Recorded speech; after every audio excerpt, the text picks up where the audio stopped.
Good morning, and thank you for joining us on this SAG-AFTRA live stream on YouTube. To stay informed about all of our live stream and video events, we invite you to subscribe to the SAG-AFTRA channel. You can go ahead and do that right now.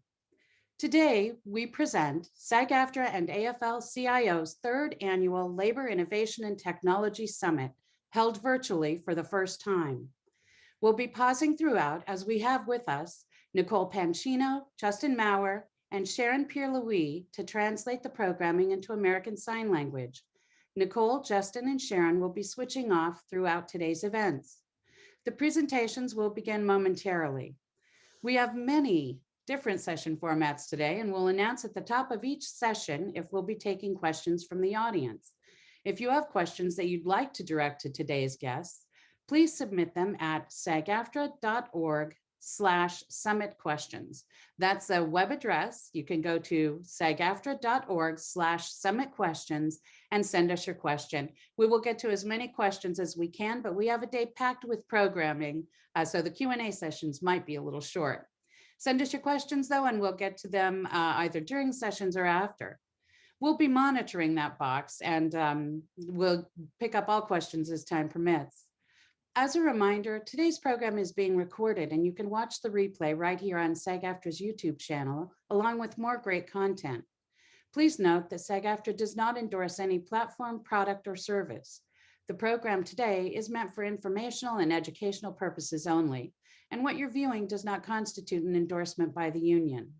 We also invite you to follow the conversation on social media using our official hashtags, hashtag SAG-AFTRA, hashtag AFL-CIO, and hashtag 2021 Labor Tech Summit. Now, please give a warm welcome to today's host, SAG-AFTRA President, Gabrielle Carteris. Thank you, Pamela. Thank you. Hello, everybody. Welcome. I hope you're doing well. Yes, welcome to the third annual Labor Innovation and Technology Summit. I can't believe it. The third one. I'm very happy to have you all here virtually. It's so apropos since we're coming through this Zoom today. First, I just want to kick off this day by thanking our partners at the AFL-CIO. Thank them for joining us and bringing this incredibly important conversation about labor and technology to you, wherever you may be watching around the world. How incredible is that? So that would be AFL-CIO President Richard Trumka and AFL-CIO Secretary Treasurer Liz Schuler, both incredibly inspirational leaders. I am so grateful for their ongoing partnership. And today, not just for today, but every day, truly inspirational. I also want to thank all of the people who worked so hard to put together this exciting and monumental program, what I'm sure is going to be, in fact, I know will be a stimulating day of discussion. You know, when we gathered last year in person, that's right, in person, who would have thought we'd be here today, during CES 2020, the Consumer Electronics Show, I opened our discussions with a global prediction by the World Economic Forum that 45 million jobs would be lost due to automation. And at that time, 45 million jobs, that was staggering. Well, here we are just over a year later, battling a global pandemic that has actually decimated job opportunities at an inconceivable rate.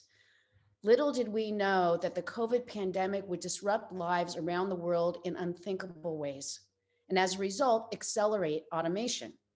So to set the frame for today's discussion, I want us to all consider just 3 stunning new predictions from a recent World Economic Forum global survey of business leaders. 1, 80% of those surveyed reported that they are accelerating the automation of their work processes and expanding their use of remote work. We're seeing it here. 2, a significant 50% are also set to accelerate the automation of jobs in their companies. And 3, thanks to automation, more than 1/4 of employers expect to temporarily reduce their workforce, and 1 in 5 expect to do so permanently. So, where does that leave workers? The International Labor Organization, ILO, estimated by the end of the second quarter of 2020, 195 million workers will have been displaced as jobs are transformed by the pandemic, which is even happening at a greater speed than anticipated. So I just want you to hear that number, 195 million workers. So that's devastating, and it feels dire. But we also need to bring into the conversation another truth, a very important truth. Technology will also create new jobs. While 85 million jobs may be displaced by a shift in the division of labor between humans and machines, by 2025, 97 million new jobs could emerge in 15 different industries, and we need to adapt and be prepared. We need to be at the table. At the end of the day, we should also hold fast to the principle that people matter, that technology is meant to serve humanity. It is not meant to surpass it. And that is the underlying message today. The role of unions is not to fight technology, but to be a part of the conversation at the onset so that we can help lead and shape the future of our work. We need to be empowered.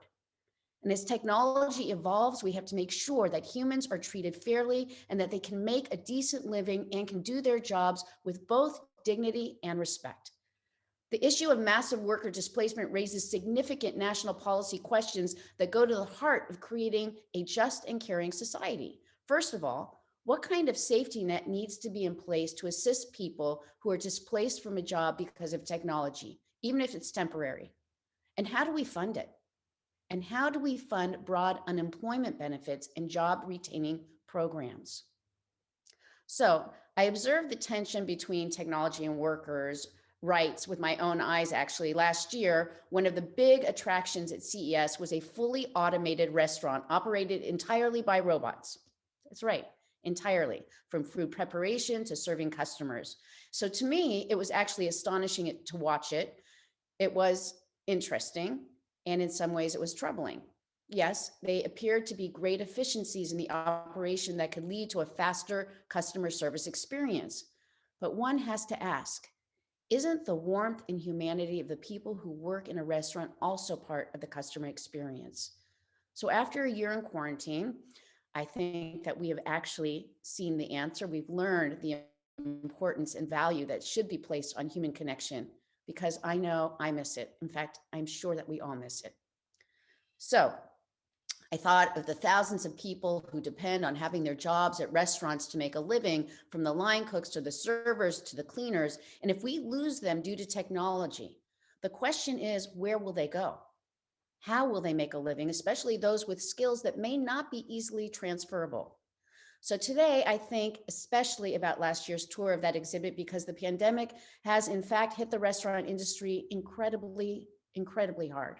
I mean, the most recent data on employment from the Bureau of Labor Statistics tells us that just in December alone, 372,000 jobs were lost in the restaurant industry. That's 372,000 jobs, which put the entire industry's employment level nearly 20% below where it was as the pandemic erupted.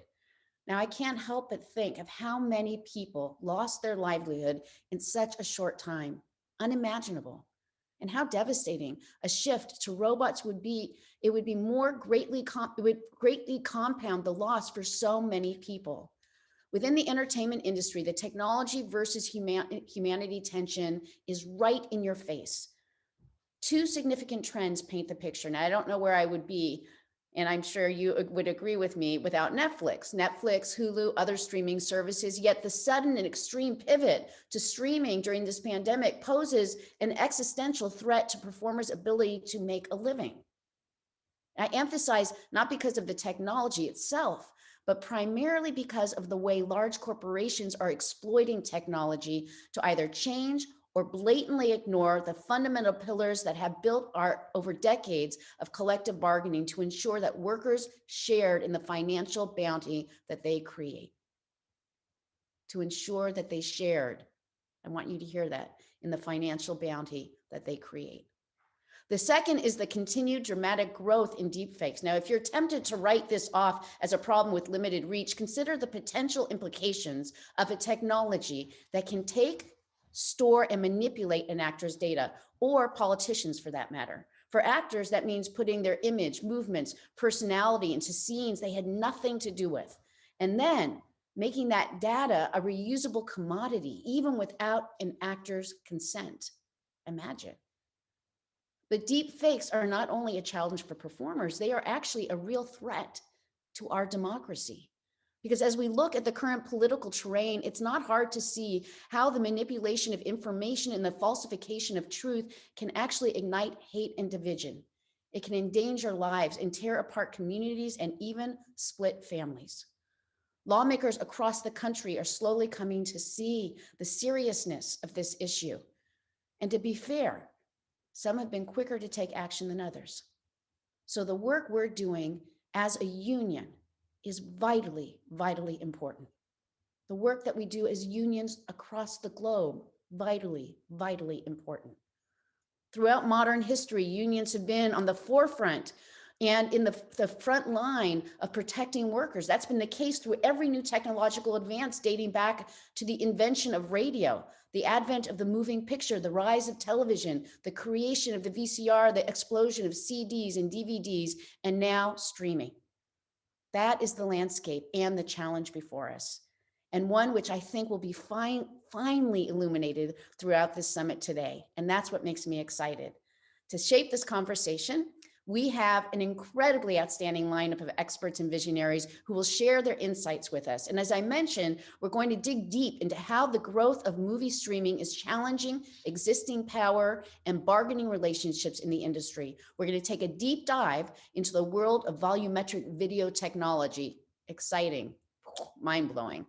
We're going to also have an update on deepfake legislative efforts, as well as a report on game-changing technologies coming out of CES 2021, not just within our industry, but for working Americans as a whole. And later, during our afternoon sessions, we're going to pull back the camera to grapple with the big picture facing organized labor as it meets the challenges of adapting to the impact of the COVID pandemic. And we're going to take a look at the state of organizing happening with the tech industry giants like Google and Amazon. Again, I'm also incredibly excited for my one-on-one conversation with Tristan Harris from the Center for Humane Technology and our discussion about SAG-AFTRA's new influencer agreement that's been all the buzz in the news as of late. We have an incredible program for you. I hope that you're going to stick with us for the entire day. Some of what you hear will be exciting, and some of it will actually may be disconcerting. And when you're at that most uncomfortable place, that's really, I think, how you know you are in a conversation that you need to be a part of. Now, you're in for a treat. So it is my great pleasure to introduce a person with whom I work with daily with pride to protect the interests of our members, SAG-AFTRA's National Executive Director, David White. Hi, David. Thank you, Gabrielle. Are you able to hear me? Yes, thank you. Wonderful, and hello to everyone. Good morning or good afternoon, depending on where you are in the world. So thank you very much for being here. I remember this time last year, we were just learning about this strange new virus that had come into the world and had just arrived on the shores of the United States. At this time last year, we had not even closed our offices or stopped our meetings. We hadn't taken any action. We were just trying to figure out how we were going to respond to this. And I had not used or even heard of Zoom or WebEx. My, how things have changed.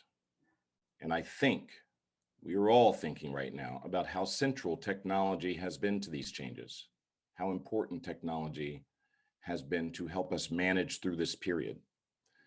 The technological shifts that we have experienced have been profound. And here we are at CES, which is at the heart of the technological world. And we at SAG-AFTRA have the privilege of being at the point of convergence of technology, media, and working people. I want to begin these remarks with a statement about the elements of a good life. Several ancient Greek philosophers, when I was a student, I studied philosophy, had some version of this, but the one that I will point to comes from Epicurus, who defined the good life in the following way. It must involve the company of good friends. It must have the freedom and autonomy to enjoy meaningful work. And there must be a willingness to live an examined life in a core faith or philosophy. By the way, I took that from Jonathan Taplin in his book, Move Fast and Break Things. He encapsulated that well. And I just want to say from the outset, I borrow from a lot of people when I speak. and I will try to give you a sense of who they are as I'm talking through it. But what I hear in this comment from Epicurus is balance. Technological change can be profoundly good for us, but that change can also bring profound misery and many bad things to our life. Changes must have balance and countervailing forces. And this is where unions come into the picture. We serve as the watchdogs and the protectors. We help to balance things out for working people who otherwise can be crushed by these changes. I'm going to tell you a story today about this intersection between technology and storytelling. It can state something that for many people have become obvious. In 2020, Silicon Valley ate Hollywood. What do I mean by that? I mean, on one level, we used to go to movies and now we sit on our couch to consume entertainment. And of course, we were doing that increasingly already. You're going to hear from one of our panelists, Jeff Cole, something that he stated in late 2019, as this pattern was already moving ahead. And he noted in October of 2019 that the Emmys, which was at the center of television, traditional television, was dominated by these new Silicon Valley companies. And that was in September of 2019. And in November of 2019, Disney Plus came into the world. And in October, between those 2 months, Jeff realized that that was the death of traditional television and the rise of the digital era, the digital streaming era. And he was right, and that was prescient. So the pandemic accelerated a trend that was already here. And now we have all around us these digital platforms: Netflix, Disney Plus, Amazon Prime, HBO Max, Peacock, Paramount Plus, Apple TV, et cetera, et cetera. So on the consuming entertainment side and the storytelling and where we get our stories, that has changed. But I mean so much more than that when I talk about Silicon Valley eating Hollywood, because Silicon Valley is eating many industries. And for our industry, for our workers, it has meant a swiftly changing work environment. The pace and demands of work have increased. Budgets for productions have gotten smaller. So what does this mean? This means that people are asked to go into work earlier and to stay later. It means that people are asked to do more on a television set because audiences now have bigger pictures with bigger pixels and more pixels. So they are able to see more. For us, that means that our stunt performers, people who do the big explosions that we see in television, are asked to do bigger, faster, stronger stunts in more compressed time periods. It means that people are doing more when they work. And it also means that compensation is changing. And in many ways, without the countervailing force of the union, people are being paid less.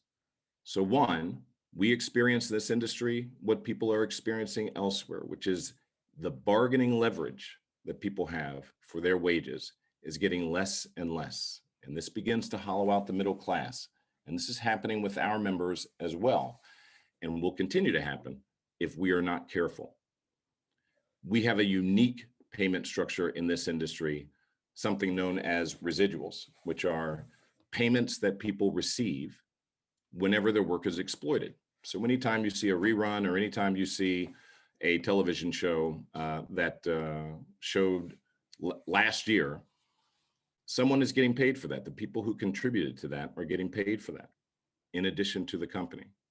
And in the past, there was a window structure, what we called windows, which meant that a show would come out on the movie, and then it would move to a DVD, then it would move to pay television like HBO or to basic cable or primetime television.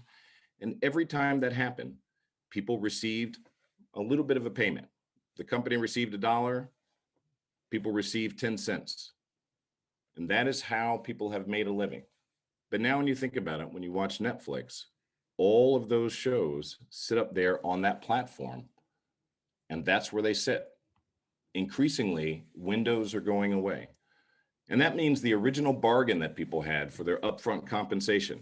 You give me $1 now, and over the course of exploiting this television show, I'll receive an additional 50 cents. That's potentially going away. It becomes harder for people to make a living. Again, that becomes our role, and we have put in place structures to ensure that while that product is sitting up there on a platform, people continue to be paid. But without that countervailing structure, people would not, workers would not. The work environment is changing, compensation is changing, the ability to protect one's image and likeness and their reputation is changing. So these are the tools for a performer, for our members, to make a living. It's the ability to say, yes, you can use my image and I'll receive compensation for that, and the ability to say no when you don't want that for political reasons or for reasons that you're not getting paid enough. But if you think about media and the fragmentation of media and what has happened, which is people's image on the internet throughout the world with almost no ability for people to manage that, their ability to protect their image can be frittered away if we are not careful. Gabrielle mentioned deepfakes, which is another technological shift, which means even the image that I have that I want to protect, that I want to have out there, can be manipulated in deeply disturbing and unsettling ways that can affect a career or a life. These technological changes are having a tremendous impact on our members and on working people. But they're also having an impact on the larger economy, where increasingly a handful of private companies are dominating the shape of the market. We're moving away now from the principles that were established in the 20th century as a result of good government oversight, where there was a separation between the people who produced product and the people who distributed and exhibited product.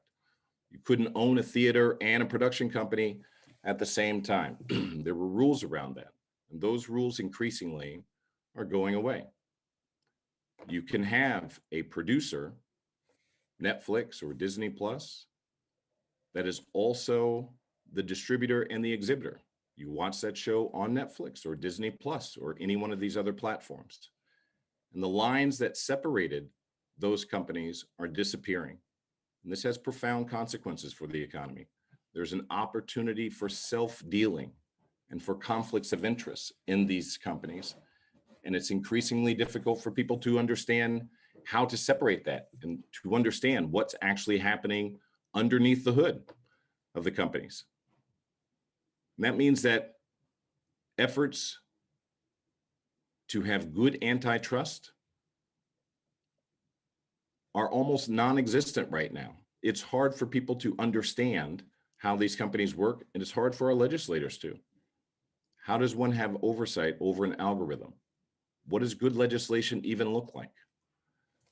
We in this industry and at SAG-AFTRA, we're close to these companies, about as close as we can get. So we have to be the ones to ensure that legislators have the information that they have. We have to participate in the legislative process. We have to participate in the regulatory process as much as possible to ensure that there continues to be good oversight by public entities, by governments, by people, by citizens, so that technology is serving the interests of all, as opposed to the interests of just a few.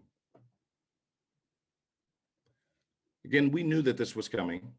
Back in 2017, I gave a speech talking about FANG, Facebook, Amazon, Apple, Netflix, and Google, which was a term that had been tossed around.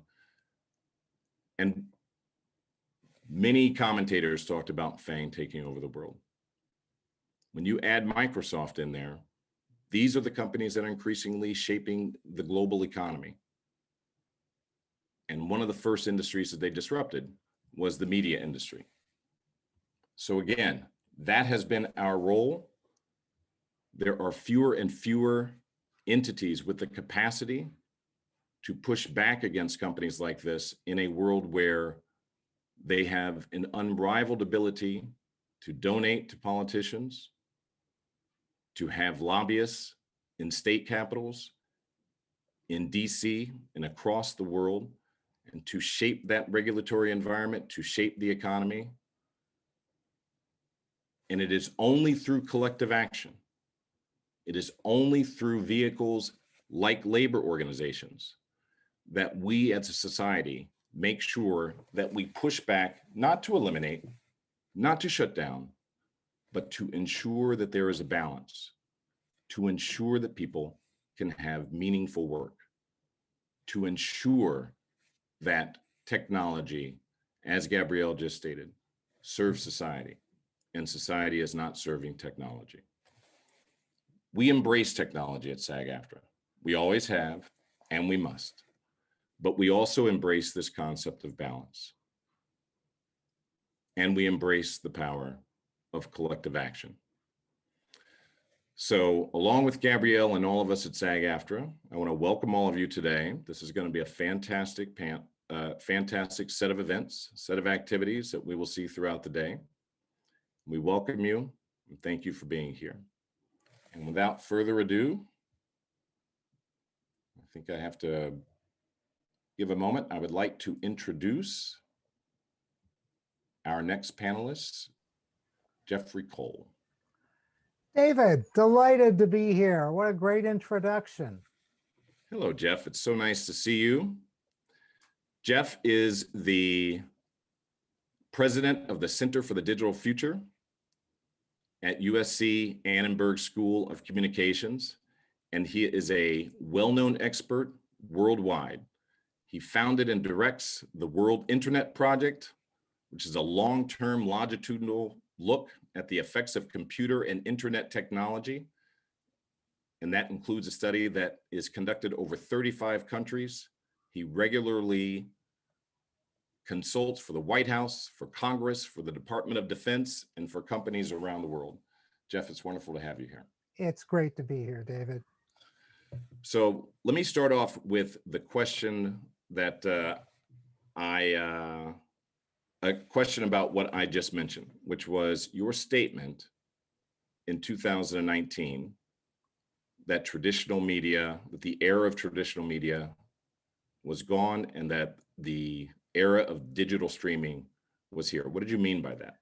Well, I was struck at it was the last Emmys in the old world, the 1919 Emmys, the 3 and then 4 broadcast networks, which had dominated the Emmys my whole life. Usually the Emmys were who was going to win the most, ABC, CBS, NBC, or Fox. At that Emmys, the 4 networks collectively won 1 Emmy for programming. So that represented to me the end of the old era of television dominated by the old forces. And on the horizon, 2 months later, were these new streaming services from Disney and Apple TV Plus, which came out within a week of each other. We're building, of course, on what Netflix had done.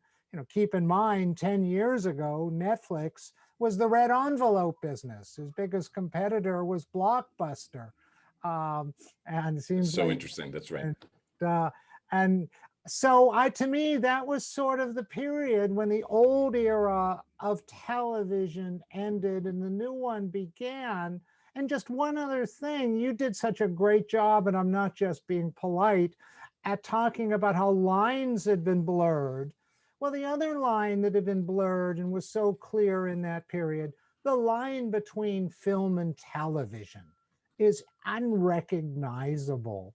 You know, film always meant bigger stars, although I realize, of course, that SAG-AFTRA all stars are big, but bigger movie stars, bigger stories, and bigger screen. And of course, all that's meaningless today. Now the biggest stars in the world are making original streaming. The biggest stories, what could be bigger than The Crown? Um, and as far as screens, the movie screen is still bigger, but the average screen at home is 55 inches. So the old era has sort of changed, and that was before COVID, and COVID accelerated everything. Right. So I love the way that you laid that out, but let me ask, why do I care? I'm a consumer. So we've got these changes going on. Am I happy about this? Am I not happy about this? For a consumer, you're happy. I mean, of course, we love movie theaters, the best first date experience that ever invented. But what the consumer has gotten is choice, massive amounts of content watched in their comfortable home where the bathroom's nearby and the food is as healthy or unhealthy as you want it to be. And the cost, I mean, I'm not pushing Netflix, but for $11 to $13 a month to be getting original motion picture quality, hundreds of old series, the consumer is the winner on an economic level. We pay a little bit on a social level, and we've yet to see if movie theaters will come back. That's an important issue. Right. Well, let's flip that then. What about for working people? Am I happy about this? If you're a prognosticator, what do you think holds the future? Oh, what's good for the consumer is not always good for the working person. Clearly, it's good for the members of SAG-AFTRA as far as the amount of work.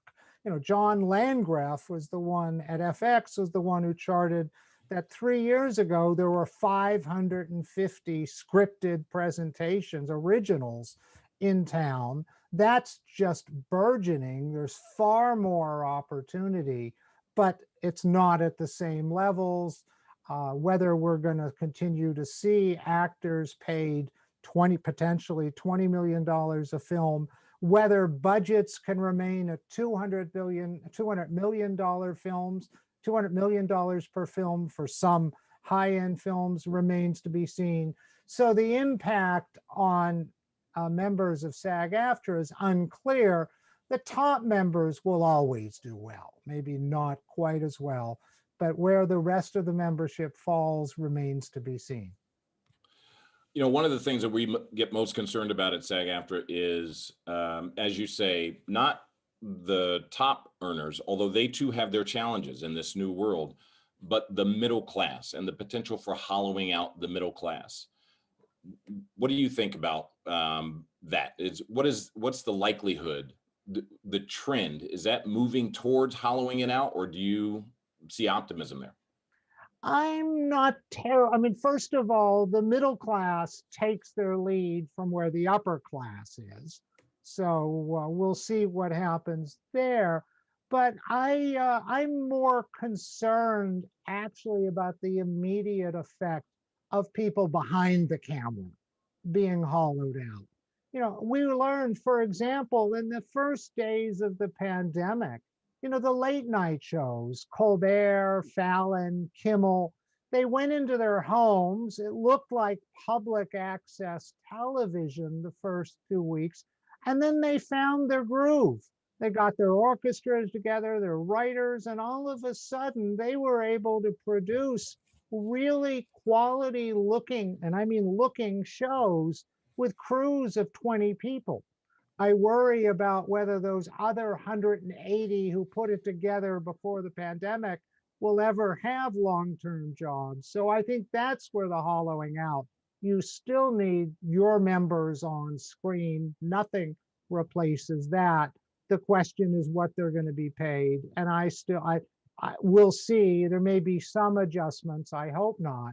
But I don't think it's going to be a calamity for SAG-AFTRA members. It could be a calamity for below the line people.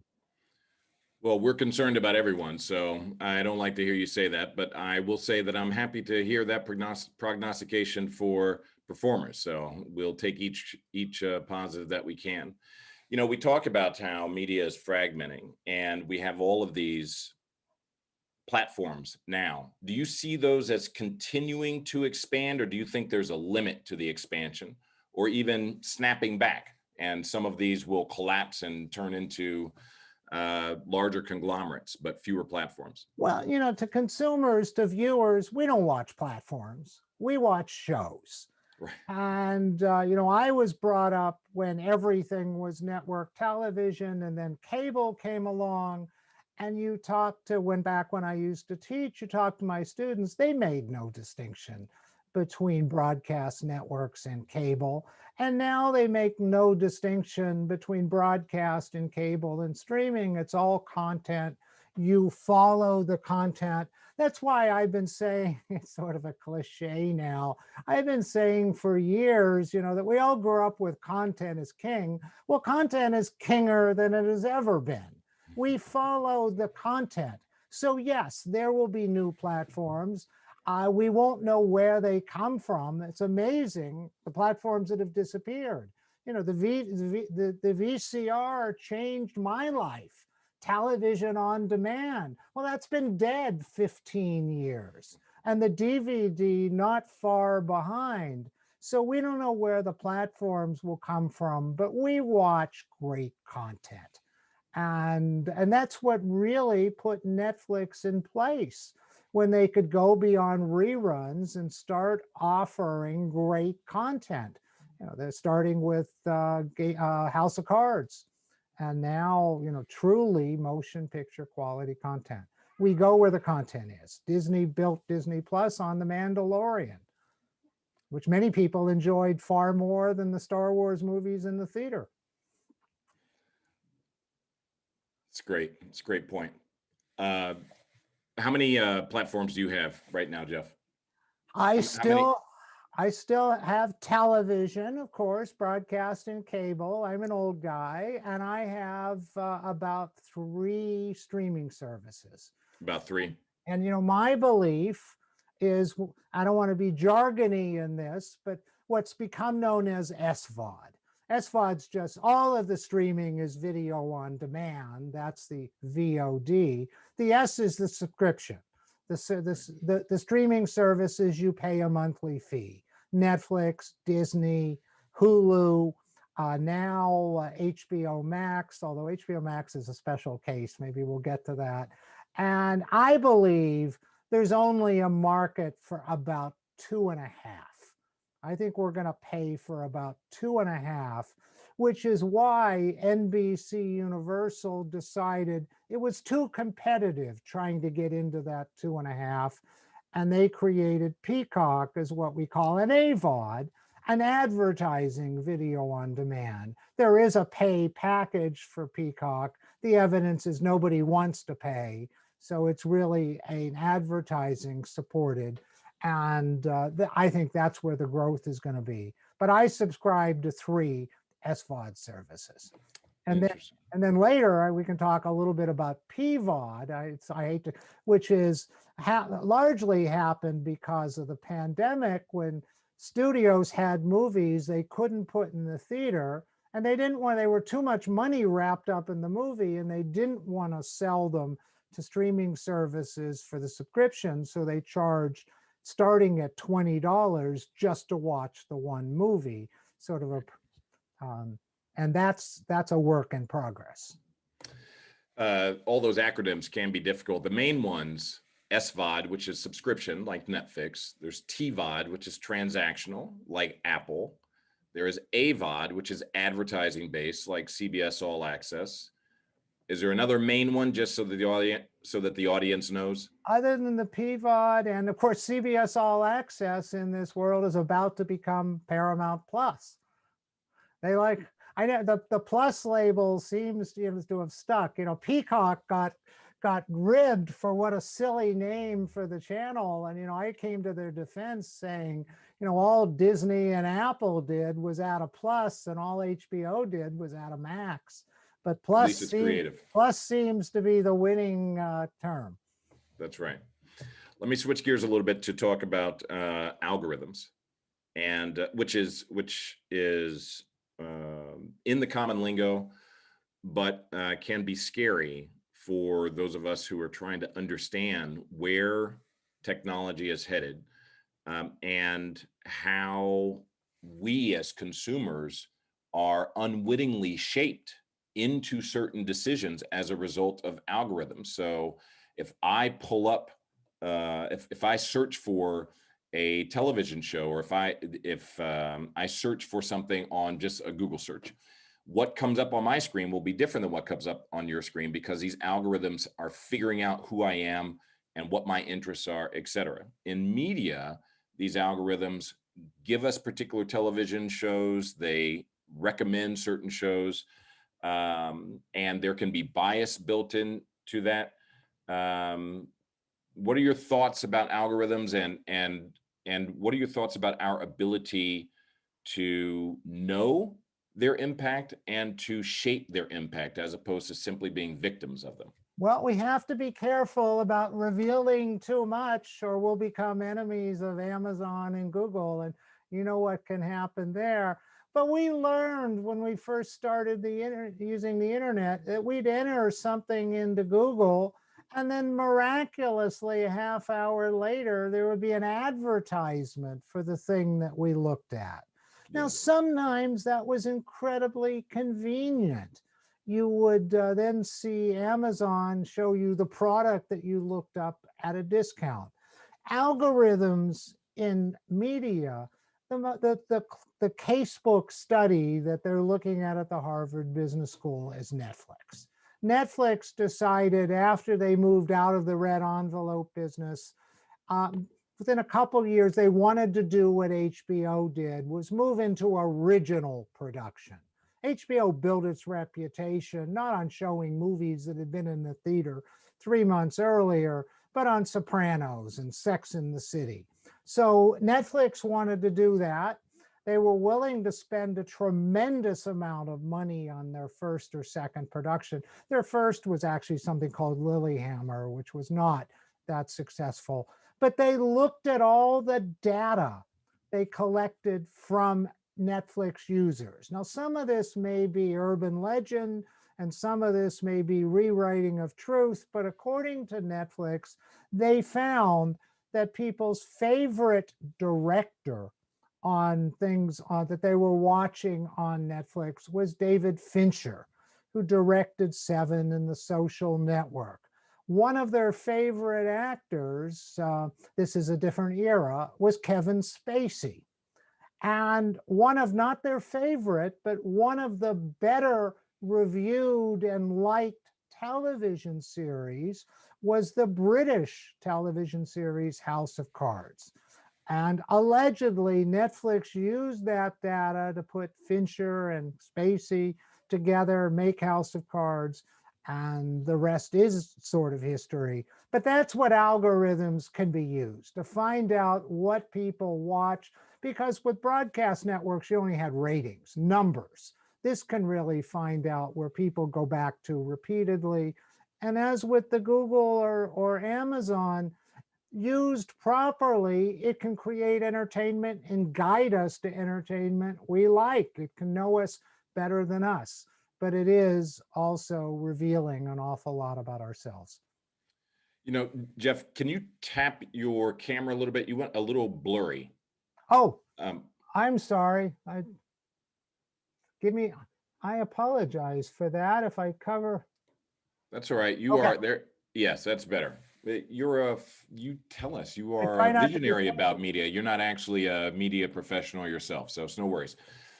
You know, it's interesting, these business models, along the lines of what you were just saying, now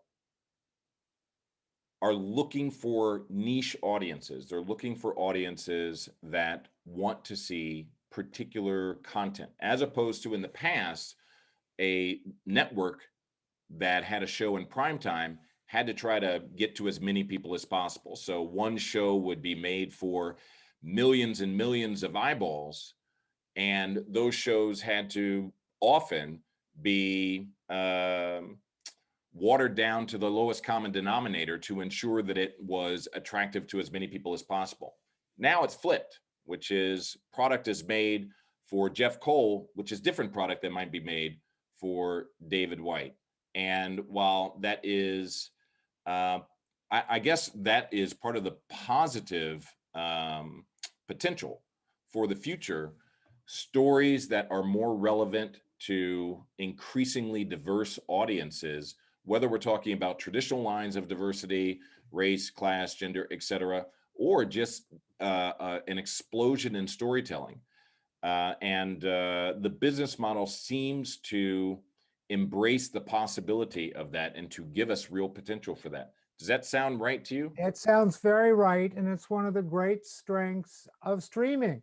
Broadcast networks wanted mass accumulation of audience. The only exceptions were kids' television on Saturday morning, news interview shows Sunday morning. And the ones who saw that weakness was cable, who was able to create channels just for young kids, teenagers, Black entertainment television, Latino, old programming for older users. But cable has this luxury that Netflix or Disney, 4 people in the household can be watching the same channel on different sets, and the young kids are watching the early development programming on Netflix. The teenagers are watching reruns of Friends for 100th time. The parents are watching dramas, and the grandparents are watching whatever they like. It's just as the networks served everybody, but they had to serve them by homogenizing the content.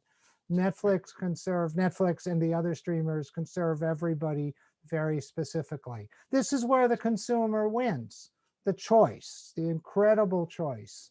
The only choice we had in the first 50 years of television was ABC, CBS, or NBC. Those choice. Now we have total choice.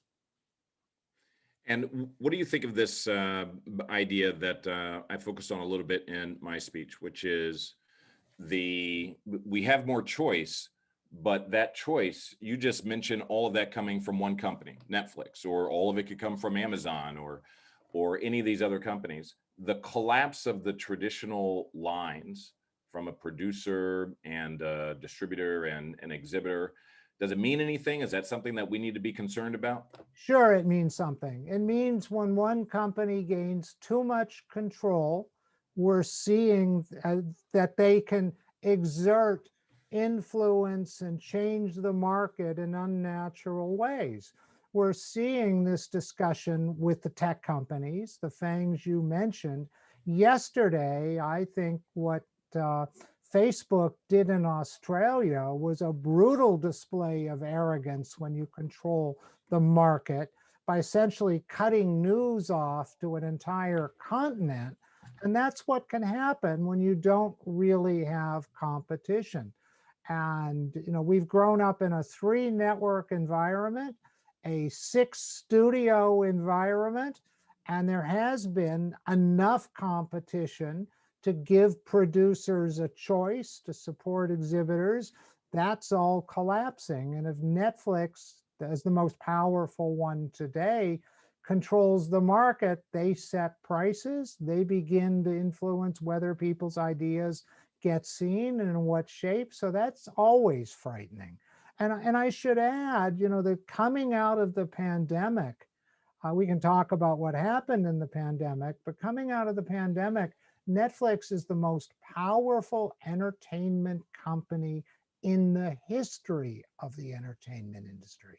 No one company has ever dominated entertainment the way that Netflix does right now. So, you and I have had this conversation before. I guess, and I continue to hear this notwithstanding what you just said. Netflix doesn't do anything other than content.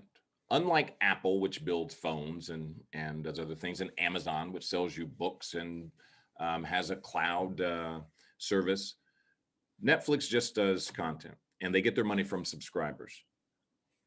Why is this not a Ponzi scheme? They just keep getting more subscribers. At some point, they're going to run out of subscribers here in the United States. They're expanding internationally, but the languages are different. How is it that Netflix has become so powerful and their market share is so great when they're just earning their money from people paying $11 or $12, whatever you have a month? Well, they may hit a ceiling on how much they can grow. I don't think they're there yet. But in their defense, they're not a Ponzi scheme, because eventually the Ponzi scheme has taken money from so many people and can't deliver back to the late entries into the Ponzi scheme. Netflix delivers. Netflix delivers a great value for every single one of their subscribers. And when I say great value, I just mean the amount of content. So a new subscriber does not get less than an original subscriber. So it's not a Ponzi scheme. It may just be a growth company that gets to the point where it can't grow anymore. And incidentally, as huge as Netflix is, they could easily get bought. I mean, they are still a small player compared to, the things you had talked about. Rupert Murdoch, the most important guy in the last 20 years of the entertainment business, decided he couldn't compete against trillion-dollar companies, couldn't compete against Apple and Facebook and Google. And he sold out because he knew he couldn't compete. And we could easily see Netflix become a part of Apple. It's not AT&T, a $200 billion company, bought a couple of years ago Time Warner for $85 billion. So $200 billion company buying an 85. So a $2 trillion company could pay $350 million for Netflix or Disney. And not even, you wouldn't even see a bulge as they were digesting it. So they may end up as divisions of even bigger companies. That's so interesting. And so I want to make sure that we've established at least a couple of headlines. We are not saying that Netflix is a Ponzi scheme. In fact, you've just said Netflix is not a Ponzi scheme. It's not a Ponzi scheme. That's the headline. That's right.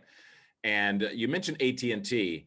I find it so interesting. AT&T has now jumped into the content game in such a real way with HBO Max and with Warner Brothers, et cetera. And as you say, they've been in the content game. They've been in media, of course, for such a long time. But do you think that there will continue to be mergers of companies whose core business is something outside of media, like Apple and phones or Amazon, where they come in a very big way to create content and then either use the content for content purposes, or they're just using that as part of a larger business model where content becomes just a feeder into a larger business? I think it's the latter, and it's been going on. In the 1960s, the movie studios were all in two businesses: movies and television. The only exception was Disney, which had theme parks. But then they all got bought up, but not all, but most of them, by bigger entities, by Gulf and Western, who bought Paramount, by Rupert Murdoch, a newspaper publisher who ended up buying Fox, almost all NBC, and Universal, which got bought first, NBC by General Electric, Vivendi, but ends up at Comcast. So I think that absolutely continues. Some of them are really interested in entertainment and media. To others, they're just good investments. It's funny, we tend to think of ourselves as being right here at the dawn of something that is new and unprecedented. And what you just said suggests that this is just an extension of trends that we've seen for many years. Do you think we are in a new place, that this is unprecedented? And what makes this different, if you do? Well, going back to the 60s, when I said they were in two businesses, the danger was one really disastrous big budget film and the studio could fold. In 1977, Columbia let it be known they had a $30 million investment in Close Encounters of the Third Kind. And they said if Close Encounters bombed, that was the end of the studio. Fortunately, it didn't. But UA made Heaven's Gate several years later, had to sell. Coca-Cola, who owned Columbia, made Ishtar. They didn't like the returns, they got out. So the good part of that was the companies became bigger and one film couldn't make or break a studio. There's protection in being owned by a $1 trillion company. But the other side of that development is one of the $1 trillion companies, the smartest of all of them. I think there are the geniuses in the world, and then there's Jeff Bezos.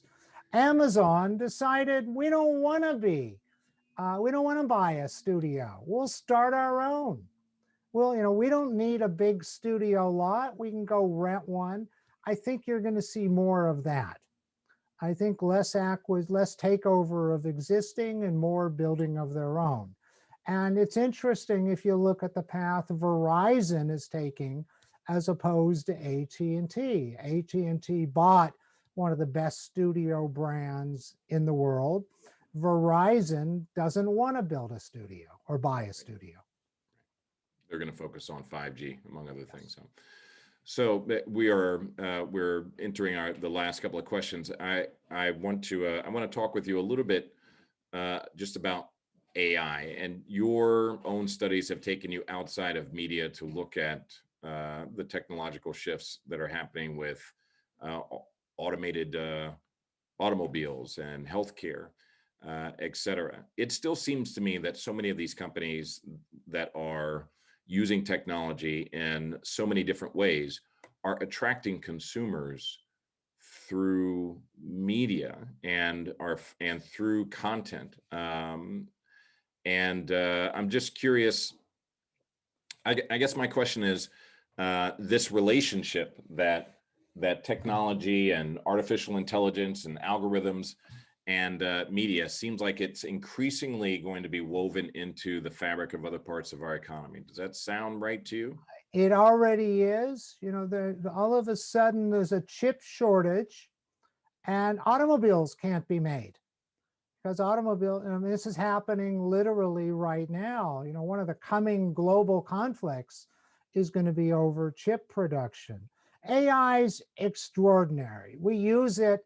Anyone who has an Amazon Alexa or Google Home is using crude AI. It is very exciting, even though Elon Musk, a man I have immense respect for, the Edison of the 21st century, he says it's the greatest danger to mankind there is ahead of nuclear war. But I'm fairly optimistic about technology. You see that I said the consumer is winning in media. The only area I am a genuine pessimist, and Gabrielle covered this really well in her introduction, is the future of work. We see 50 million jobs disappearing over the next generation. McKinsey says 850 million globally. Every driver job is on a path to elimination. Every checker job is on a slow path. And just, briefly, in 1900, in America, 4 million people made their living through horses. Blacksmiths, carriage makers, people who cleaned up after horses. Today, about 45,000 do.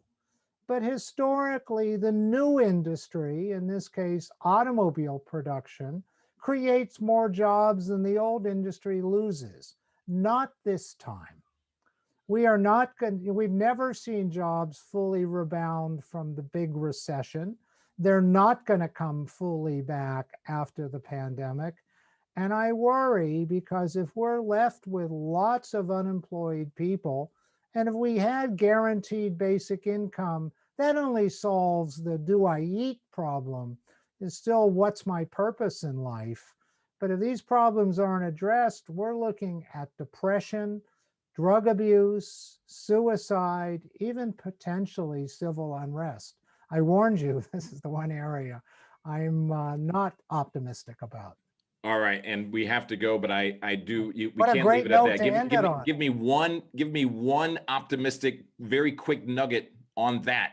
What do we do about that?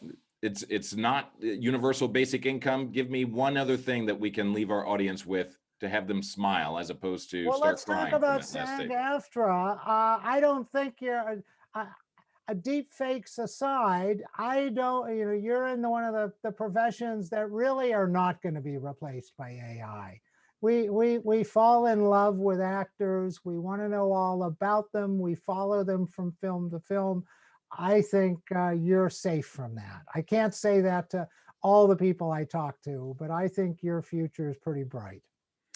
We'll leave it at that for now. Jeff, thank you very much for joining us today. And thanks for all the work that you do. And Gabrielle, I'm going to pass this back to you. David, thank you very much. That was a great conversation. Thank you, David and Jeff. It was really riveting. You were so clear. And thank you for actually having the discussion about opportunities that streaming presents for our members.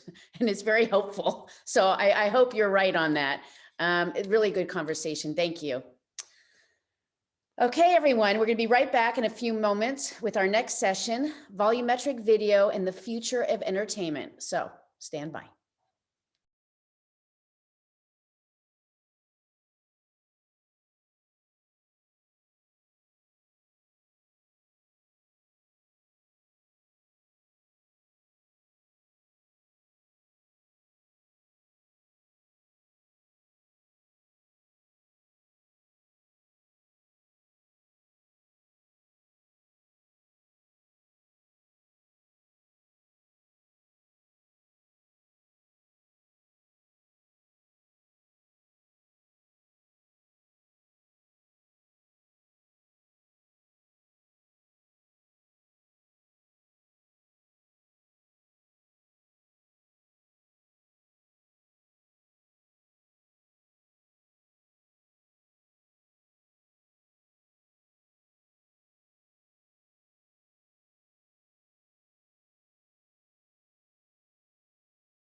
Welcome back to the future. How do you like that play on words? Really, over the next hour, you're going to learn everything you need to know about volumetric video capture, and you're going to hear it straight from the tech wizards who are pumping out some of the most, and I mean most, exhilarating video content out there. You know, when you see a crazy scene like in a movie or a TV show and you ask, how did they do that? Well, I'm going to tell you, our panelists today are going to give you those answers. And I want you to know, late last year, I had a very special opportunity to go behind the scenes and experience what it was like to have my own image captured using volumetric video technology. It was truly amazing and eye-opening. At once it was captured, my image was replicated and transported to different environments with the movements controlled completely by software. So there I was, but then my image was taken and my image was completely controlled by software without a green screen. That's how we've always known it. Well, that's no more. Without wearing any special suit, don't need it, no more, or gear, as was done in the past. It was both thrilling and, I have to be honest with you, in some ways it's terrifying. Though volumetric video might seem like technology that's light years away, it's really available right now, and it's actually quite affordable for content producers to use over the technologies that produce similar effects, but actually sometimes with a little less accuracy. So volumetric video capture is here. It's important we have conversations about how this technology can be used to benefit our members and the guardrails that need to be established to protect against misuse and exploitation. So before we show you what's coming up, I just want to remind you, we're going to have this panel. If you want to ask questions, you can go and send your questions to sagaftra.org/summit questions. That's sagaftra.org/summit questions.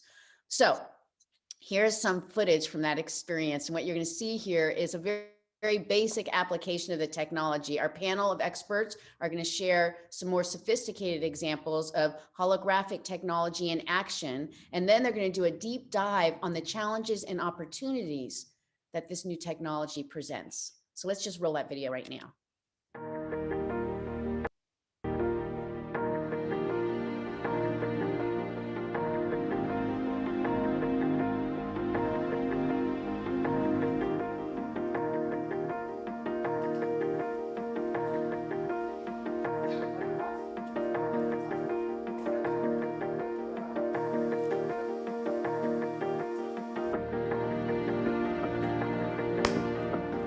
So during this presentation, we're going to discuss volumetric capture and really how it enables the creation of digital human assets, otherwise known as human beings. It actually can create realistic holograms and look like true performances. Wild, right? What does that mean to you and me as actors and performers? Let's find out. Wow, that was something else, right? Again, I just want to remind you, it blows my mind to see it. Anyway, I just want to remind you, if you have questions that you want to direct to today's guest, please submit those questions to sagaftra.org/summit questions. So without further ado, I'm going to turn the discussion over to our moderator, Matthew Papish. Matthew is CEO of Immersive Talent Management and is a strategist for partnerships and business development for Samsung XR. Matthew, I thank you for being here. It's really nice to have you. Thank you, Gabrielle. Thank you, everybody, and good morning and welcome. So as Victor Hugo wrote, nothing is more powerful than an idea whose time has come. So imagine we're watching you in a movie, you're delivering a powerful scene, everyone's talking about it. But here's the thing, when they shot that scene, you weren't there. At the same time, you're standing in somebody's living room as if you're actually there as part of an extra hologram feature on a movie's DVD release. And I'll even take it one more. You're wrapping up a commercial in Europe and you never had to get on the plane. And one step further, you were actually compensated for all three of these hires. So how is this possible? Well, that's volumetric video and it's the future of entertainment. And in today's panel, we will unpack volumetric video capture. We'll learn how it's being used today, and we'll talk about current rules around reuse, consent, compensation, and as future use cases are firmed up. Just a little bit about me. As strategy and business development lead at Samsung XR, I first began to work with volumetric video.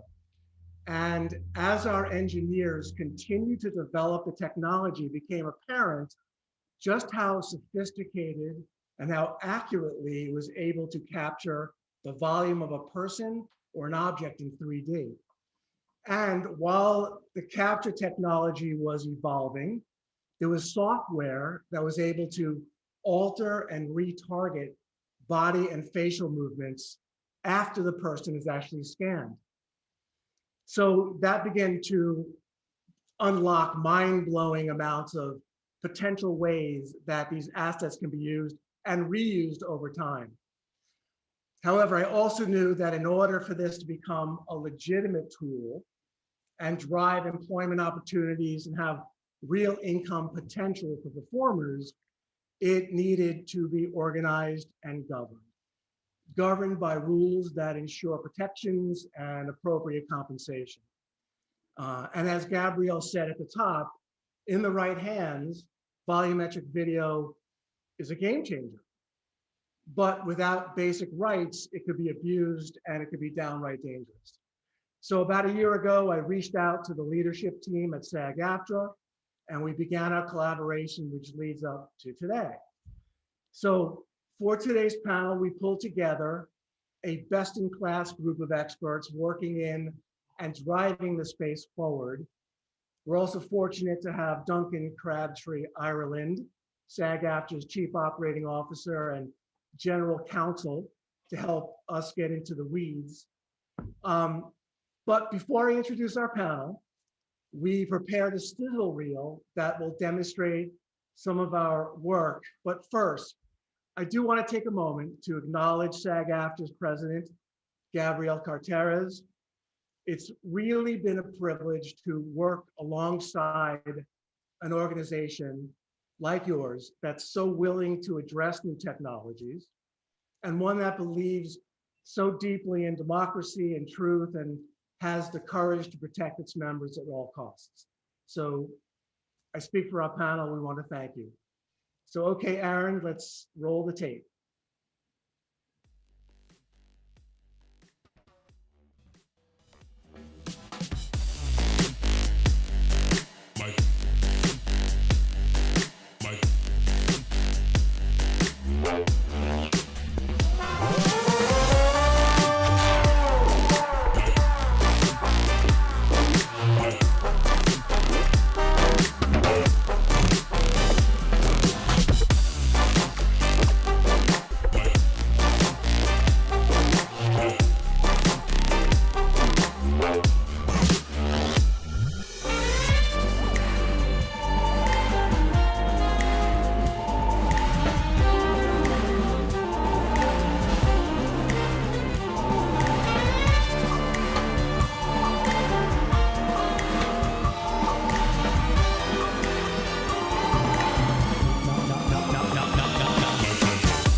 Excellent. So please let me introduce you to our panel one by one. I'll ask them to briefly describe who they are and what they do. So Duncan Crabtree-Ireland is Chief Operating Officer and General Counsel at SAG-AFTRA. Duncan, welcome. Thanks, Matthew. It's great to be here. I think this is going to be a fantastic panel. We're looking forward to the discussion.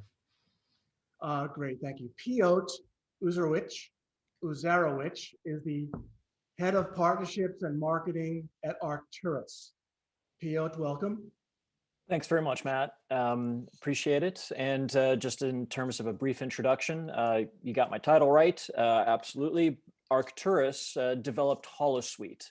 It's really the world's first post-production platform for the editing and distribution of volumetric video. So think of us as Final Cut for volumetric video. Thank you. Rowie Lev is the Director of Business Development at Tetavi. Rowie? Thank you, Matt. Very excited to be here with you guys. We at Tetavi developed the world's first complete platform for immersive social entertainment. Thank you. Irfan Merchant, or I'll just refer to you as Merchant, is the principal at Mobile Motion Mocap Studios. Hi, everybody. We do motion capture, volumetric videos, XR, MR, AR, all the alphabet soup production in LA. Thank you. And thank you. We're happy to have Bu Wong, who is the Global Director of Emerging Technologies at The Mill. Welcome, Bu. Hi, I'm so glad to be joining you guys. I love all your tech. And The Mill, you know, I would say we're the largest commercial production, post and creative tech studio serving the advertising industry today. We're also part of the Technicolor family. And, you know, I head up the strategy and the teams that work across interactive, advanced technology, virtual production, motion and vocab, AR, VR, all the R's. And I think a lot about the future production tools and the new platforms that we can use to create, view, and also experience the content. So super pleased to be having this conversation with you guys today. Excellent. Well, welcome. Well, let's get right to it. So right up at the top, I want to start building a foundation of understanding for the audience about volumetric video capture and what makes it distinct. So Piotr, can you describe the differences between volumetric video capture and traditional techniques such as mocap and CGI? Sure, I'll try.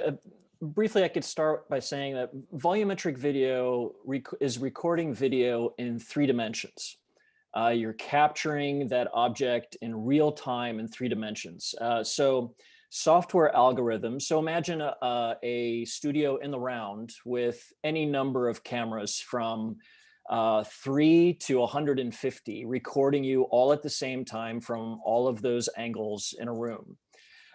Software algorithms then process that imagery to create a 3D animated model, but that's photoreal. It's actually you. It's not a cartoon version of you. It's a photoreal version of you. These holograms are then 3D, which are ideal for spatial experiences like in augmented or in virtual reality. But even more exciting, and I think perhaps what I think is more relevant to this particular audience, is that these possibilities expand the 2D medium, because they can be incorporated into virtual productions using real-time camera tracking and a variety of other 2D compositions in post for visual effects, or even so far as like adjusting a performance, a physical performance in post-production. So a variety of areas. So just to follow up on that for a second, there's something out there called the uncanny valley. Can you explain what this is and maybe some examples? Sure. We've seen a lot over the last few years of CGI recreations of actors. Princess Leia, we've seen Will Smith in Gemini Man. We've seen other versions, you know, and early on we saw Tom Hanks in the Polar Express. All of those are CGI representations. So they're animated versions of that actor. The uncanny valley refers to that even though we see Will Smith 20 years younger than he actually is, he still doesn't look quite real. There's something a little bit off about it, that it's very, very close to him, but there's just something that you can tell that isn't quite right. And that's the uncanny valley. Volumetric video surpasses that because it's not an animated interpretation of that actor. It's the photo real representation of that actor. Thank you. So Rowie, Your company, Tetavi, is growing fast, building these volumetric studios around the world with partnerships in film and entertainment and sports, et cetera. Could you help us look under the hood of a typical volumetric video stage or shoot and describe some of those components and features? Sure. I think you know, Piotr was very accurate in the way he described it. Eventually, the idea is that the way I think about it is if traditional video is a sequence of images, volumetric video is basically a sequence of 3D models. And we generate these sequences by capturing performances from multiple angles. The shoot itself is pretty straightforward, really. You just get into a stage, you give your performance, and this performance is being shot you know, with multiple cameras.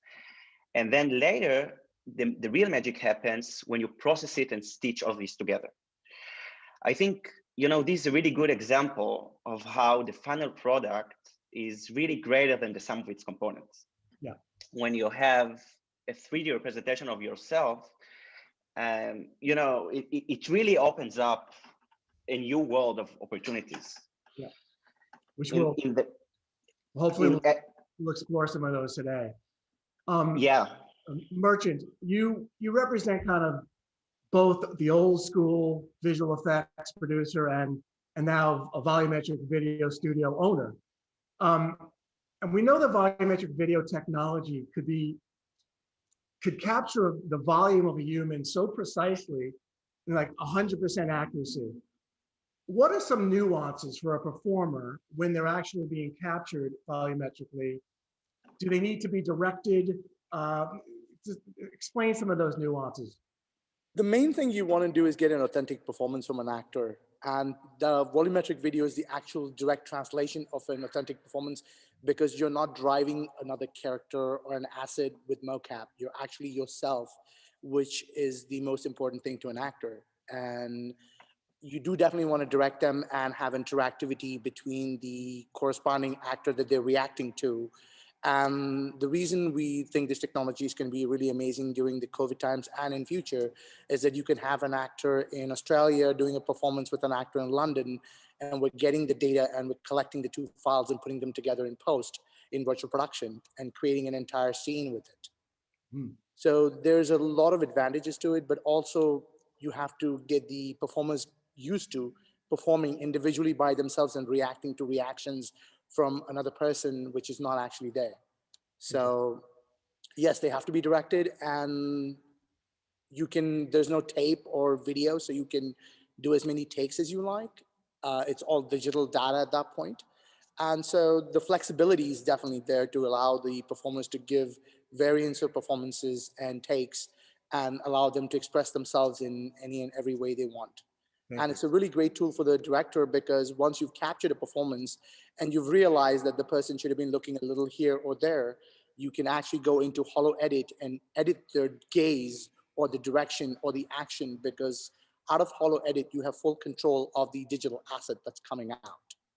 Right. So I just want to make sure that everyone's clear that after you capture these assets, you can redirect them a million different ways, right? So speaking of the topic of talent, talent and working with digital replications is becoming timely. You know, it's kind of happening now. And for the Mill, one of, you know, Hollywood's top creative studios, are there any particular use cases, or what are you seeing in terms of the creative studios? What have you seen? Yeah, I mean, I think also going a bit off of what, you know, Merchant said just now about the authenticity, right? Because when you look at, you know, there was an example in the clip before with Peyton Manning, you know, when you have, someone like that, and, you know, he wants to make sure that his performance is coming through really with authenticity, one-to-one, you know who you're looking at. It's not some awkward representation of him or interpretation. And you want the performance to come through. I think that, you know, this is why it is timely, because the technology now can do that. We couldn't do that before, but now we can. We can capture people at different stages in their lives, or just to or capture them individually to then maybe decide if you want to have a VR instance of it, or something that is associated with film. And obviously the connection with the talent is incredibly important, because it's literally one-to-one. We had another project that isn't in the reel, but was with AT&T, where we actually volcapped a lot of real people who had to tell us about very difficult situations they had with distracted driving. Now, in that case, you never want to put them in a suit, make a cartoon representation of them. This is a very heartfelt, not even performance. This is their documentation of their experience. And in those cases, when you want to have that sort of natural, authentic, real person, it's critical to actually use vocab technology. Okay, so now Duncan, I'm addressing you last because I wanted to first establish a foundation for the audience. What is the union's philosophy when new technology and media platforms present themselves? Well, Matthew, I think it's been clear, not just recently, not just with the outbreak of new technology that we've been dealing with for the last couple of decades, but all the way back to the beginnings of television and even before that, that the right way to approach new technology is not to fight it. Fighting new technology doesn't work out well for the people who fight it. The key is for us to understand it, first of all, and then for us to adapt to it and to help it adapt to us, so that the human element is retained, and so that the people involved in the creation of things with this new technology are treated with respect and appropriately. And so that's what we've attempted to do. And this is our third Labor and Technology Innovation Summit, but this has been a consistent question and theme throughout the three that we've had so far, and even a long time before that, is how to do that. And part of that is making sure that there's appropriate philosophy, and then also rules and regulations behind the use of the technology, and recognizing that technology can provide benefits as well as risks, and that it's easy to and understandable to be a little bit afraid about what technology is going to do, but that avoiding it, trying to fight it, that's not going to change the technology that comes down the path. You have to be smart about it, strategic about it, and make sure that you're putting the proper structures in place to protect people. And to follow up on that, seeing how far this volumetric video technology has come, and more specifically, its capability to impact current and future employment, and reusing these digital human assets even for deceased performers. Are you thinking about building a consent framework around this? Absolutely, and you've really hit on it. I think the two key elements for the use of this type of technology and a bunch of others are consent and appropriate compensation for that use. And I think you mentioned at the beginning in your introduction, Matthew, that this could provide opportunities for people to actually engage in additional work and be compensated for that work if the proper framework is built around it. And that's certainly something that we want to see. So we've begun that actually a while back in terms of establishing a clear policy on behalf of the union for our members about the use of digital scanning of all types, and making sure that when that's done with consent, and any use of it is done with consent and compensation. And I think that the details around those rules are going to have to be further developed as the technology develops, of course. But those core principles, I think, have been there and are going to be the basis of how we build the structures around this technology as it becomes more widely available and more widely used. If I would just like to add on to that, that all presumes, of course, that you're talking about responsible users of the technology, companies who are in the business to make legitimate product and want to cooperate with talent that are so important to them. There's also the element of unauthorized use of the technology. And, obviously there are other ways to address that. I know Gabrielle had mentioned deepfakes in her introduction earlier this morning, and I think they'll be talking about that later on. But for people who are outside that framework, there is a need to have legislation and other types of parameters to ensure that that philosophy is maintained across all of the ways in which this technology can be used. Thank you. Thank you. So we know that there's a lot of noise, a lot of activity in the space around holograms and avatars and virtual humans, and it can all get very confusing. In fact, last year at CES, there was a company called Neon that was getting a tremendous amount of attention. And even just over the past couple of days, Epic announced a platform called the MetaHuman Creator. So Pio, let me ask you this. Let me start with you. First of all, if anyone knows what happened to Neon, and also maybe if you can demystify some of the differences between those platforms that are designer-centric as opposed to scanning real humans or objects. Well, I mean, the easiest way to distinguish is just like you did right now. One is computer-driven and automatically artificial versus volumetric, which is photoreal and the real person. And to very quickly and maybe a little snarkily respond to like what happened to Neon, I could ask in return, well, have you seen Neon since CES last year? It is interesting. Certainly the tech that they presented at the time at CES looked like real people that you were able to have a conversation with, but it was a bit uncanny valley, and I think that that's still a significant hurdle for people to overcome, and that's why volumetric will lead the way. The difference between, I believe, that there will come a time where volumetric captures will merge with AI and be AI driven.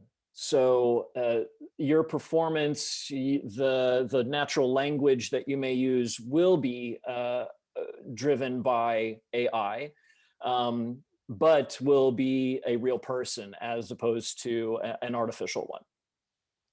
Or I should say it can be a real person. I'm sure there will be a time and a place for artificial people, but the photoreal is really what is important to me. Now, when you are volumetrically scanning or capturing a person, there's a tremendous amount of information that's also gathered in that data. Roe, can you talk about that and how that data could be accessed and reused in future projects? Sure.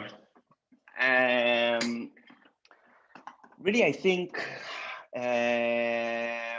that's what's great about volumetric video and about the platform we're building is really to be able to scale and monetize interactions with audience. First of all, we already mentioned the fact that this footage can be used for many different use cases and products. You can use the same footage for theatrical films, for advertisement, for games, for other use cases. And, the entire pipeline and the workflow is built in a way that not only this can be repurposed, it can also be reprocessed in the future to be able to meet future use cases. Now, interactions can be monetized as really this technology allows your audience to engage with your content or with your representation in really, new and exciting ways. You can imagine, for example, producing multi-language content on the fly, or transporting yourself into your audience's living room, for example. We recently did a project with the president of Israel that actually literally visited, virtually though, but visited all of the people in Israel to bless them for the Israel Independence Day. Marcus, do you have anything you want to add to that? Well, I think volumetric video is about to change the world in ways people haven't even thought about yet. The ability to transport yourself anywhere on the planet and be represented by yourself in your own entity is an incredible opportunity to expand the horizons of advertising, marketing, media. And since social media has become such a driving force behind the influence of the performers, imagine being able to transport yourself and be able to pose with your fans and to perform with your fans side by side and to be able to interact with your fans in real time on their devices and giving them the opportunity to be part of your universe. That is a phenomenal advent that Volumetric is going to provide to the entire advertising media and social media landscape. And I think Matthew, sorry, if I could jump in, because this is a part that's very exciting to me. And one of the things that I love about Volumetric is the opportunity to imagine a world where video can respond to its viewer. So when you have a volumetric performance, that captured video performance can respond in real time to the viewer. They can turn their head, they can look at you directly. They can hand you something. You can take something from them and hand it back. Like, of course, that's all digital, but imagine that world where you can enter a music video with your favorite performer and they hand you a glowing ball of light and you're able to hand it back to them. You can literally interact in any way with your fans, or fans can interact with that performer. It boggles the mind as to the opportunities that are out there. And I see Duncan, busily taking notes on all of this because it's a lot to consider. Do you have any thoughts about all these cases? Yeah, no, I think probably the most important thing, and it relates back to what we started with, is where you have that data saved, like Roy and Merchant were talking about. It's crucial that there's consent for that data being retained and for the use of that data. And of course, that there's compensation for new uses of that data. And I think that's been a framework that we have put out there from the beginning. So I feel like there's a good recognition of that in the industry, that's an important part. And I think it's also really interesting in what Piotr was just saying, that it's when that starts to track back towards the uncanny valley problem that I know you were referencing, isn't so much of an issue because it's actual, it's not a animated or computer animated recreation of a person. It's a person, it's their actual image. And so I'm wondering, do you feel like the direct interaction ever creates that issue, or does that, is that still solved by virtue of the fact that it's based on actual imagery? In the experiences that we've built over the last few years, and I've worked with ad agencies and production companies on the variety of them, it still works because if you're able to plan for those interactions during the shoot, it makes the performer gives you those authentic reactions that then gives you the opportunity to build out multiple versions of that performance in order for it to look natural when it's occurring later on. So yes, you are skipping that uncanny valley in this instance. Right, and the key, sorry, just to follow up on that one point, I think that's a really key point, just especially for the folks listening to this who might be thinking about it. So as you start to construct a larger performance with more nuanced reactions and things like that, there is a real difference there between a CGI character and something that's captured in volumetric in terms of adjustments and changes that are enabled, but a performance still being created, a real performance being created by virtue of the work done by the performer.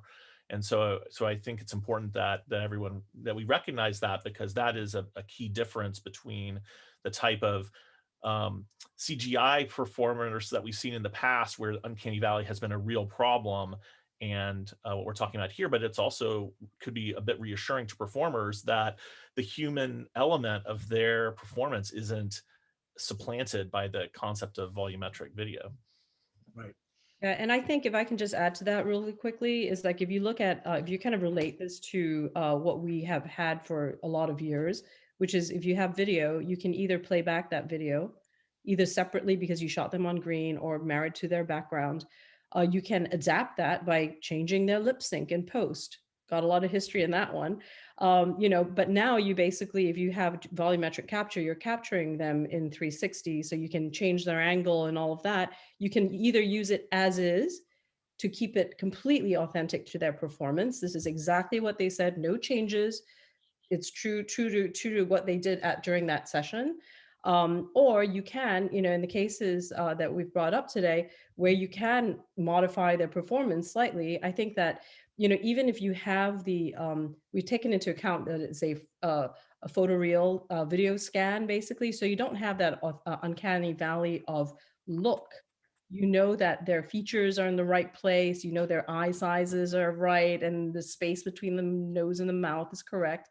But we have to also bear in mind that we can't then have uncanny valley in modifying their behavior. You know, if I'm if I'm making them gesture to things or adding additional animation to them, we do have to also keep in mind that there might be performance uncanny valley considerations that we haven't really come up against before, because we've always had animation and then we've had video, and now we're looking at marrying these two things. So it's just something to bear in mind with respect to the talent. So now let's talk a little bit about a kind of a real use case. So we established that a person or an object can be volumetrically captured. A digital double is now preserved, archived. The assets actually that could generate a digital double can be archived and then can be exported for 1,000 possible applications. So if we look at let's just look at the Mills client, the Gatorade, as an example. And let's say a brand wants to build a promotional package now around that campaign. They need Peyton Manning for a few extra shots. We don't actually have to call him. We could go back into the archive, grab those raw volumetric video files. We could retarget his movements in post-production, and of course, compensate him for that reuse, depending on the negotiation.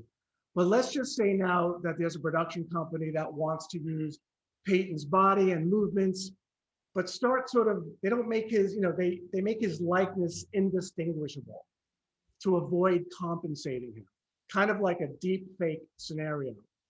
Kind of a technical question, but are there technical safeguards in place that could certify the authenticity of these files and maybe tie it back to the intellectual property holder? I think that, I mean, these are, you know, this is why we're doing this panel, because it's a really tricky question to ask and answer. I think that, you know, from a technical point of view, I mean, I'm sure there are ways to basically, you know, using visual compute, try to figure out if somebody's performance is one-to-one, have we then modified it and adapted it to something else? But I think that it's more about making sure, you know, and this is, you know, something that I can't speak to directly because that, you know, in that example that you mentioned, we weren't involved in the negotiations for that. But this is why it's incredibly important that these contractual points are made to protect the performers and their performances specifically, because like once you start to adapt things, especially when it's so personalized, it gets very, very tricky. But yeah, I mean, technically, I'm sure there's a way to, you know, figure that out. But it's uncharted territory. Piotr, do you, I know at one point you were talking about watermarking and different ways to approach that.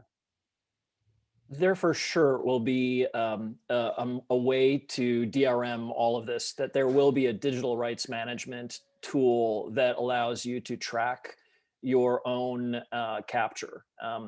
Those are all things that are in development today. They exist in one way, shape, or form now, but of course, with time, they will evolve and become much more robust and manageable.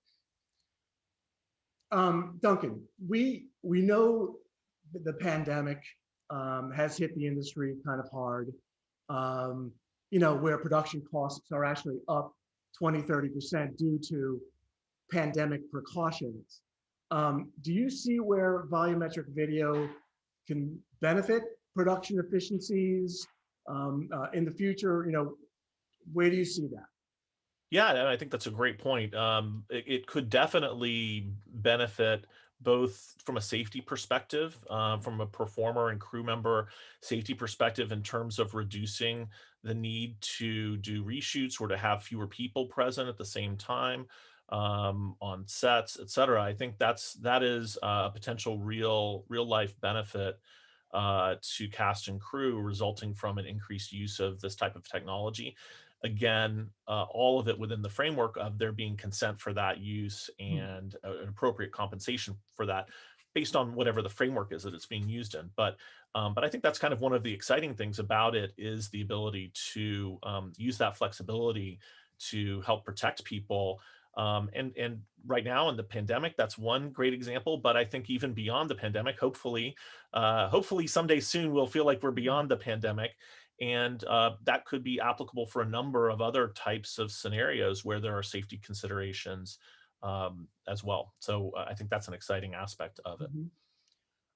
So I was talking to an agency that represents a lot of musicians, post 60-year-old musicians. And there's something about volumetric video where you could actually capture people and preserve them at that current stage in their career. Just sort of like for the floor and the panel, in that case, how many times do you think we need to capture a talent over the course of their career? Should we be thinking about recapturing them 2-3 years later? Merchant, will throw this to you. I think capturing somebody every 10 years and archiving them and managing and maintaining their scans and their volumetric captures is a very important thing, because think of prosperity. The estate could live, the IP could live on forever in posterity. There's no limitation to how long you can use it. And as technology and the display technology and the projection technology for taking these 3D volumetric videos and playing them back in real time in your living room and having a memory of somebody or a performance that you saw of Shakespeare 25 years ago is now being rebroadcast in your living room, on your dining table, or in an area that you can watch it in 3D and be part of it, be within the scene. Those are the kind of advents that we're looking forward to, and that's what's going to change the way entertainment occurs. Can I actually, we had a recent example actually where I would actually accelerate that to say every time you have a significant hairstyle change, because we literally had a case where a talent was used in one project for a brand, and then a few months later showed up for additional add-on to the campaign, and the hair wasn't quite the same. It was a big deal. So we might need to do it with more frequency than every 10 years. But can I jump in to say, I think it raises even more interesting issues about the long-term use of these scans and their use, for purposes that weren't originally intended when the scans were captured, and what that means for consent. I refer everyone to the example in season 5 of Black Mirror, the Ashley O episode. If anyone hasn't seen that, I recommend it, where a similar type of technology was used to supplant a real life person in that example. I think that's something we probably don't have to worry too much about at the current point, but it is, I think, really important to establish the right of the person themselves to control what happens with that use of their image, even after their death, and to really designate who will be entitled to exercise that control on a long-term basis, because there's something uniquely personal about having the ability to put someone into that situation, and those rights really need to be protected both contractually, which is certainly part of what we're doing, and also statutorily, which is another part of what we're doing. So let's jump 10, 20 years forward. And let's assume that we're working out all of the consent and the conditions around this. How could this industry look? I mean, could this really be the game changer that we think it can be? Does anyone have want to talk about any particular kind of technology that they have that is even taking it one step further? I think it all relates to, that brings me back to, I wanted to refer to, this conversation around security. And I think that, should really scale as we keep moving forward with this technology. And I think that's very relevant to what things are going to look like in 10 years. Really, the reason why we build, a platform for immersive social entertainment is really in order to be able to scale this technology. In order for this tech to move forward, there's really eventually a lot of aspects you need to take into consideration. You need to deal with the capture and the editing and transmission and distribution and archiving, and they all need to work together in order to scale. So you really need to have, end-to-end solutions, like you see with other technologies. Now, I believe that as the world around us is changing, this is really an opportunity to redefine the aspects that we are not happy with at the moment with current social platforms and video ecosystems. This is really an opportunity to make technology less intrusive, but also to keep it as immersive and engaging as it is today and even more. It is an opportunity to fight the misuse of content, to sanctify, if you would, authenticity. So, as we build the world's largest library of real people, and this library keeps growing, you can imagine what it would look like in 10 years from now. Security is not only a consideration. I think, it's really one of the aspects that drive all of us, I think, to do the work that we do. I think also, if you're talking about 10 years from now, we have to also consider the platforms that our audience will be on. Are they going to be watching TV? Are they going to be watching their phones? Are they going to be wearing, AR devices on their faces? Or are they going to even have, brain machine interfaces, right? So, and then once it gets more into content experiences within a space and not just on a flat screen, volume capture becomes more and more important, because how I look at things on my table and I'm not on a flat screen, having that 360 representation of a performance of any talent, any individual is going to be critical. So I think that this is why this is so important, because we have to recognize the platform that people are going to be experiencing content, entertainment, all of that on. Yeah, and I just want to say that the thing about volumetric video, because it is so accurate and it is, it is almost like the DNA of a person or an object.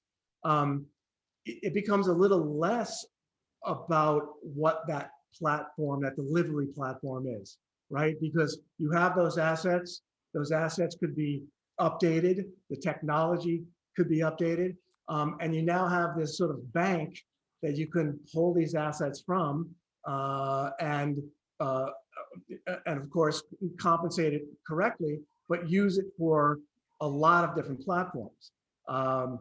So it becomes kind of ubiquitous.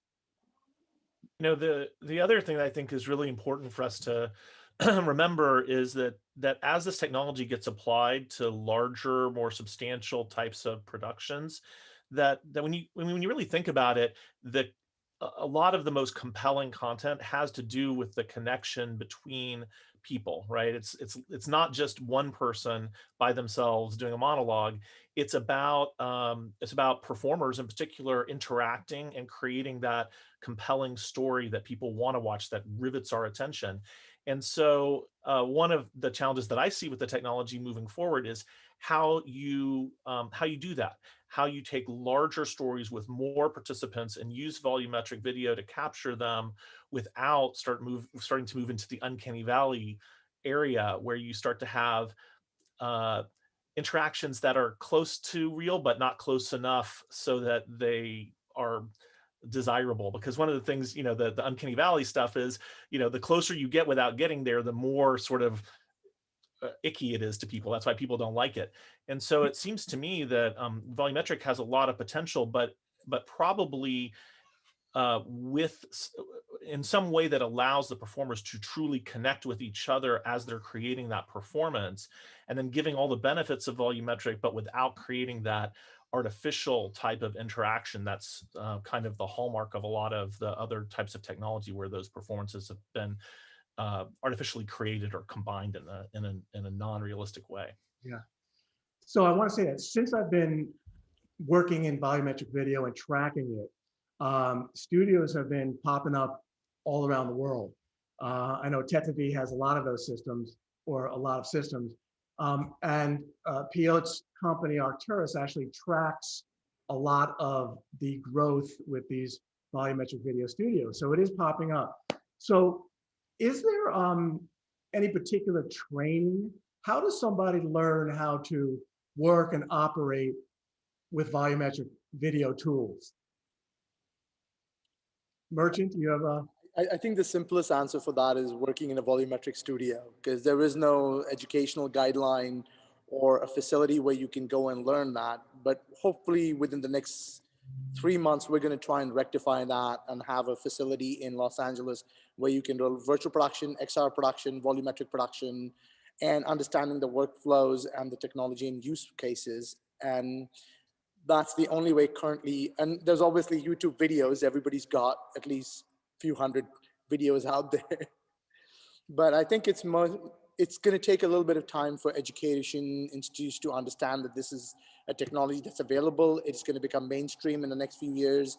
And then to take that and deploy a curriculum and a training school for that is very important. And with Tetavi, we are in discussions about building a facility here in LA, which will allow everybody to come and train and learn multiple different disciplines in virtual production, motion capture, volumetric video, and XR, MR, AR. I think hopefully we'll be able to get that up and running soon. I think, sorry, go ahead, Roy. Well, I just wanted to talk a little bit about, from an actor's perspective, and volumetric video, like the capture that you're getting, because it is 360 and it is photoreal, it is about the nuance of your performance. And that is what is so beautiful about volumetric video. And, you know, in terms of training, it is the training that you're already doing, but with the addition that your performance is being captured in 360. Like, it's not just, oh, like, where's my camera, or where's the camera and where's the light? That limitation is now gone.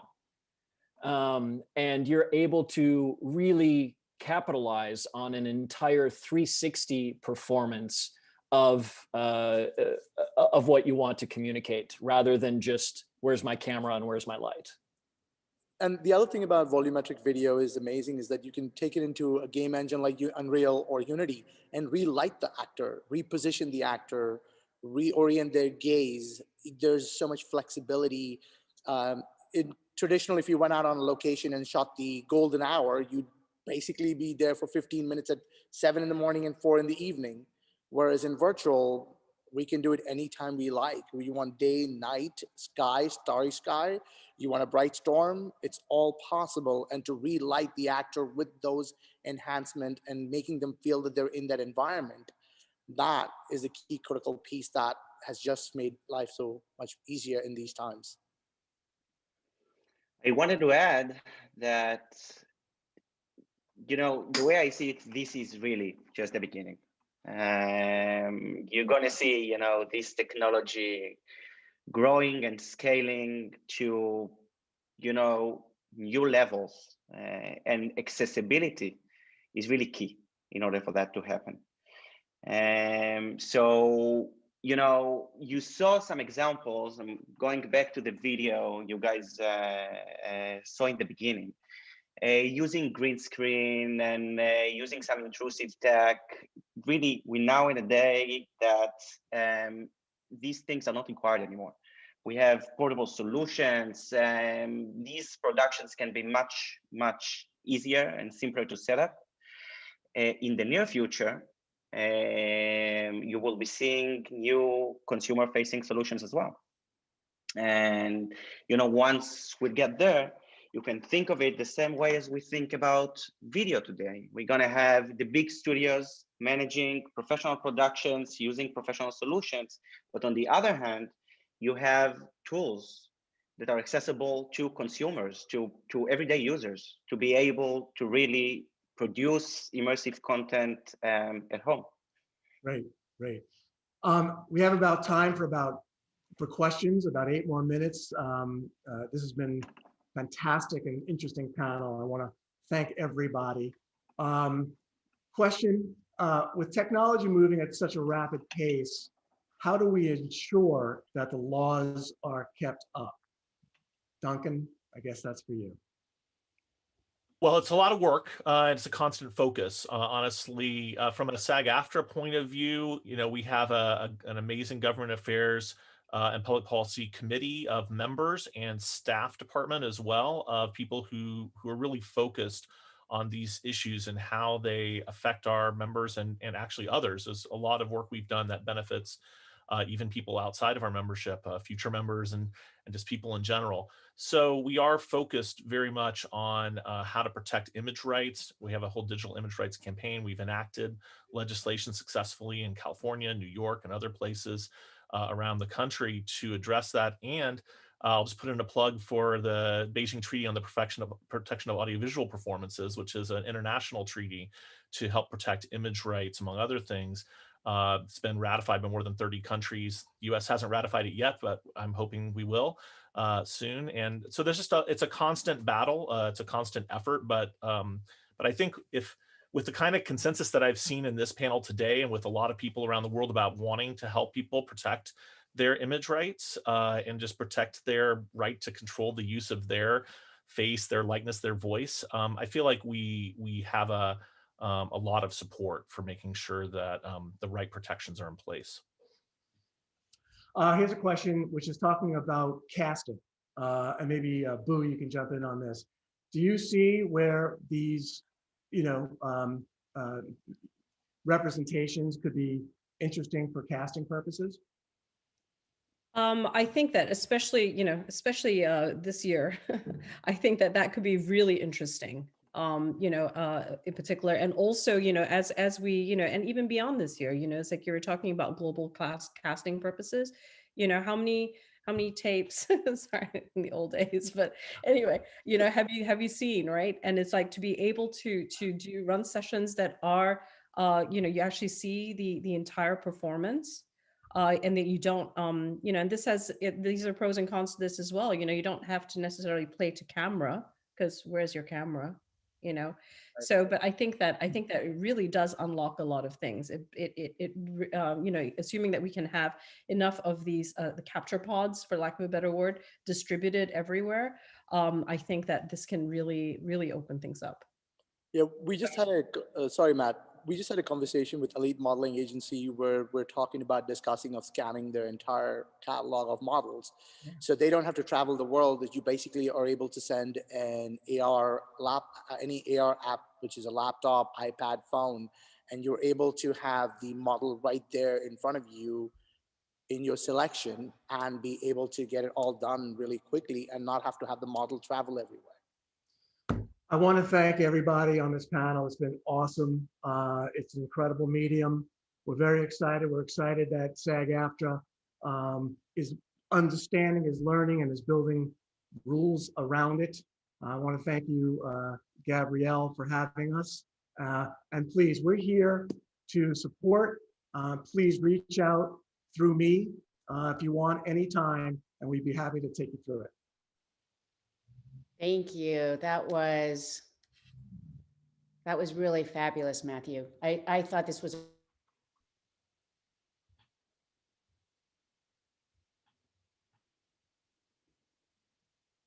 Looks like we may have a frozen picture.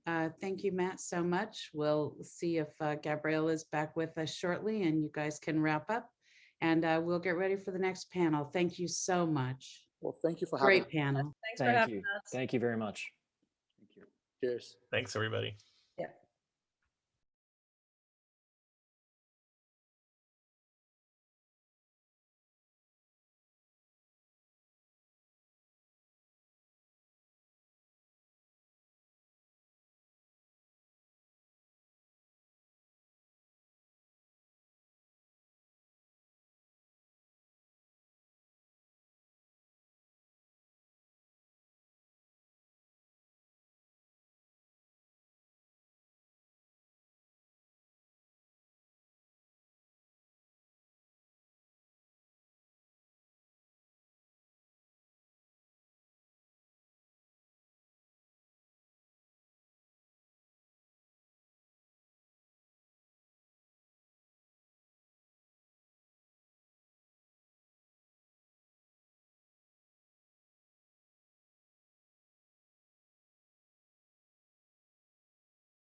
Welcome back, everyone. I'm Pam Greenwald, and I'm sitting in for your host, Gabrielle Carteris, SAG-AFTRA President Gabrielle Carteris, for this next segment. And this next presentation is one that we really wish we didn't have to give. It's not news, I think, to any of you how nefarious deep fake videos are. First, there's the issue of using someone's likeness without their permission or without compensation, which is problematic, hugely problematic on its own. But when you add into it the often seedy, pornographic, and intentionally incendiary nature of how images are misused in deepfakes, it becomes a really gross violation of a performer or broadcaster's right to privacy, intellectual property, and consent, not to mention dignity. I'm not going to sugarcoat it. In large part, what we're talking about is digital sexual violence. That's why fighting deepfakes is one of SAG-AFTRA's top legal and legislative priorities. With that, I'd like to turn it over to SAG-AFTRA's Assistant General Counsel for Intellectual Property and Contracts, Danielle Van Lier, for a brief but powerful update on the state of deepfakes and what the union is doing to confront, combat, and hopefully get rid of them. Danielle's been working on this, the front lines of the deepfakes issue for months, and it's great to have her here with us to bring you up to speed on all that she's been doing. Thanks, and Danielle, welcome. Thanks, Pamela. It's nice to be here today to talk about a subject that I really enjoy talking about and sometimes talk about too much. So I've got some slides. I'm a lawyer, of course, so there's going to be slides here. This graphic you're seeing is a sample of videos that were Google's contribution to the face forensics benchmark, which was an effort between two universities to help develop technology to detect and combat deepfakes. And to generate these videos, pairs of actors were selected randomly, and a deep neural network was used to swap the face from one to another. I do have to preface my remarks by saying that I'm just a huge nerd, and there are aspects of this technology that excite me.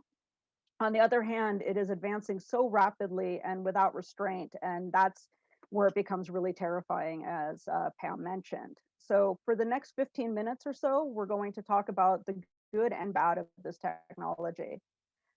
Roll video, please. I have a video here.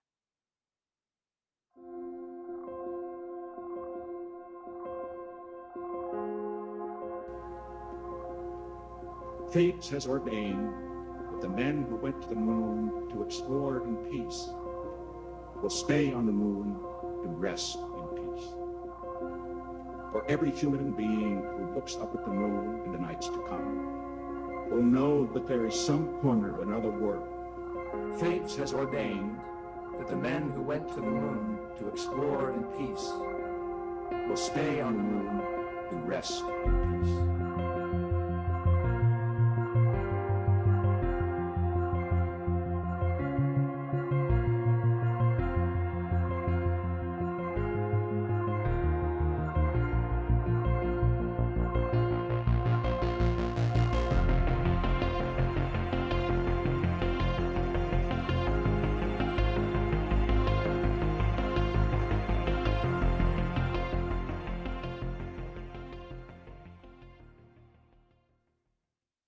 So that video gave a quick introduction of some types of deepfakes that have been out there in the world.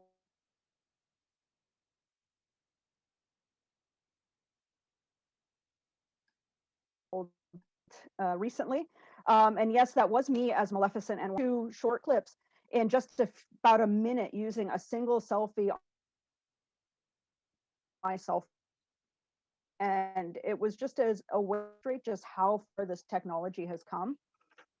Is this harmless fun? I've seen this app used to put posts in social media where fans were using the app to face swap different actors onto each other. And while it may seem like harmless fun, it's also potentially normalizing something that, you know, has broader implications, as Pamela's introduction mentioned, as this technology advances and develops. In just a couple years, we went from needing thousands of images, hundreds to thousands of images, and a reasonably powerful computer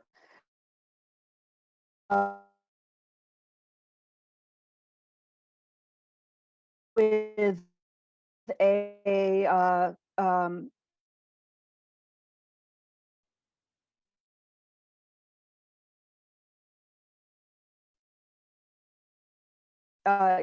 your cell phone.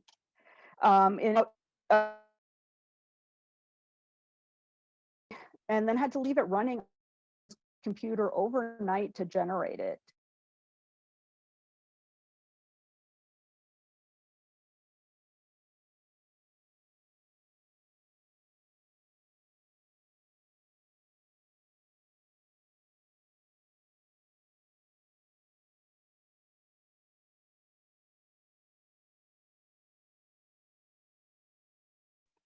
Sorry, I appear to have gotten muted.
So apologies for that, a little bit of computer difficulty.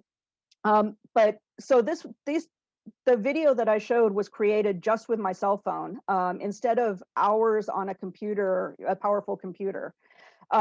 So literally these apps are now putting this powerful technology in anyone's hands with no expertise.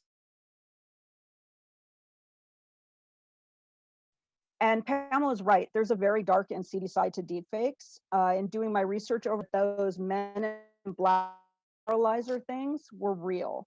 And I've read horror stories about the harm that's been inflicted on women in particular. You know, and our performers have already had to worry about traditional filmmaking techniques being used to double them in the nude or in sex scenes, you know, and that was usually just a flash of nudity here or there that implies their participation. But this technology now allows them to be digitally inserted into a scene. It isn't all doom and gloom, of course. And, you know, I think we'll go through a few different things. So Kamala, can you go to the next slide? So let's start with what deepfakes are and are not. Merriam-Webster defines deepfake as an image or recording convincingly altered and manipulated to misrepresent someone as doing or saying something that was not actually done or said. This definition is not entirely accurate because there are shallow fakes which are done using traditional editing techniques, and those are not deep fakes. The next slide, what distinguishes deep fakes is the use of artificial intelligence. And so it's going to have artificial intelligence and automation involved. So next slide.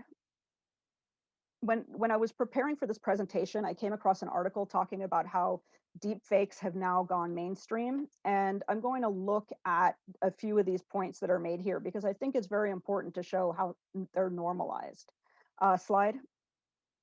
In the recent documentary, Welcome to Chechnya, the producers were able to use deep fakes to protect the individuals in identities because they were at risk for being tortured or killed in Russia. The LGBTQ community is under a lot of strain there. But even with that, it raises ethical considerations far beyond the scope of this brief presentation. Next. So in the intro video, there was a clip of Richard Nixon reading a speech that was written, but he never gave in case the moon landing had ended in disaster. It used deepfakes technology to recreate both his audio and video, and as part of a website and film project that is intended to provide a lesson on how easily deepfakes can be used to manipulate news and other information. Imagine instead of Nixon in 1969, imagine if it was Joe Biden announcing we were going to invade North Korea. Experts have long feared that they'd be used for political manipulation. And right here shows evolution of a Kim Jong-un deepfake that was created in ad group to educate and encourage both countries in a deceptive manner in political context. Next slide. So you know the technology has gone mainstream when it's making it into expensive commercials. Hulu used this technology, self-proclaimed deepfake versions of Saquon Barkley and Baker Mayfield to promote the return of sports during COVID. ESPN and State Farm have used it where they de-aged an anchor to make it seem like the commercial had been shot. A segment of SportsCenter on the commercial had been shot many years ago. And there's an entire web series that utilizes deepfakes of political figures over actors. Next one. In the introduction, there was a video clip of a virtual news anchor in China. And here are some other images of them. There's an English and Chinese version, and it uses both deepfake audio and video to provide news and information. The guy was modeled off of an existing anchor, and it's been around for over a year now. So that interesting implications both for individual broadcasters and for the state of news in general. Next one. Finally, audio deepfakes are one example that are raising considerable concern right now, both for labor and fraud and other contexts. And these started with good motives. They were kind of created by a lot of companies that were researching ways to give people with degenerative diseases back their ability to speak in their own voice instead of a digitized voice. But the technology has improved and become more accessible, and is being used in all different ways, like this YouTube channel that takes voices of famous people and makes them read various text or sing songs. And even though rapper Jay-Z tried to get the audio clips of him taken down, there's really no copyright involved, so that doesn't work.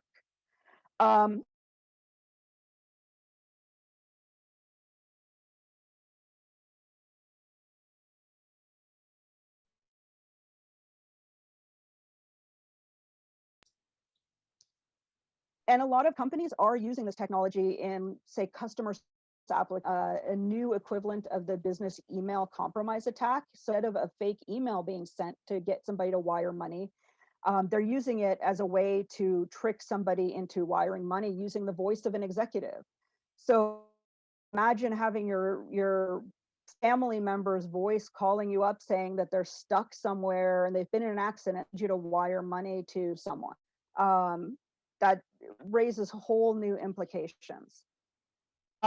Next slide. A lot of these videos, like the Nixon video, were created using actors. So there are some opportunities here. There's some good uses for this technology that, new ways to do performance capture, to bring paintings or statues to life in educational contexts. But we really need to ensure the human cost of technology is considered and that it's being used ethically, and that people have the ability to control and share in the benefits of the use of their images and voices. So let's circle back to the darker side on the next slide, please. Right now, well over 90% of all deepfakes that are out there, at least on the internet, and some estimate closer to 96%, feature non-consensual nudity and sexual content. And they're almost all women at this point. Largest victims of this. But it's not just celebrities. They're being used for people to get back at exes. If someone denies them a date, they'll use it to kind of try to lose them in, get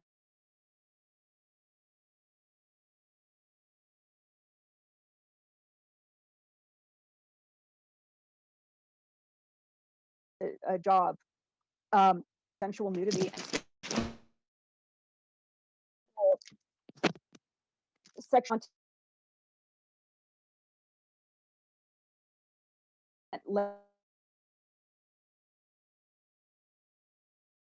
to introduce legislation in California and New York. Ban it or did, and if they have the right to refuse consent. Nude deepfakes are used without consent. There are very significant penalties for it. So it's potentially a powerful arrow in a victim's quiver. Likewise, you saw some examples of fake news, which could very likely become literal. So it's taking control out of the hands of actors, newscasters, others, and making it so people no longer believe their own eyes because of the proliferation of deepfakes. It can even erode public trust in journalism. Last slide. Next slide. The law and technology have been really slow to respond. As Pamela mentioned, we're working on legislation and trying to find ways to counter it. There's other groups out there trying to find ways to counter it with law and technology. But it's a chess match. As soon as one thing is done, the next comes along, the next technology. So with that, I'm going to pass this back and wrap up, and I'll pass it off to our next panel. Danielle, thank you so much. Thank you so much for that. The deepfakes has been very to watch its progression and to understand how we're approaching it has been very meaningful, because it's really frightening, actually. And the idea that so many women are victimized by it is another topic on itself. I want to say to the audience, you know, here we are in Zoom, and of course, with that technology that we love, there are also some things that come up. So we apologize for some of the technological glitches that are occurring, but it was a great presentation. So thanks. Okay, we'll be back in a few moments for the capsule conversation, gaming to dubbing, what's hot in voiceover. I think this is going to be a little bit more uplifting, not so scary. And thank you again for staying with us. Be back.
Well, SAG-AFTRA has an extremely strong and vibrant voiceover community. It's a community I actually love and work I adore. During the pandemic, we've actually seen a huge shift to working from home, which has been aided by technological advances in recording equipment that's accessible to performers of all levels. And we've also seen organizing our colleagues to continue to do this organizing from home, which is really something special. So I want to tip my cap to the voiceover members across every voiceover genre. They have really made incredible adaptations to the work from home model during the pandemic, something I wish we could all do. Over the next 15 minutes, we're going to delve into the world of voiceover in general. We're going to talk about how voiceover performers who traditionally worked in video games and animation are actually finding new opportunities in dubbing as a result of SAG-AFTRA's organizing efforts in the space and due to the negotiations made in our 2019 Netflix agreement. Very exciting. So to lead this conversation, I am thrilled to introduce David Urigo. Sorry, David, for that. David is a leader on SAG-AFTRA's Los Angeles Voiceover Committee. He's also extremely involved with our allies in CODA, the Coalition of Dubbing Actors, and they've been doing great work as well. So hi, David, it's so nice to have you with us. Well, thank you. Thank you for letting us be here. I'm happy to be here with Xander Mobus and Sarah Elmale, a couple of wonderful people that we are going to just jump right into the meat of this thing. And as Gabrielle mentioned, obviously we have shifted to working from home a lot. So Sarah, I'm going to ask you first, where have you felt that there have been disruptions or delays in productions? And do you feel like it impacted certain areas of VO more than others or not? Well, I think early on there was a big shift from I do mainly games, and then I've also, as was mentioned, it's been a big year for live action dubbing in this during pandemic. But games being my focus, I noticed it most in traditional AAA, meaning large scale Hollywood big budget style video games. And they're reorienting their production, finding ways to continue to utilize the professionalism of engineers and studio houses that they were used to. And then sort of finding a new way to work with actors from home, voice actors, upgrading their setup if maybe they just had an audition ready space to work in, leveling that up to final production quality. So there's a little bit of discombobulation there initially, and everyone was in kind of a mad dash to upgrade. But interestingly, and since I'm here to talk about and for indies, I think that indies have, they have different kind of budget considerations. If folks aren't familiar, much in the same way there's independent film, which is experimental, lower budget, but really fulfilling, sort of nourishing work for artists. There is a similar world of independent video games that are all, scrappy and exciting and innovative. And I think because they have those different budget considerations, there was less of a hiccup in terms of they're already using, talent who have home setups that are up to their par at least. So I don't think the indie community noticed it as much, perhaps.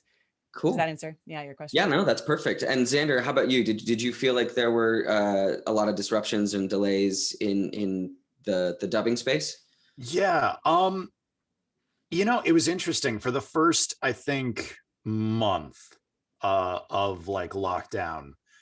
We weren't 100% sure how things were going to continue. There were, sessions being put on hold because it was like, we'll wait until this is all over and then we'll bring you in. Right.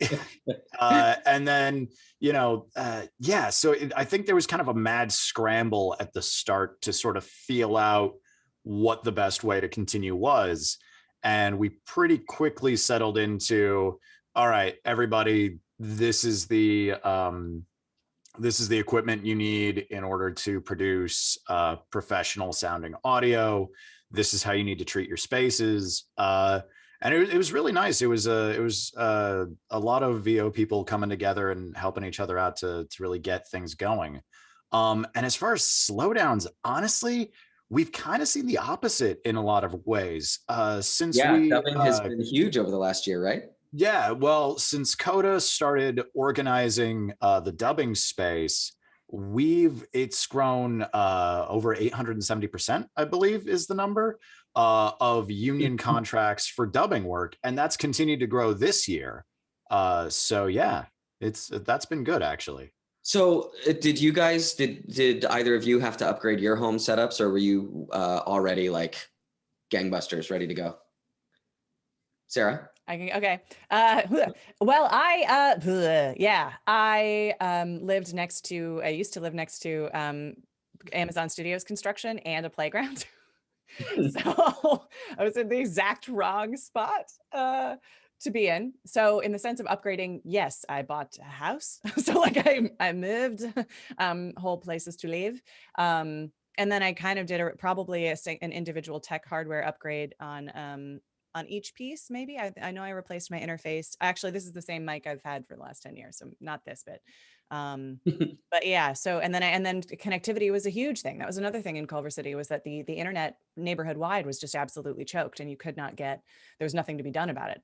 The internet providers had to service the area better because everyone was suddenly shifted to work from home. So so yeah, kind of on each piece, I did wind up doing a major overhaul. Xander, Sarah did some minor upgrades. How about you?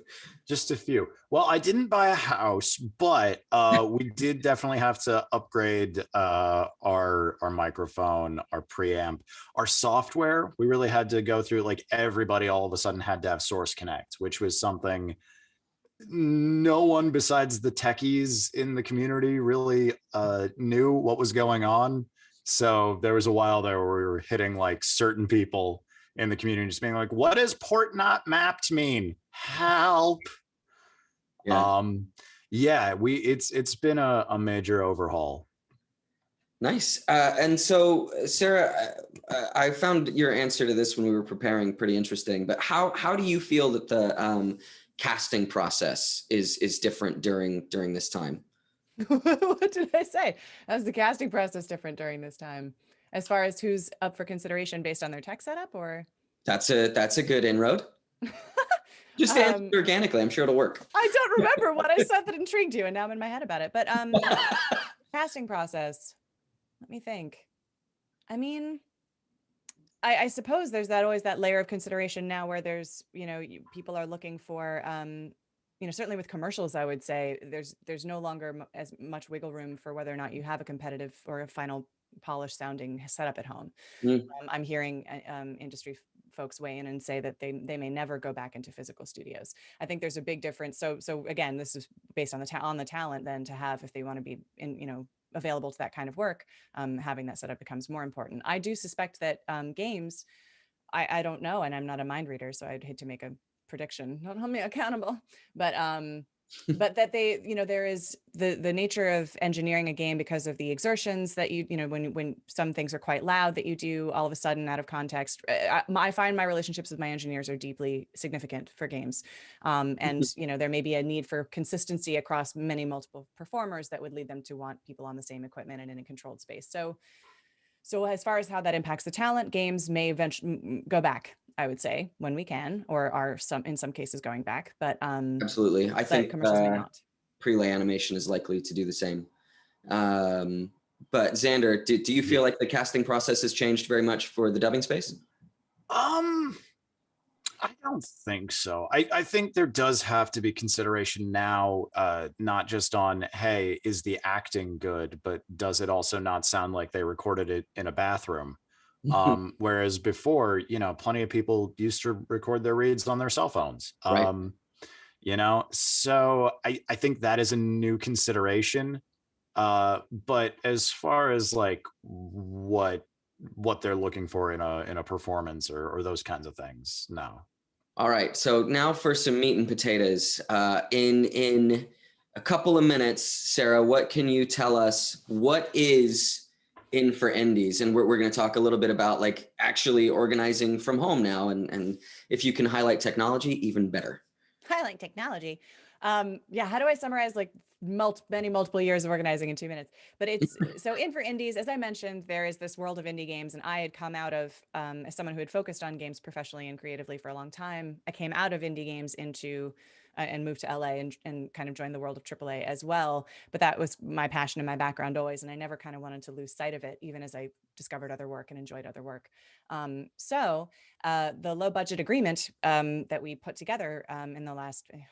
We worked on it so long. I'm trying to remember what the official year is. Maybe 2017. I'm not sure, but it was the first of its kind. So it was the first for interactive. So we had low budget agreements for many other kinds of work. Now we finally had a low budget agreement for indie games, and so we worked really hard to kind of have feedback conversations, like to tune it with the help of the independent developer community, so the game maker community. So after all of that work making this contract, we put together an information campaign. It's extremely important to me that in the same way that, or in the opposite way rather, that students of film learn about the union and casting, and it's sort of part of your education, and it's assumed that it's an entity you will interact with. There's no comparable piece of that in game development. No one comes up just sort of having a sense that one will eventually work with the union and how that works. So there's a huge need, to my mind, for education and outreach and awareness in getting developers to understand what the union is, what it represents, and to feel like it's accessible, legible, usable, all of that. So In for Indies was a Twitter campaign mainly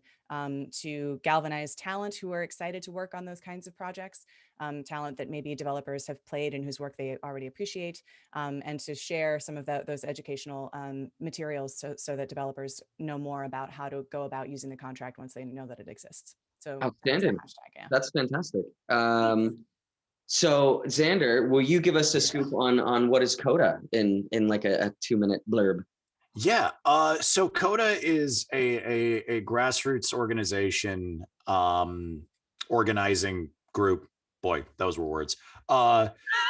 Essentially, it's the Coalition of Dubbing Actors. The Coalition of Dubbing Actors. Thank you. This is why David's here, to keep me honest. So what we do is we kind of started because we looked at the dubbing space, and with streaming and stuff like that, there's more of this work than ever before. And we were like, hey, listen, the dubbing contract is nearly old enough to drink, so it needs to get updated.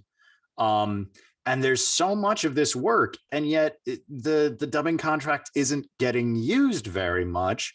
Why not? So we've been really reaching out to that community to get them engaged with, hey, we want this work union. We want to be working on, contracts that are fair and equitable for the people working in this space.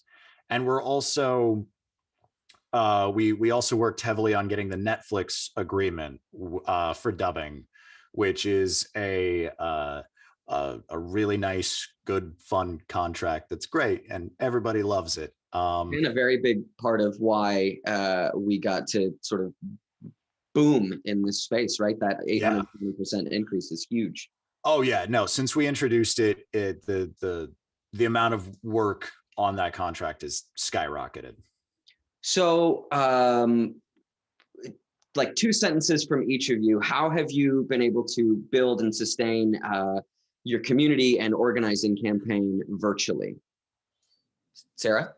Me? Well, I think I have to sort of sit back, and now that we've done this initial campaign, I have to think more. I'm feeling, especially I'm inspired by the coalition of dubbing actors, getting, the power of numbers. Sometimes I feel like I share individual resources that are free for developers, and so I've been mainly dropping those to kind of shed more light on the subject. But I need to get some buddies in here, I think. To you, Xander? Yeah, well, we've been we've, much like everyone, adopted Zoom.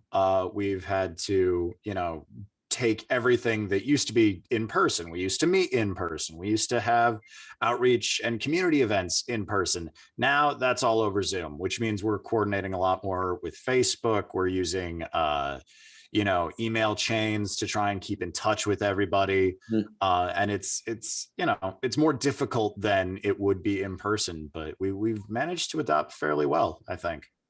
Well, I think I speak for a lot of members of the community when I say thank you for everything that that you're doing with organizing more union work. I know personally, I am a big fan of it. So thank you for being here today. And Gabrielle, thank you for letting us have a platform to share some of this good work today. And back to you.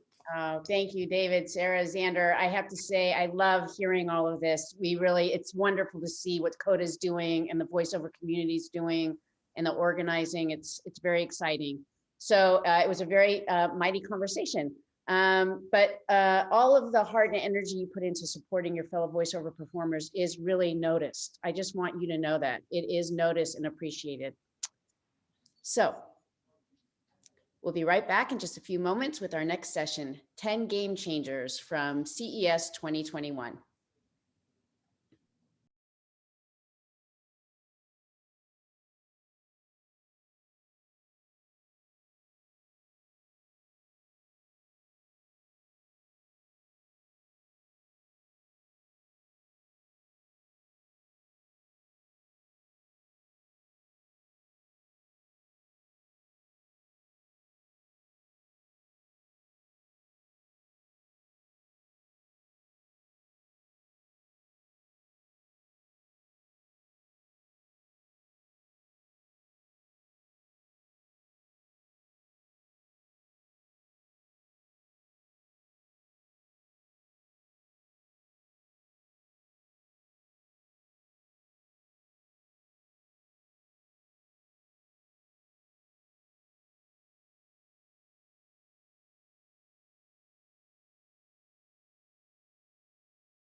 CES, where do I begin? Well, if you're not already familiar, CES is the leading industry technology event with over 100,000 people in attendance each year. I've been there now for the past several years, and it is daunting in some ways to see so many people in the same space looking at all the new technology. This year, the trade show actually went digital for the first time. That's a little different. Everything's a little different this year, though it had all actually the hallmarks of a traditional CES program with new and exciting gadgets from touchless toilets to fever sensing doorbells, alongside the biggest innovations impacting SAG-AFTRA members and working Americans across virtually every sector. So, who better to lead a discussion about the 10 biggest game changers from CES than a game changer herself? Yes, I am speaking about SAG-AFTRA Executive Vice President and Chair of SAG-AFTRA's National Innovation and New Technology Committee, my good friend, my sister, union sister, Rebecca Damon. Hi, Rebecca. Thanks for being here. Hi, Gabrielle. Thank you so much. For everybody, if you missed CES this year, I want to make sure that you get to hear about some of the really fantastic and cutting edge ideas that are just such a big part of this event. As Gabrielle mentioned, this is just one of the ways that at SAG-AFTRA we stay on top of the trends that are going to impact our members. So whether people are actors, broadcasters, recording artists, singers, dancers, stunt people, you name it, there is so much that we can gather from CES that impacts our industry and affects us as members. So with this big download, we could actually spend a whole day just talking about the virtual CES this year, but we don't have a whole day. So what we're going to do is we're going to just take the next 20 or so minutes to talk about the big game changers that we saw at CES. And I'm going to tell you, it was very hard to pick. We saw real trends towards the democracy of technology. We saw new virtual technology. Everybody's been watching AR, VR. People are seeing experiences that they never would have been able to have in the past. And we just saw a panel about gaming and how that is just exploding exponentially. It's one of the fastest growing product areas, and it's not just for the at-home use anymore. Now we have a whole world of professional gaming, and the way people actually experience gaming has obviously really changed too. It's not just sitting there playing with your friend. People are playing around the world, professional gamers. You have go-to influencers that are working in this space, content creators. It's very exciting. There's also the massive do-it-yourself industry, and that is so interesting to see all the small innovators in terms of technology, along with obviously all the big companies. So as we are looking at this and seeing the different gear that's coming out, the different programs, the different products that come onto the market, many of them actually help our members and people in the content creating space create. And it's just becoming more sophisticated year after year. When I'm thinking about technology or CES, and I like to think about this, like just put on my SAG-AFTRA hat for a minute and think, are consumers leading and inspiring the innovation, or is that innovation, just bringing along consumers? And what does it really mean for us as members? What does it mean for an American worker? And that's a lot of what we're talking about today. So we're going to investigate some of the really incredible, as Gabrielle mentioned, occasionally daunting, but also very exciting future that we're walking into. I have just the perfect set of people to do that with. We have a fantastic National Innovation and New Technology Committee at SAG-AFTRA, and I'd like to introduce you to a few of them right now. I have National Board Member and LA Local Board Member Ben Whitehair, as well as Aubrey Bozino and Dilip Rao, who are joining me to go through 10 game changers. It's pretty exciting. So right now, I'm going to turn it over to Ben Whitehair for number 10. Go ahead, Ben. Number 10 on the list, we have the ITRI Dual Arm Robot System, with the acronym DARS. The big thing here is that it has human-like hands and arms, and can continue to see as robotics continue to improve, we're getting closer and closer to robots that can actually do the things that humans can do. So when we think about it in terms of how this affects our membership, a couple things have come up. One is how this might affect things behind the scenes on the production side of things, where you can have robots taking over the jobs that require fine motor skills and things that involve perhaps shooting or camera technology that we're looking at. Increasingly, people are finding ways to incorporate. You think of like maybe a camera that's designed to follow somebody, and that you then pair that with these robots who can do things that other humans wouldn't necessarily be able to do, or would be more dangerous. Or I can put a robot in an explosion and get that filmed in a way that I wouldn't be able to do with a human. So it's continuing, as we talked about as a group, the refinement of what is happening in robotics is happening faster and faster. And as we see that, the tipping point for when you can have, as Dilip was saying, a quantum leap in this technology that really starts to impact how things are being filmed, what we're able to do in filming, and how it affects us in the actual performance. So that is number 10 on our list there. That is great. Thank you, Ben. I mean, I think the quantum leap is what we're headed towards. I think sometimes when we think about robot technology, we all have our Battlestar Galactica or our Star Trek moment or whatever that is for us individually that we think about. But what has been so interesting in terms of the evolution is this has come in just these last couple years at CES.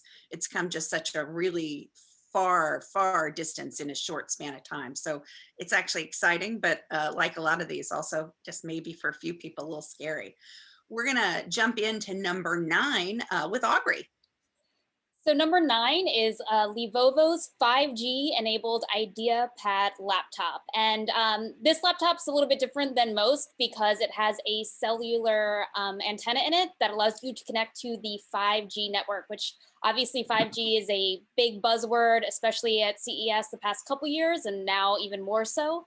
So you do not need a Wi-Fi link, or you don't need a hotspot in order to connect to the internet with this laptop. You can connect to the super speedy 5G cellular network. And if 5G is not available where you are, you're still able to connect to 4G LTE speeds as well. And this is a game changer because if you're a filmmaker, a musician, a content creator of any kind, you can now shoot your content, you can edit it on the fly, and then upload your project right where you are without needing to connect to a hotspot or needing any wires. So really great for people that are shooting spontaneously on the go in remote locations. And this could also really open the door for musicians to do live streams from really unique locations. I think, we're all used to seeing musicians now recording and live streaming from their homes, but it'd be really cool to do this, from all over the world in places that maybe don't have the power capabilities needed previously.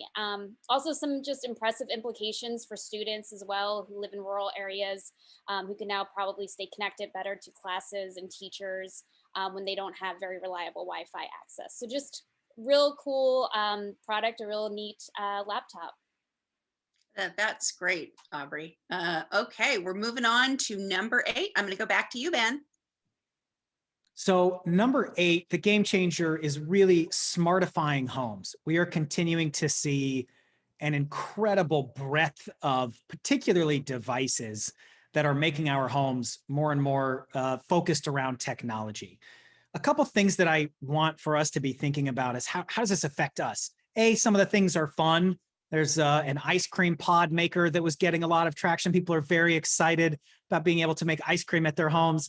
But I think the things that really are going to make a difference for us as professional performers and creatives are the things that allow people to consume content more and in different places. One of the popular things that came up for a lot of people was a Bluetooth shower speaker by a company called Ampere that's, bringing music, podcasts, all of the content that us members are making into your shower, right? We've got TVs in bathrooms and more ways for people to consume the content that we want, which I think is overall a positive thing. The other element of this, Linksys has a new router. A number of other companies have much faster at-home Wi-Fi routers. And as particularly in the US, as we continue to increase the speed of the internet that your average person has access to, all of a sudden that means they can stream our content, whether that's, as simple as what we think of that not every, American has access to around streaming Netflix or, other streaming services, but it again increases the way that people can consume content. The last piece around the smartifying homes that I think really impacts our members is just the level of immersive experience that you can have to consume content in your home. A home theater continues to get closer and closer to what you would experience if you went into a movie theater. And particularly during a pandemic, people are looking to find ways to have that immersive content experience.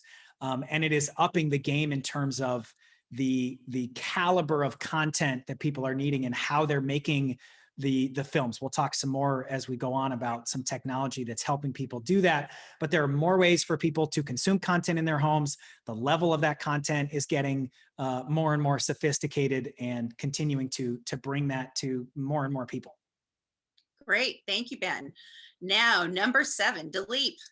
So number 7 in our game changers was the Canon Volumetric Studio. It's a volumetric capture chamber. Now, many people have worked with different technologies in a portfolio of using different technologies to make this happen. We already have films that are being made this way. Avatar is one.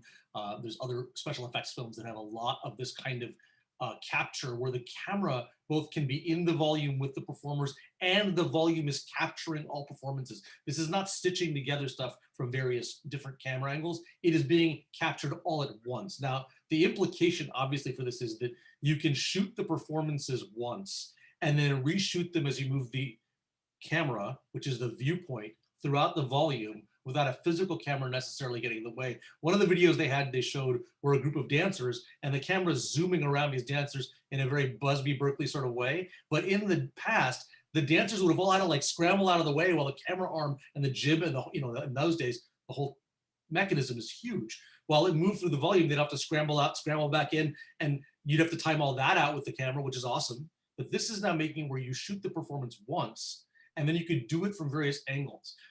It is a hugely flexibility-driven tool, I think, and also a capture tool at a very high level of quality for multiple performances at once. And it does open some things up. It is not the sort of, it's not gonna change the world in terms of game changing. What it is gonna change a lot, I think, is how performers have their work captured and used. And this is a real leap forward. And again, some of the very high-end productions that are happening now are using this kind of technology, but it's all custom made. And this is sort of a first iteration on doing it as a portfolio of instruments that work under one heading to do the same thing and offer it to more and more people who would like to use this kind of tool in their work. So that's number 7. Thank you, Dilip. And for those of you that didn't get to catch the earlier sessions, please check out our volumetric capture panel from earlier in the session, where you'll be able to see a real deep dive into this, because it really is some very interesting stuff. We have number 6, and I'm going to toss it back to Ben. So number 6 on our game changer list is the Panasonic Lumix BG-H1. Very savvy name there. It is basically a tiny, tiny, incredibly powerful camera. It is 1.2 pounds and it's basically a 3.5-inch square. And it's still packed with the features that allow it to do the kind of filmmaking that you would see in a theater. So, 4K sensor up to, 60 frames per second. So it makes it a cinema camera that you can then fit into small spaces. You could put it on a drone. You can stash this on a moving vehicle, or, because it's so tiny, you can hide it in, some small place that you wouldn't be able to get a giant camera and capture cinema quality video in ways that you haven't been able to before. Again, I think this continues the trend of how creative we can be in our storytelling. And certainly for me as an actor, it's exciting that it makes it easier and easier for me to just be the actor, and that they can capture what I'm doing wherever I'm doing it in whatever kind of space. And I think it, at its best, is going to allow us to be even more creative in what we bring to the table as storytellers. So the short version here really is that it's a super tiny, incredibly powerful camera. Great, thank you, Ben. Number 5, Dilip. So our number 5 game changer was streaming, in that you can say, obviously, there's been big specialized panels just on streaming in this entire presentation. So I'm not trying to recap what they did or to try to delve at that granular level of detail. But I will say one of the things I noticed in the CES presentations was this is really big because of the possible captured revenue streams a lot of the streamers want to have. There has been success. Disney's numbers have been absolutely astonishing in terms of subscribers and the retention, as well as their monthly income they've shown. The revenue streams have been crazy, and there's less successful ones, and there's a lot of now kind of forensic detective work as to why some are more successful than others.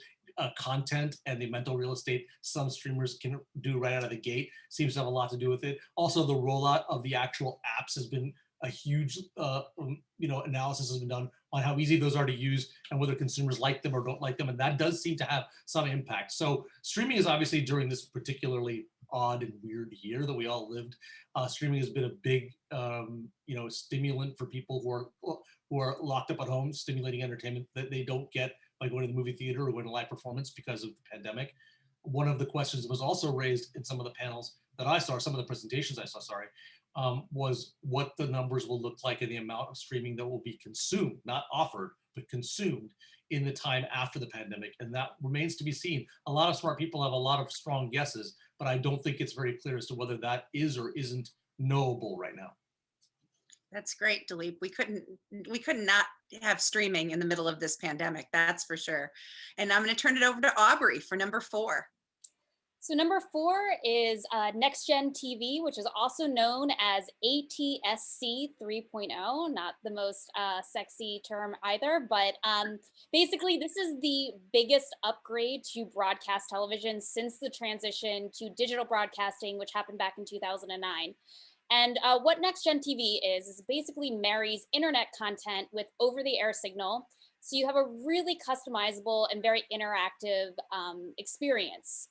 The signal is free. It's delivered over the air via an antenna. And this actually can even penetrate much deeper into buildings and further distances than previous antenna signals have in the past. And basically in the age, where I think we all are multitasking while we're watching content, we are maybe scrolling through social media on our phone, we're maybe video chatting with our friends to, watch a movie together in the age of quarantine.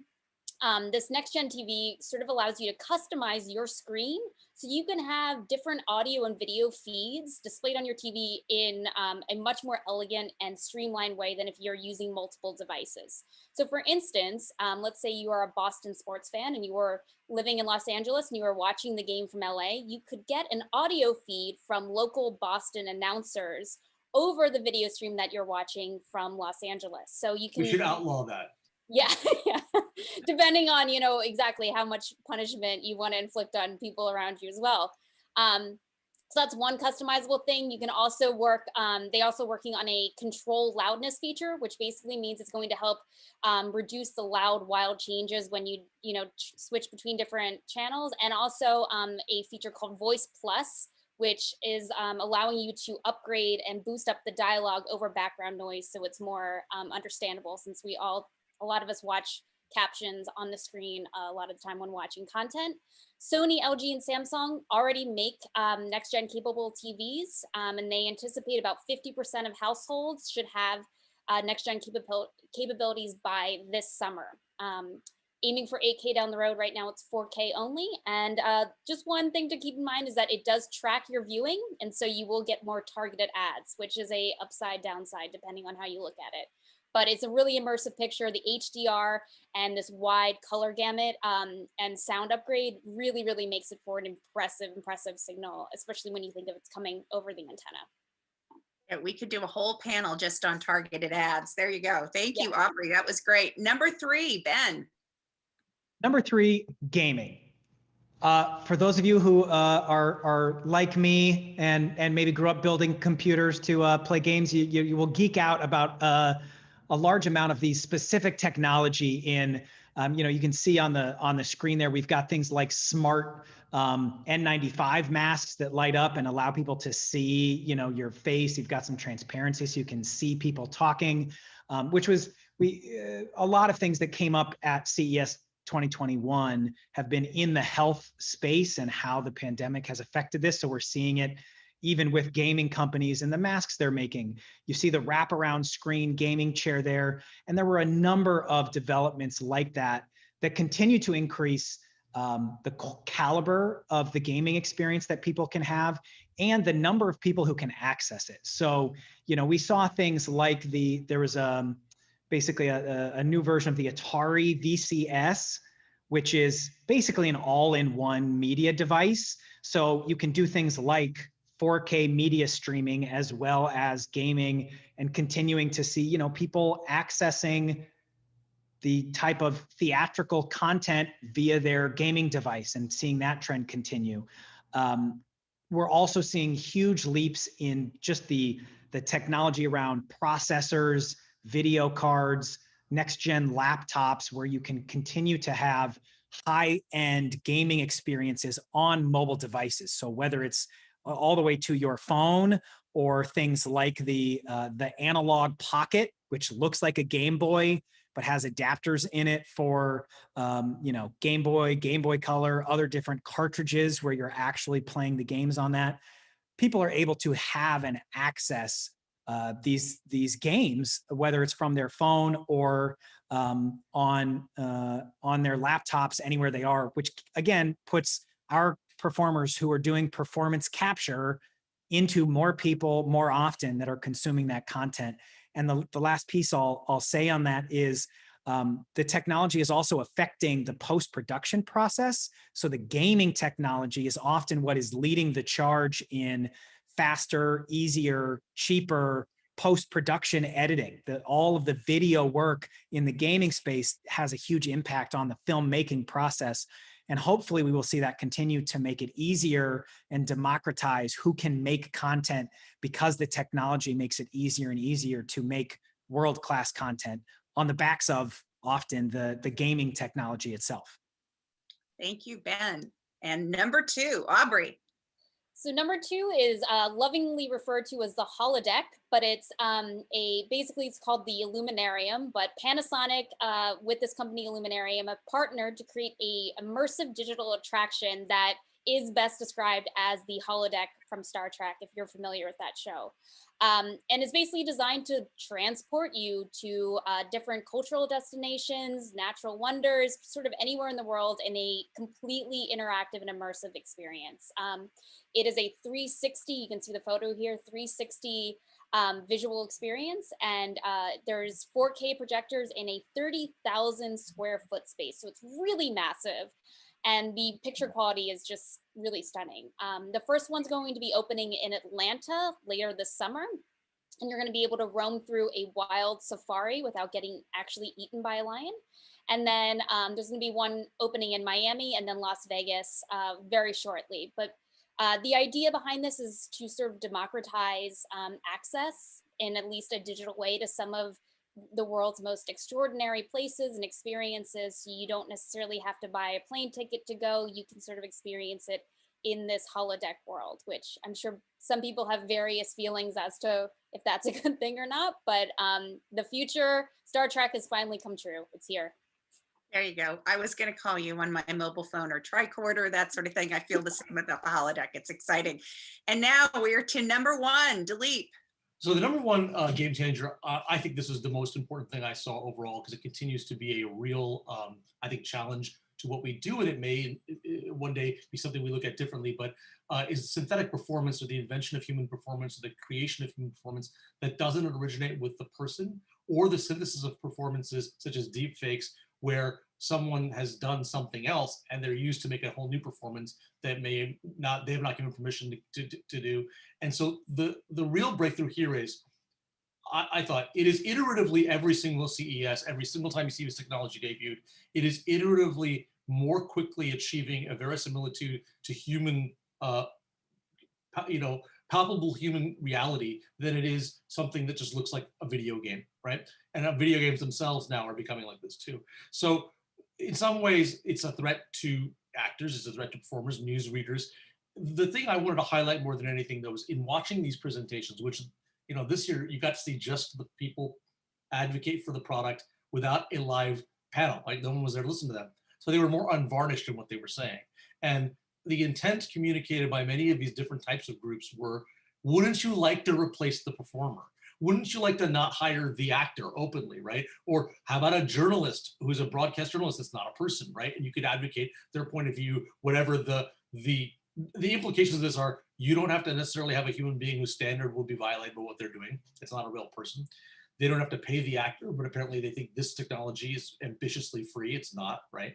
But the appetite to replace the performer and the human presenter is not only seeming to be pushed by the vendors, but they are obviously detecting a desire by producers of some of this content to replace human beings as well. I don't think it's worth speculating whether we think it will or think it won't. Those sorts of indulgences are about easing our anxiety or soothing our insecurity about seeing this, or just deciding things we don't know yet. I do think it's worth noting that this is becoming a larger avenue of presentation within CES. And it's quite jarring as a performer and a member of SAG-AFTRA to go from looking at a very cool new TV to suddenly seeing someone be like, I would like to replace you with a non-human set of electrons, right? That is a different kind of technology. And it does speak to, if Ben is saying like, we can blow, like with that camera, or we're talking about the robots, right, behind the scenes, we could blow up the camera, blow up the robot, it's unsafe for humans, that's one thing. If the other thing is, we would like to replace you because you're less controllable than the thing we can make to control, then that really does change the idea of everything being both a collaborative medium and that human beings are part of the process of entertaining human beings and not just a willful sideshow to someone inflicting themselves on an audience without any mediation of a talent. I think that it's worth noting that it's becoming realer and realer. And we as organizing people within these areas of presentation performance need to take it very seriously because its reality, its look is iteratively getting closer and closer, and it's worth noting. Yeah, well, that is, when I hear you talk about that, Dilip, I just like to remind everybody is this is why we have a union that is so critical. And it's not just for us in this space, because obviously there is this desire to, by certain elements to, replace performance, I remember in the actual in-person CES, which just a year ago, I can't believe we were actually together a year ago with, thousands of people, but to replace not just us. I remember taking a shot of a replacement broadcaster and sending that to a bunch of our broadcasters at, ABC, NPR, all manner of the place, and just said, oh my gosh, look at this. But it's also about replacing workers in a general sense, not just this. That's the replacing not just artists, but teachers, doctors, nurses. The person at the checkout counter is now these virtual artificial synthetic humans. And so I think it is something that not only we are watching, but the entire labor movement is watching as well, to make sure that this is done in a responsible way wherever we can have that input. And with that, I know we have to wrap up because we're just running out of time. But before I do that, I want to thank Dilip, Aubrey, and Ben. Thank you guys for all your great insights today. It was just terrific to hear from you. And I'm going to turn it back over to the fantastic Gabrielle Carteris. Thank you, Rebecca. Thank you, you guys. What a great discussion. Aubrey, Dilip, Ben, this is really the research, and what you're expressing to us and sharing is really incredible. And it is something that we have to be mindful of. And that is why we have a union. So thank you so much. Anyway, we invite you all to take a short break. We're going to be back promptly at 12:45 Pacific time, 3:45 Eastern for my one-on-one conversation with Tristan Harris, the co-founder and president of the Center for Humane Technology. That'll be followed by an incredible afternoon of discussion with our national labor leaders and policy experts focusing on what the future looks like for workers. So we'll see you back here soon. Take care.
Hello, everybody. Welcome back. I just want to, I hope you had time to have a little something to eat and that you stay with us for the rest of the day. I want to first just start off by apologizing. I'm having some technical issues here at home. So if I go away, I will try to come back, but I know that we'll be able to continue on. I just wanted you to know you might see me disappear. We really have a packed afternoon. I'm going to dive right in. So, you know, a reoccurring theme throughout today's summit is clear. We see the possibilities technology opens up for working Americans, but we're also mindful that technology poses serious challenges, risks, and questions for working people and for society as a whole. So if you have questions that you would like to direct to our next guest, please submit those questions to sagaftra.org/summit questions. That's sagaftra.org/summit questions. Now, for our next guest, who I'm very excited to introduce, is Tristan Harris. He is the co-founder and president of the Center for Humane Technology. If you saw the powerful Netflix documentary, The Social Dilemma, you would know who he is. If you have not seen it, you should see it. And you can actually see the trailer in the description on this live stream if you want to be able to watch it. But if you know anything about him, if you read anything about technology and ethics, Tristan's name will no doubt be familiar to you. Just this week, he was named, and I think this is wonderful, Tristan, I'm so happy for you, but you were named Time's 100 Next list of emerging leaders. He is in the vanguard of thinkers and doers, working to reverse human downgrading and to realign technology with humanity. Yay. I want to dive right in because there's so much to talk about. I hope we're able to get to a lot of it. Hello, Tristan. Thank you for being with us. My pleasure to be here with you, Gabrielle. Thank you so much for the introduction. Thank you. I have to say, I did see Social Dilemma. I have seen your work. I think it's riveting. For our audience members who might not know, tell us about the Center for Humane Technology and what is its core mission? Yeah, well, the Center for Humane Technology is a nonprofit that we founded in San Francisco, originally as a vehicle for all of the technology insiders who were inside of Facebook, Google, places like this, who said, wait a second, there's a core problem here. There's a problem with the business model in the effects that these systems have on society. So specifically, we're talking about, you called it human downgrading, which is in our mission statement, but that's kind of like the climate change of culture, because while we've been upgrading the machines, we've been downgrading humans. We've been shortening attention spans, increasing polarization, increasing disinformation and misinformation, leading to a breakdown of truth, increasing perception gaps where we actually have a worse and worse idea of what other sides of the political spectrum believe. That's actually measured by a group called More in Common. But these are not random side effects, much like in climate change, where if you go back like 40, 50 years in climate change, if you might have had some people studying the glaciers way up in Alaska. Why are they melting? But then you'd have a totally different group over here studying the coral reefs. And then you'd have a totally different group over here studying species loss in the Amazon. Why would species loss in the Amazon people be talking to the coral reefs people, be talking to the melting glaciers people? Until we had a shared understanding of climate change as a system. Similarly with technology, why would I talk about climate change? Well, because technology creates the climate change of culture.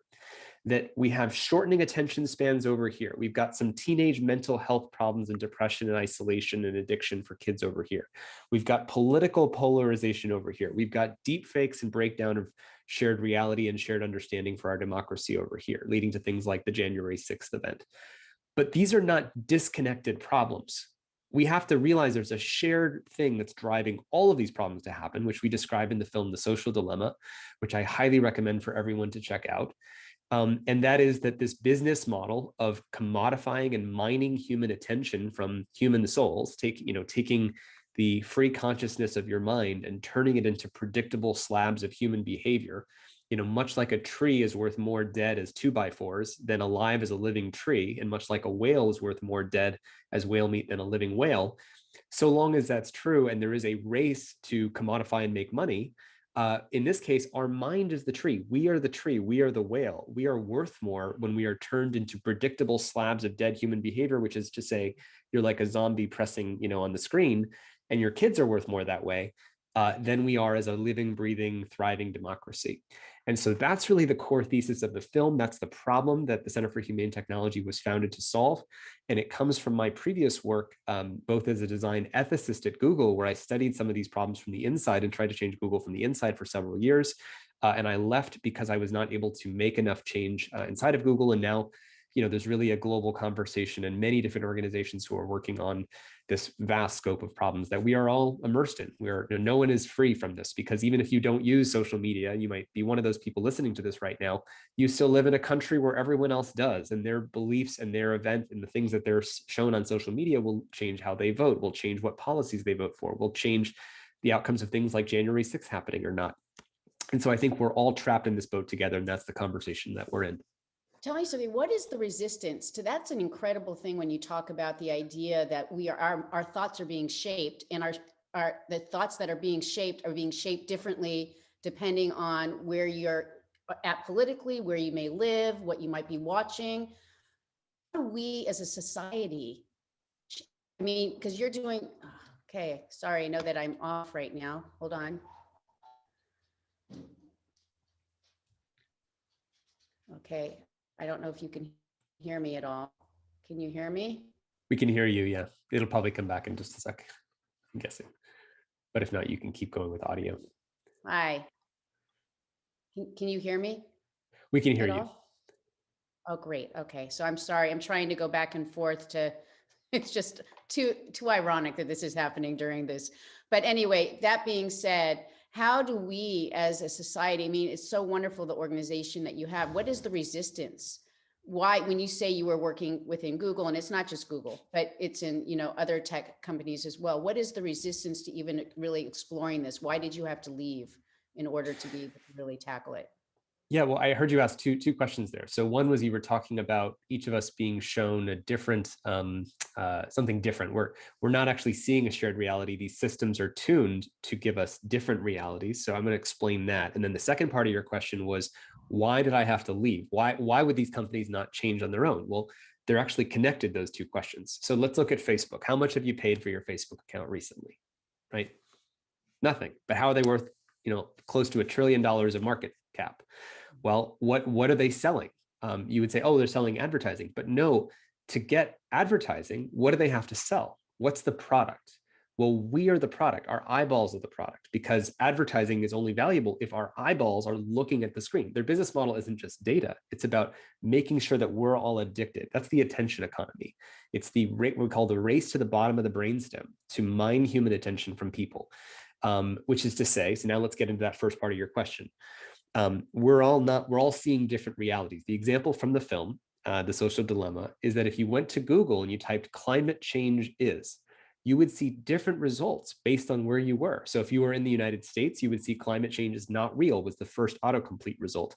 If you were in Denmark, it would say climate change is a wicked problem. If you were in China, it would say climate change is real. Why is it saying that? Is it because Google knows what's true and then it twirls its mustache while it says, I'm going to sneakily give people different, autocompletions? No, because what it does is it's just a big computer, and it fills in, when you type climate change is, the first result with what most people in your country in that area have been searching. And it makes more money the less it relies on human decision-making, editorial judgment, checking to see what's true, and the more it relies on automation. So in other words, let's take that same example of personalization with Facebook. Facebook's business model, as we just said, is selling your attention to advertisers. And what's the best way to get your attention? Is it by giving everybody a shared reality, or is it by giving you your own Truman Show, where every time you flick your finger, it gives you affirmation, not information? Because let's just break this down. If Facebook had two news feeds and they tried one was called the affirmation feed. So every time you flick your finger, it shows you why you're right, the other side is wrong, and you should feel even more outraged because yes, you're so righteous. Let's imagine the other news feed Facebook could show you. It's called the challenge feed. Every time you scroll your finger, it challenges your worldview and it says, well, maybe it's a little bit more complex than what you just thought. Which of those two feeds are you going to stay with and stay clicking on and scrolling on the longer? The affirmation feed. I know that's the one, but I should be doing the other. Yeah, we're probably flipped on our Zoom video. And so what that means is, so imagine this shared reality with 3 billion people use Facebook. And instead of seeing a shared understanding of reality, we are each put into a narrower and narrower, crazier view of reality. And you have people actually being shown conspiracy theories, and the conspiracy theories that would be perfect for their mind. I'll give you a very concrete example of that. My colleague Renee DiResta, who's actually studied how Facebook groups have been recommended to users. Facebook actually recommends new Facebook groups for you to join based on the groups you've already joined. So here's an example. If you're a new mom and she joined a new baby food group, so sorry, a do-it-yourself baby food group, so organic baby food, you make your own baby food.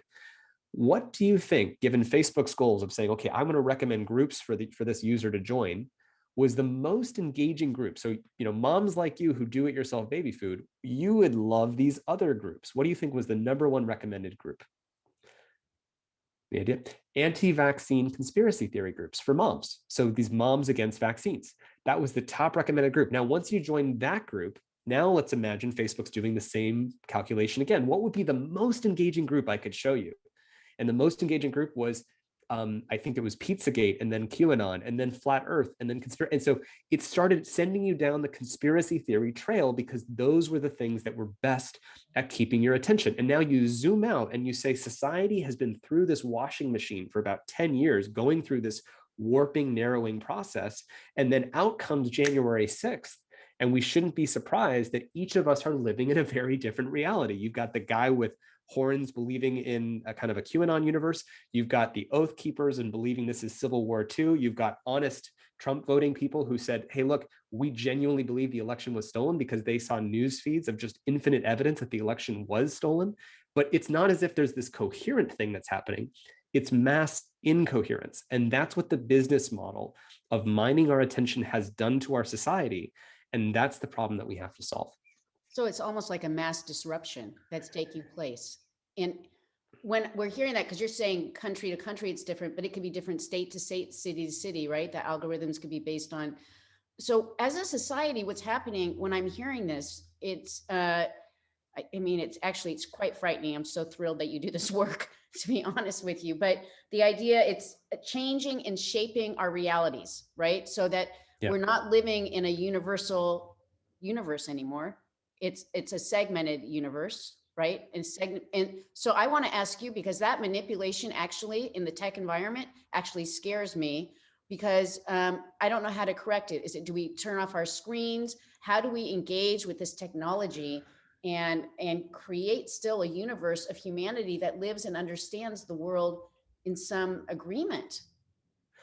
Yeah, well, I mean, and this is why this is the problem of our time, because by the way, no matter which problem that you care about, whether it's human trafficking or racial injustice or climate change, what does that depend on? It depends on other people knowing that that problem you care about is as big and as significant and as real as you think that it is. And if you've been shown an infinite newsfeed that says human trafficking is the biggest problem in the world and we have to solve it, but no one else has, you're never going to get traction to solve that problem. If you believe climate change is urgent, we have very few years to solve this incredibly massive problem and everyone needs to act on it. But we've all been shown these different realities that climate change is not real. We're not going to solve it, which is all to say that this is the problem that is beneath other problems. In the film, I think I'm quoted saying, how do you wake up from the matrix when you don't know you're in the matrix? In this case, at least in the matrix, we all had a shared matrix, Neo and Trinity, that go into this one shared matrix. But in the world that we're talking about, we're actually put into each of our own little matrix in which we get more confirmation of our views.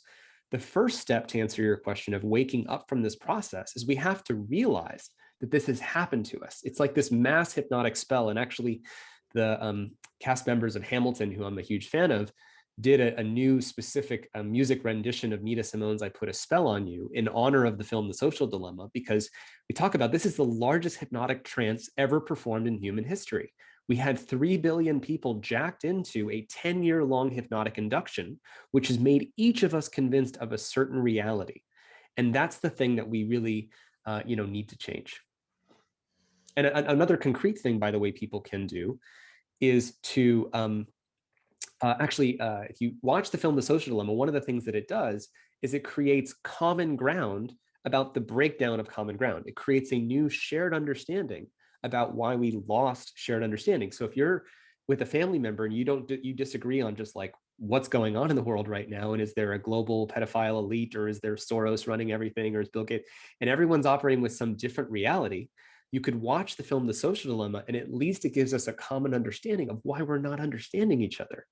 And what you can do is actually open up Facebook or Instagram on both of your phones and do what's called a reality swap, where it's almost like Freaky Friday.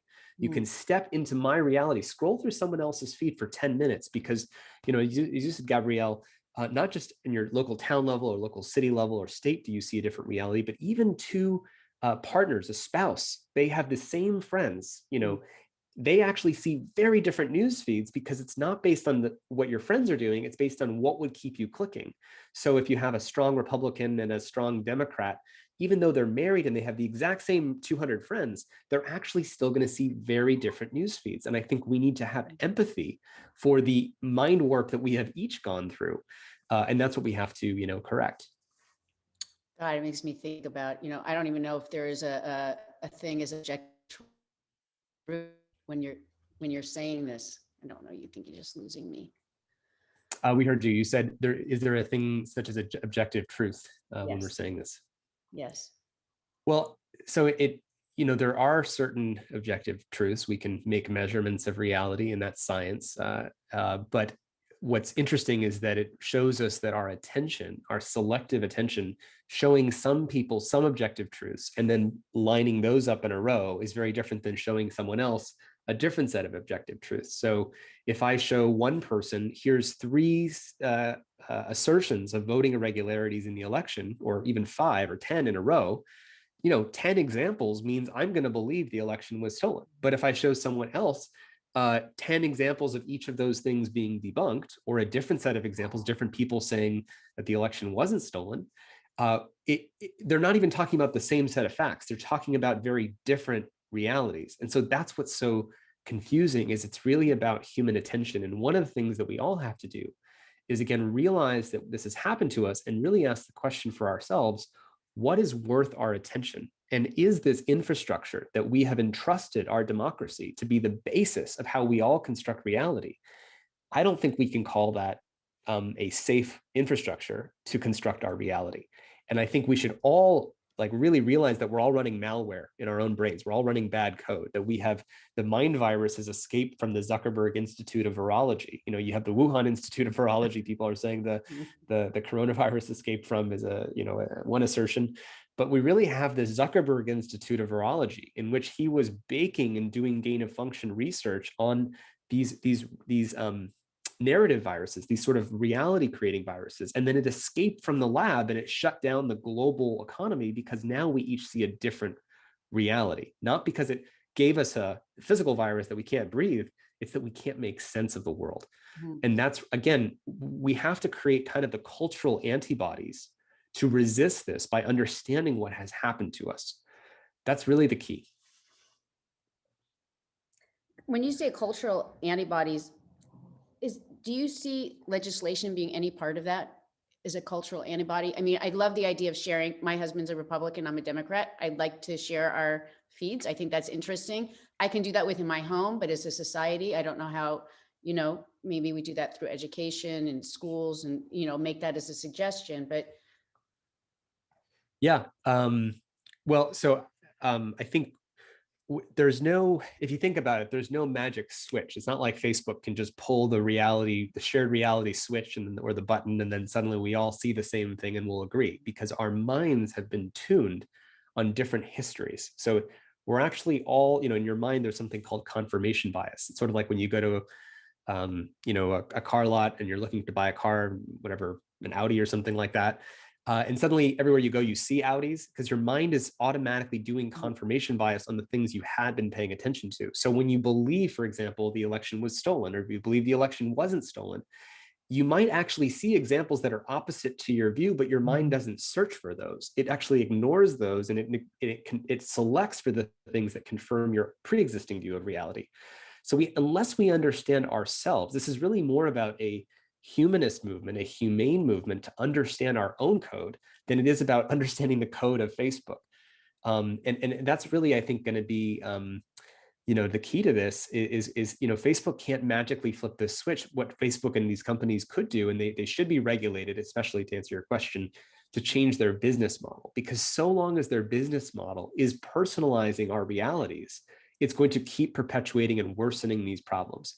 We just interviewed on our podcast, which I do recommend people check out, called Your Undivided Attention. It'll be out probably a little bit later, but we interviewed the CEO of a group called More in Common. And More in Common actually measures what's called the perception gap. How accurately can Democrats predict the percentage of Republicans who believe X or Y? Here's a couple of examples of that. Democrats believe that something like 36% of Republicans make over $280,000 a year. So basically, Democrats believe more than a third of Republicans make more than $250,000 a year. But the actual number is 2%. And the reason they think that is because these extreme realities were presented to them. But on the other side, Republicans believe that something like a third of Democrats are LGBTQ. And of course, the actual reality there is it's closer to, I think it's 2% or no, 6%, I believe, 6%. So the point is that we are each confused about each other.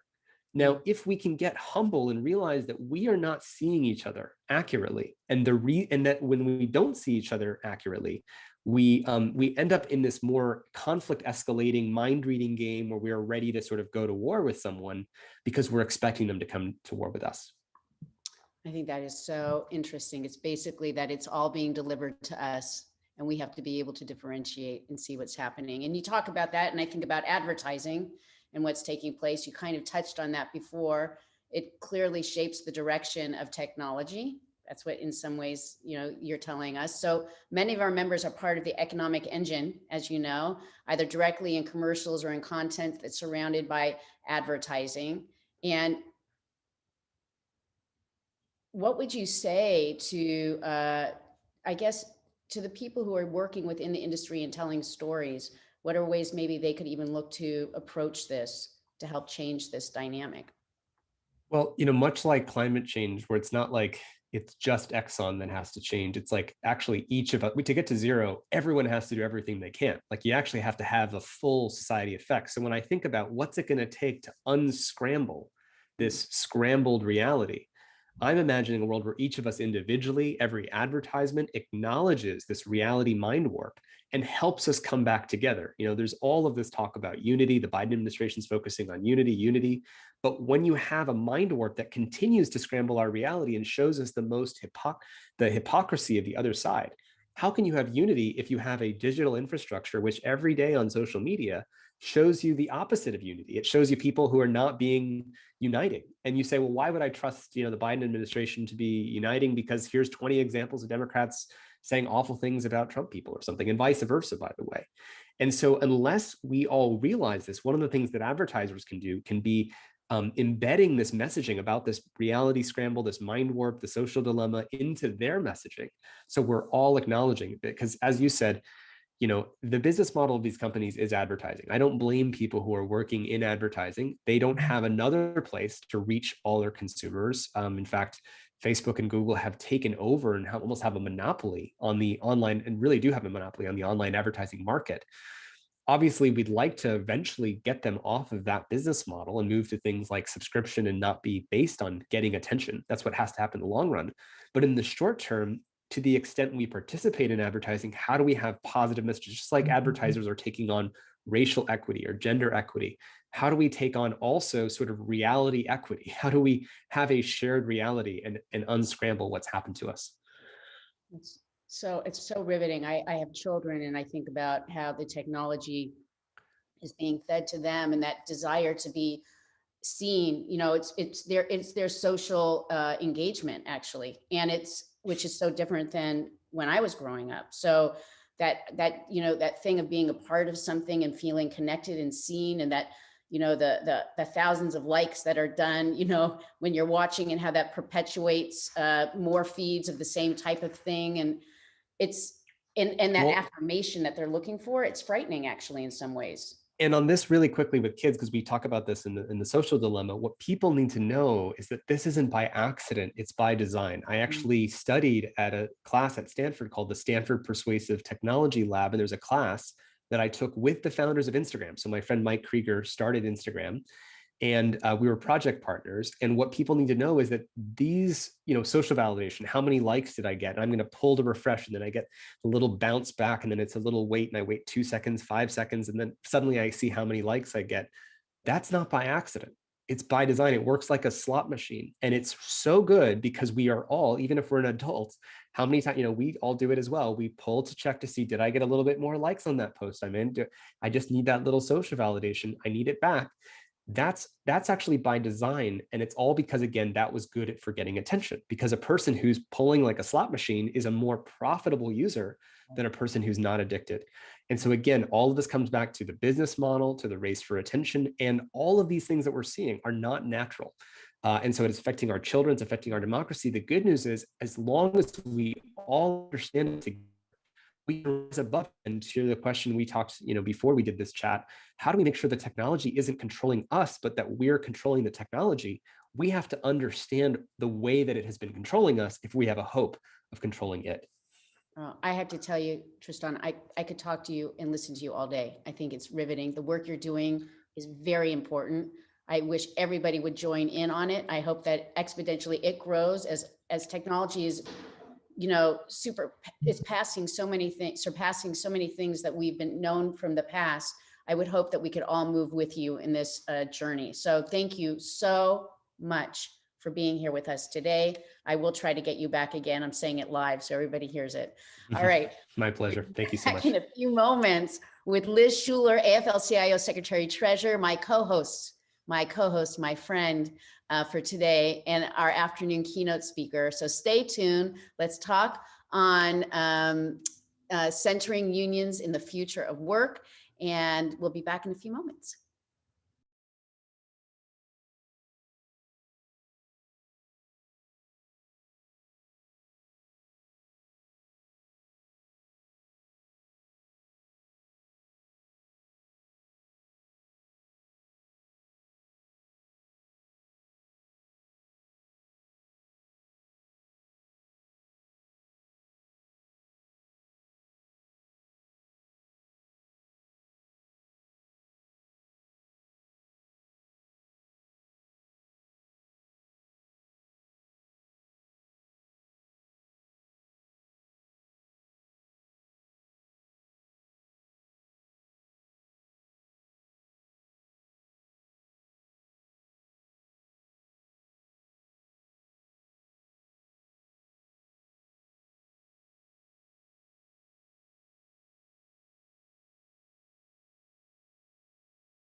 Welcome back. I am really excited to be here and particularly thrilled to introduce our next speaker because she is someone I not only work with, extremely closely actually with, and she's breaking new ground for the American labor movement, but she's also my union sister. The relationship SAG-AFTRA has with the AFL-CIO is very important because when you set aside the glamorous trappings of the entertainment world or the notoriety of broadcasters, we represent, and it's so important to remember, we represent working people.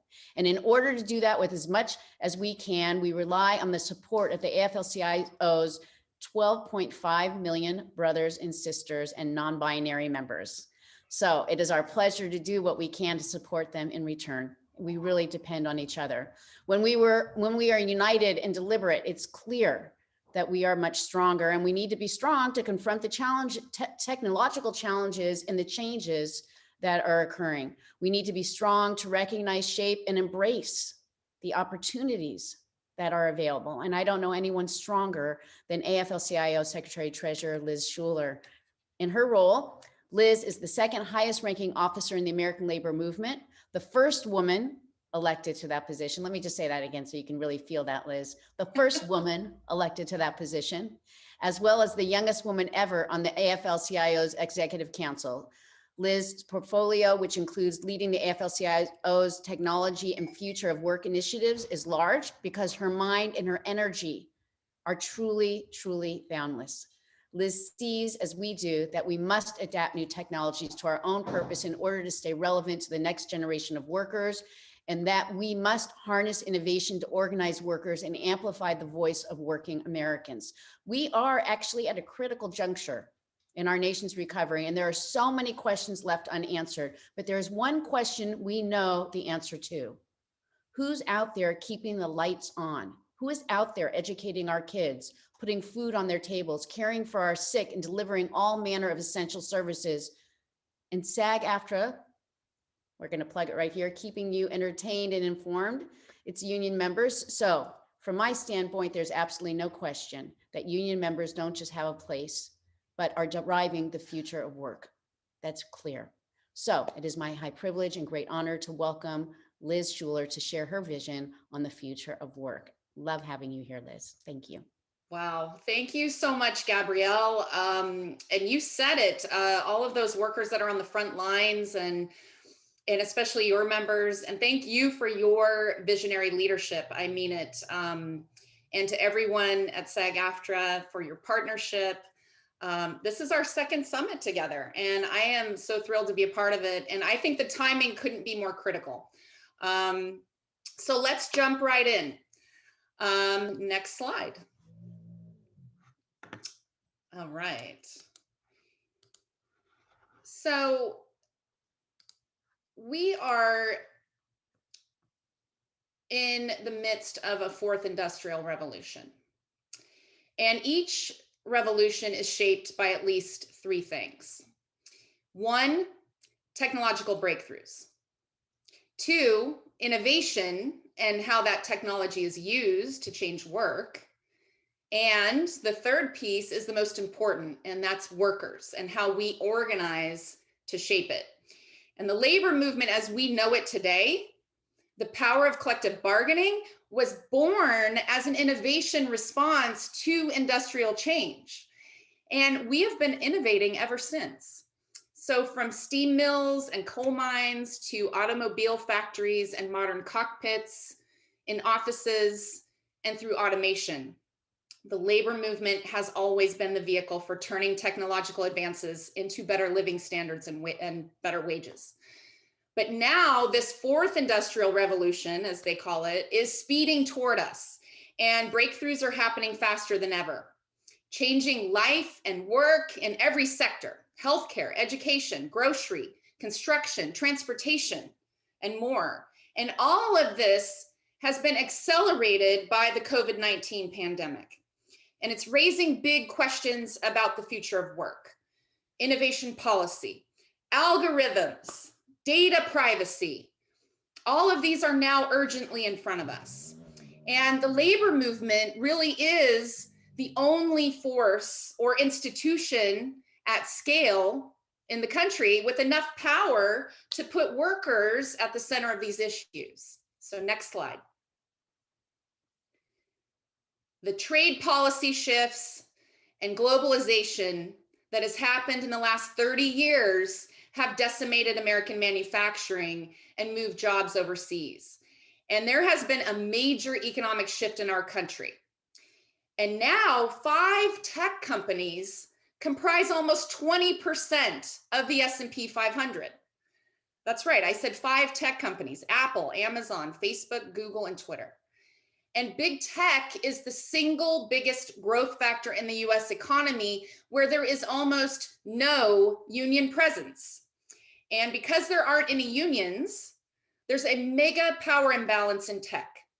And it's bleeding over into other sectors as the tools that big tech create exacerbate the problem, like surveillance and data collection. So what do I mean? Well, let's talk about some examples. Next slide. Amazon. Amazon is the quintessential case study. Let's start with data. You hear the saying, I know I do, that data is the new oil, right? It's a commodity. It is power. And that is why employers collect it. Amazon collects data on workers through scanners, through wristbands, thermal cameras, how far you walk, how long you're in the bathroom, every move of the wrist, literally monitored and recorded. And Amazon even patented a wristband because, and this is actually from the patent, it says, tracking of a worker's hands may be used to monitor performance. So it's dehumanizing. And that's the next point here, is workers say this level of control turns them into zombies. It's dangerous. Workers are forced to accomplish tasks at unforgiving rates. In 2018, a reporter found that 10% of full-time workers suffered serious injuries. That is more than twice the national average. And it's not just warehouse workers. Drivers have to deliver, get this, 999 out of every 1,000 packages have to be delivered on time. Imagine the pressure and what that translates to on the road as we're all driving around. So that brings us to another point. Where does that employee surveillance data go? Well, it goes into an automated management system. And that system can issue warnings. It can even fire workers, all with no human interaction. And now we're seeing Amazon weaponize data for union busting. They're identifying and moving employees around to prevent union organizing.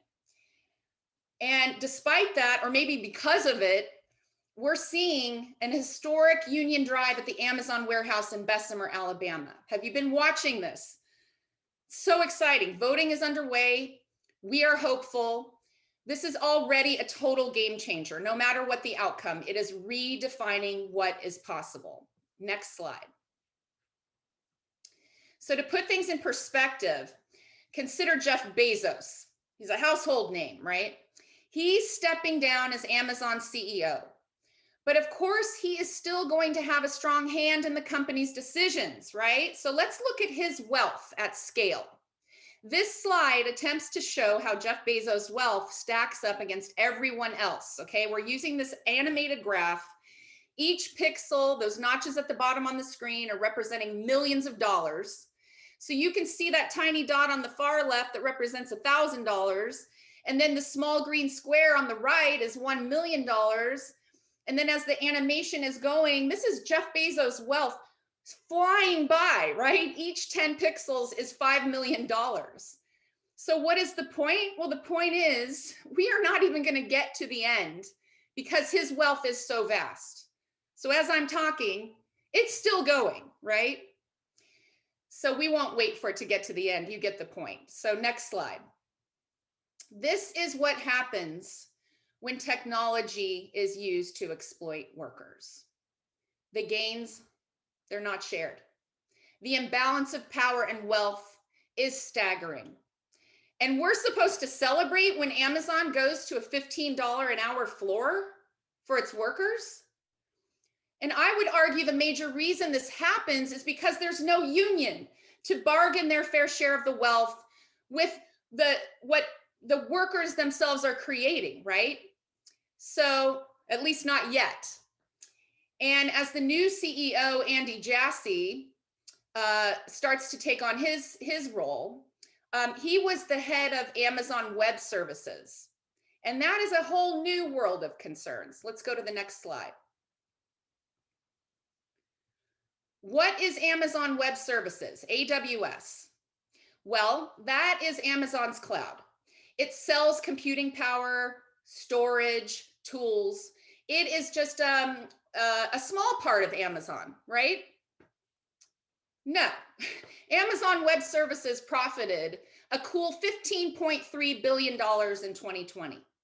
That is 65% of Amazon's revenue. It's not an exaggeration to say that its reach is everywhere, all over the internet. Major corporations, Unilever, GE, Shell, Apple, big banks, academia, 6,500 government agencies are using it. How we're connecting right now, Zoom. Zoom runs through AWS. And the power of this monopoly is so overwhelming. Mark Perone talks about this all the time. Even the labor movement hasn't been able to get around it. We end up using AWS for our databases as well. And AWS has totally enabled the gig economy. Now, this is important because not only does Amazon exploit their own workers who work for them, they're enabling worker exploitation in sectors all across the economy. They're profiting tremendously from the emergence of low-wage platform work in the gig economy.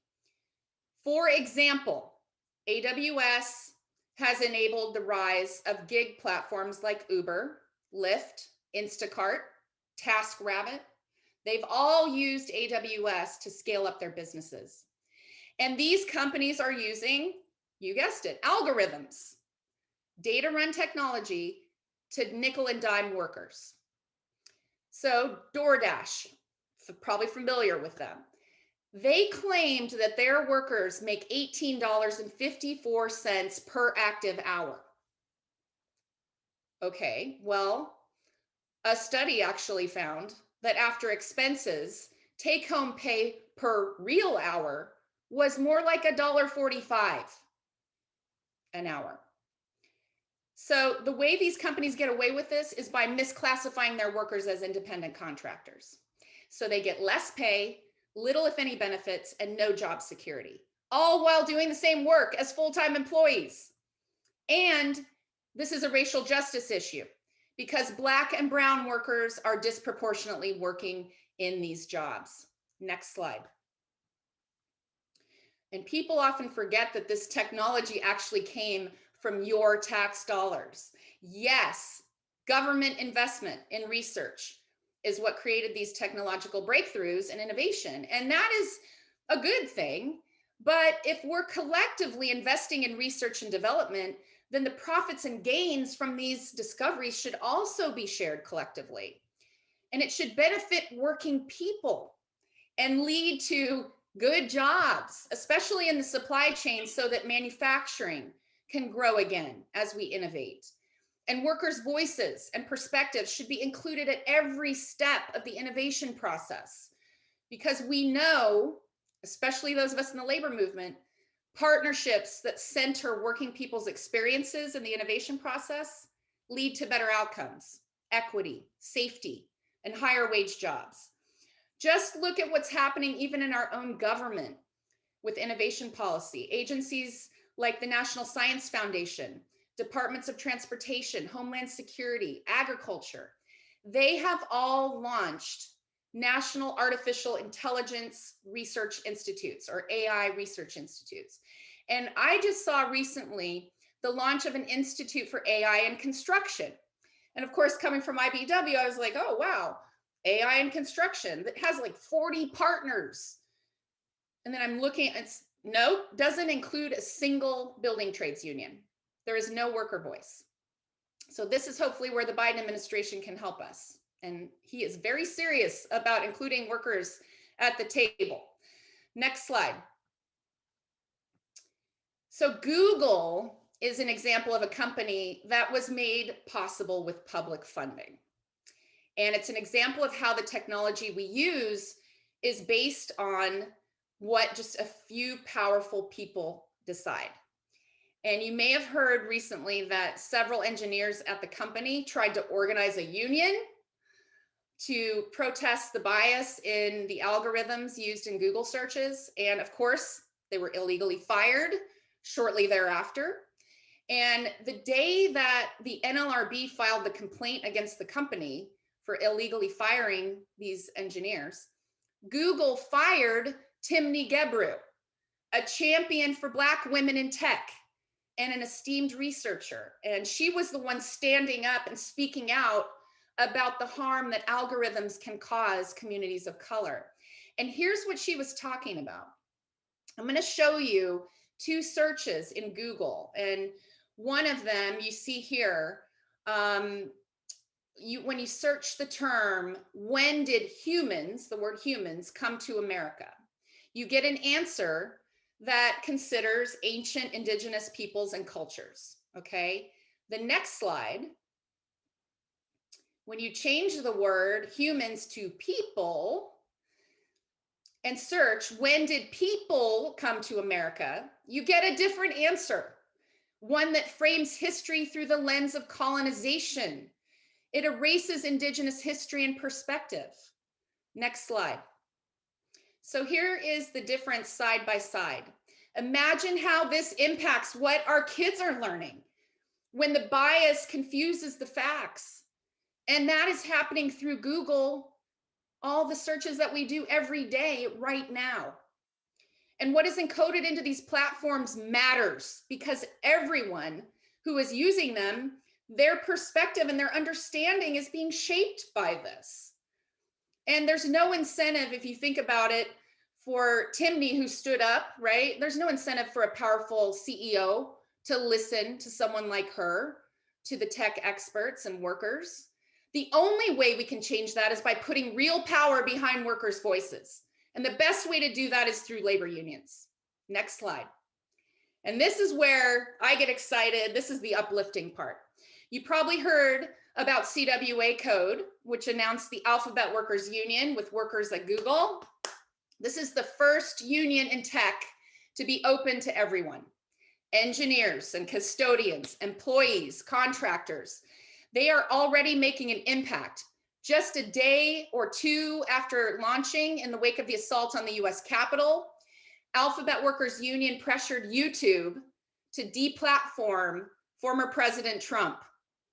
Those in SAG-AFTRA may remember that's the guy who violated your constitution and resigned his membership before he could be expelled, right? And there are more examples of union organizing in tech. CWA Code recently announced the Medium Workers Union. Kickstarter workers that made a breakthrough last year by joining OPEIU. And so did the steel workers who organized Google, the contractor HCL in Pittsburgh. We need to keep organizing. And we need to learn how we can organize with and around tech. Next slide. So what are we seeing here? Yes, it's an X-ray. Skilled technicians and radiologists read these every day. It takes about 13 years to become a radiologist. But there is an AI program that has discovered markers for breast cancer that human doctors never saw. So what's going to happen? Will AI replace those doctors? Or will doctors who know how to use AI replace those who don't? The point here is that these technology issues do not just affect certain types of jobs. They affect all jobs, and technology is going to have a huge impact on workers at every skill level in every field. And workers are going to need a way to protect themselves and get the skills that will take them to the next job. And once again, that's where the union comes in, right? Making sure that all workers have a union is how we disrupt the disruption. And that's why we absolutely need to pass the PRO Act. the legislation that's going to restore our ability to organize with coworkers so we can negotiate pay and benefits and technology. Next slide. And Unite Here, our powerhouse hotel and hospitality union affiliate, you probably remember bartenders, servers, room attendants, mostly women of color, stood up to Marriott and went on strike at one of the biggest hotel chains in the world. And they won protections so they would not be displaced by technology like automated guest check-in systems. And more than that, they won innovative tools to keep workers safe. And you see those devices in their hands, those are panic buttons. And when they face an unruly guest or an unsafe condition as they're cleaning rooms, they press that button for help. And because it's such a powerful way for workers to be empowered in the face of harassment, Vox actually called this panic button one of the greatest victories of the Me Too movement. Next slide. Another example of negotiating on tech is the NFL Players Association. They kept power on the side of players by signing a contract with a wearable device that tracks health and performance data. But here's the key: players, not the league, control this data. This is valuable data. And it's because they bargained for that control using their collective bargaining process. So what's clear from these examples is we can be savvy. We can be forward-looking. And if we educate workers and the public on technology and secure stronger tech bargaining language in our union contracts, we can definitely influence the future of work in ways that have real impact. Next slide. And for all of those reasons, we are so excited. We have our new Technology Institute launched. It's going to serve as the labor movement's think tank and laboratory. And we're going to look at where the disruptions are really happening and what policies workers need. What kind of safeguards and training will workers need to make sure tech enhances our work and our lives instead of degrading them? What new industries are emerging? And how do we use our union's deep industry expertise to make the policy demands and make sure there's a worker voice at those tables of power? So let there be no doubt, the labor movement is positioning for the future. And just look at those 5,600 workers in Bessemer, Alabama at Amazon who are standing together, because everyone is watching and what they're seeing is inspiring. Next slide. And to finish where I began, every industrial revolution involves the technology itself, innovation and how it transforms work, and most importantly, the workers and how we shape it. And I believe the labor movement will be what translates these industrial revolutions into cultural and societal progress, and the future will be what we make of it. Thank you, and back to you, Gabrielle.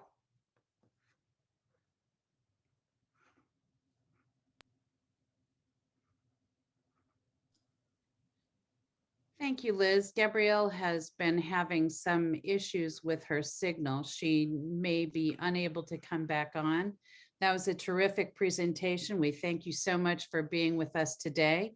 And I know we are moving now to your panel. Let me again thank you for your expiring remarks. And we will break for just a moment while we check out our technology issues, and we'll be right back with our next panel on innovation during the pandemic. Stay with us. Thank you.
Well, our next panel brings together four, and I mean four powerhouse labor leaders who represent nurses, teachers, retail workers, and not to mention the entire AFL-CIO to discuss how the pandemic is impacting essential workers and how they're adapting through and to a technology.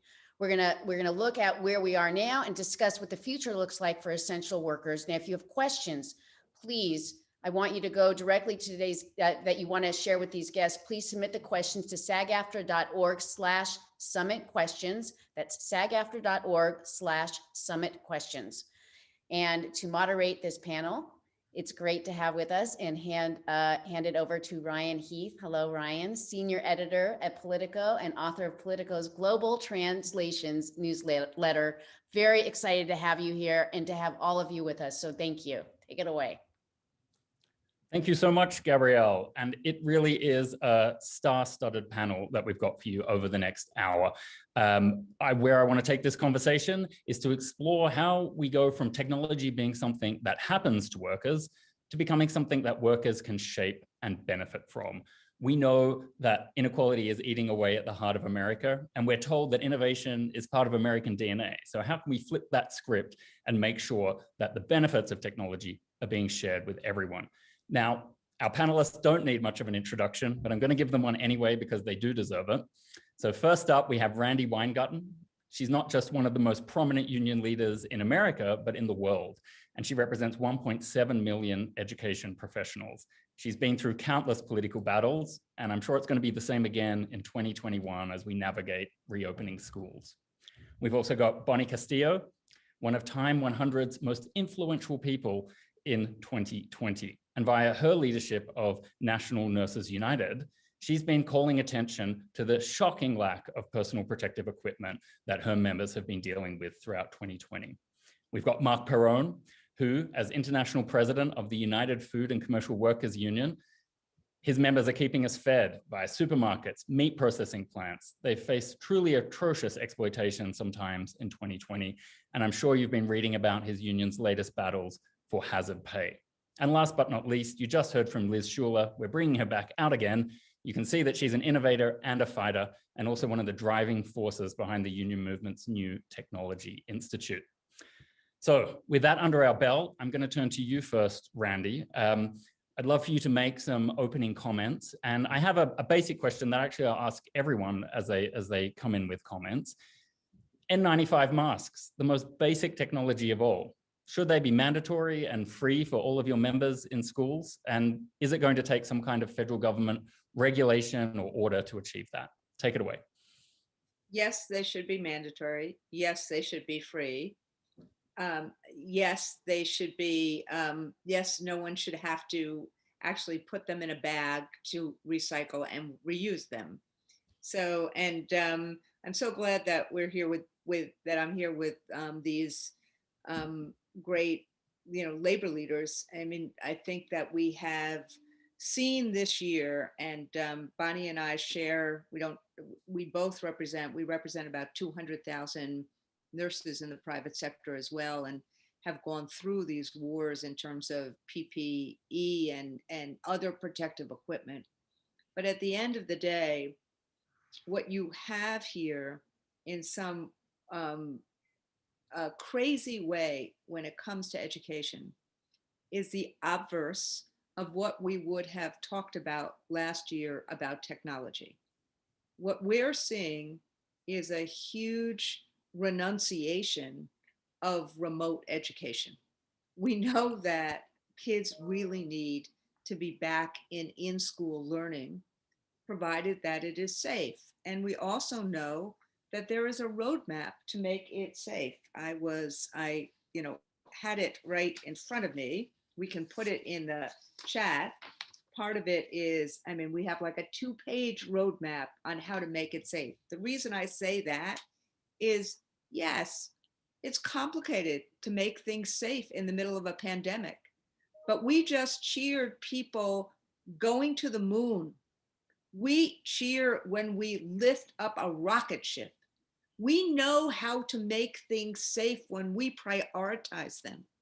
But what has happened here is that we have not prioritized essential workers even though they are doing essential work. And so to answer your first question, Ryan, of course we should have N95s. MERV 13 filters are effectively having an N95 in a classroom to have that kind of circulation. We need to do that in all sorts of different places. So there's a pathway to making schools safe. I'm happy to go through, all of it. It's something that our union has fought for since last April, asking the federal government, the then Trump federal government, for things like the data on what was happening in schools. So you don't have to hear it on a direct message from a teacher in Indiana who's telling me how her husband, another teacher, was just hospitalized and was really concerned about what his kids were going to do when he was in the hospital for 2 or 3 weeks, instead of actually being protected. That information about people who have gotten sick in schools should be out there, not hidden. The guidance for how we actually make sure that people are safe in schools, we shouldn't have had to wait to a Joe Biden administration 3 weeks into that administration to get guidance from the CDC. And we shouldn't have to wait to have this rescue plan, as important as it is right now, to get the resources to do it. So there's a way. We know it's important. We know kids need in-school learning. We know that this last year has shown that remote education is not an adequate substitute, but we need to actually have the willingness to actually do this, not the hypocrisy of Republicans. Sorry to be so political, but I'm going to be political for the moment. People who allowed Trump to make things incalculably worse and not give us the resources and the support we need, now turning around and blaming us. Not right, not fair. We won't take it, and we will fight for what's right. Thank you, Randy. And I should point out that just this week, a Politico poll said that 55% of Americans are on your side, or in fact, even go further than some of the things you're asking for, and said that schools shouldn't have to open until every teacher in those schools has been vaccinated. So you are being backed up there by the public. And frankly, last thing I'll say is we just did a poll of our members. 85% of our members, it's not that they're not fearful. 71% are fearful they're going to bring COVID home to their families. But 85% of our members said, if we have the layered mitigation that CDC just talked about, including going back to masks, physical distancing, cleaning, ventilation, and the accommodations, obviously, that we need. If we have the testing that, industry has, that the film industry has when they're reopening anything, that the NFL had, so that you can see asymptomatic spread. And we have vaccines, not even vaccine prerequisite, but vaccine prioritization. 85% of my members would be comfortable being back in school because they know how important it is for our kids. Thank you, Randy. That's a perfect segue to you, Bonnie, because it does feel like some of the time the protocols that exist in other parts of society are actually stricter and more supportive of us than they are of your members, who are actually right on the front line and in the most danger of almost anybody, we might say. Maybe you could tell us a little bit about how they're feeling now in this situation, and we'll get later into things like telemedicine and other tech impacts. Sure. Yeah, no, I'll touch upon that. And yeah, to answer your questions, yes, yes, and yes. But, it's an honor to be here with, my fellow panelists. And I really want to thank SAG-AFTRA and the leadership of the union for having me. But, nurses know that technology can be skill enhancing, including technology that actually enabled us to engage in powerful solidarity during COVID-19. And, we have an international organization, Global Nurses United, and we've been holding some webinars with nurses and healthcare worker unions in other countries. And our colleagues in Italy, which was hit hard early, were able to warn us that their employers actually sent nurses who had recovered from COVID back to work with less protective equipment, claiming that antibodies would protect them. And, obviously we knew that they knew that that wasn't the case. We knew that as well. But with that early warning, it enabled us to prepare to fight against our employers doing the same. All that being said, yes, we see technologies being used by people who are not caregivers and in ways that degrade nurses' skills and quite frankly, threaten patients' lives. So for nurses, this is deeply personal. And if this pandemic has shown us anything, it is how important it is for patients to have hands-on care. During COVID, we've seen patients, they've been told to remain at home and their families have had to measure their loved one's oxygen saturation level, not really knowing when is the right time to go to the hospital. The automated appointment systems, they're not always efficient or accurate in terms of connecting patients with appropriate medical providers. And so what we've seen is patients are sicker when they come, and too often it's too late.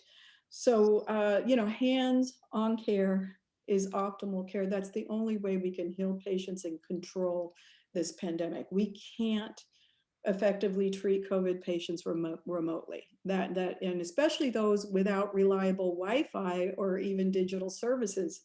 So we've known for a long time too that the healthcare industry is focused on profits, not optimal care. They close hospitals and units in order to save money, and they use these strategies that are modeled off of the auto industry in terms of just-in-time staffing, stocking, which has left them unprepared for this pandemic and other emergencies.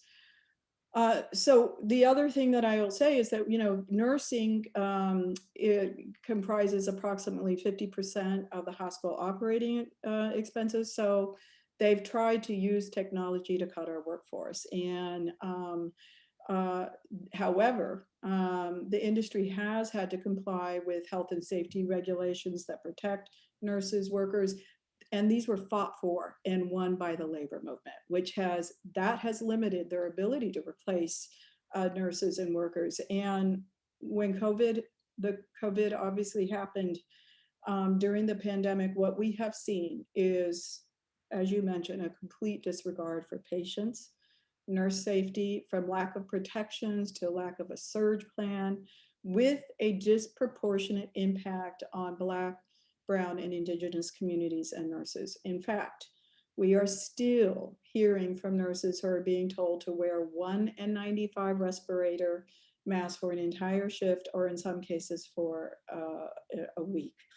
And to add, really insult to injury, within days of the pandemic, the Trump administration, and in some states, pushed through the hospital industry wish list, rolling back crucial regulations. We have so much to recover. And they paved the way for, this widespread use of untested, unproven technology like Battelle. This is just one example, was awarded an emergency use authorization by the FDA, $400 million contract by the US government to supposedly decontaminate N95 respirators. There is no safe or effective way to do that.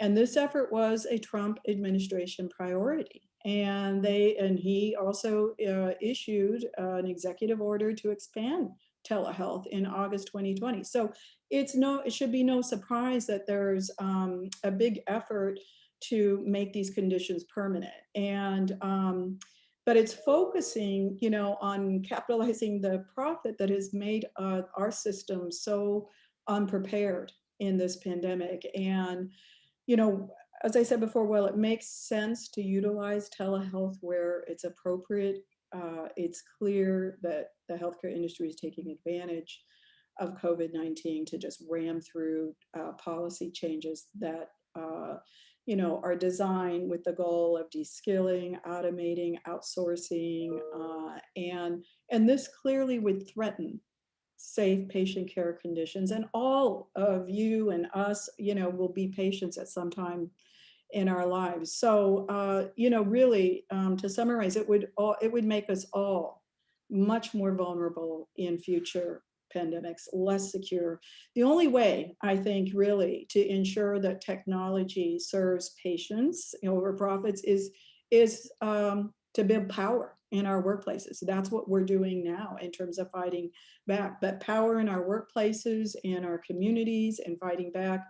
And I look forward to actually fighting back with all of my counterparts here and my sisters and brothers, and look forward to the discussion today. Thank you. Thank you. Now turning to you, Mark, your members are being crunched from many different angles. Many people will know about the Amazon effect already and this acceleration of rushing to online shopping and the impacts that has on bricks and mortar stores and workers themselves. Many of your workers do not enjoy a living wage, so there is the battle not only for hazard pay in this pandemic, but to have a better minimum wage. Maybe kick us off by letting us know where those battles are at. And we've just heard in recent days that President Biden is going to governors and mayors now saying that it doesn't look like this $15 minimum wage is going to happen right now. How are you feeling about all of those tumultuous factors that are impacting your members? Well, first of all, let me congratulate the rest of the panel, both Randy and Bonnie. I want to thank you guys for being as supportive as you've been towards my members. And Ryan, thank you for moderating this panel, and certainly Gabrielle for putting it together. Look, I think that I'll answer your question that you asked first, and that was the same as Randy did. Yes, I think my members should be able to have N95 masks. Yes, I think it ought to be mandated. But quite honestly, I wonder whether or not my employers would provide them when they won't mandate masks to the customers that are coming in because they're concerned about how it may represent the bottom line. You know, the UFCW represents over 1 million essential and frontline workers in grocery stores, meat packing, food processing, retail, pharmacies.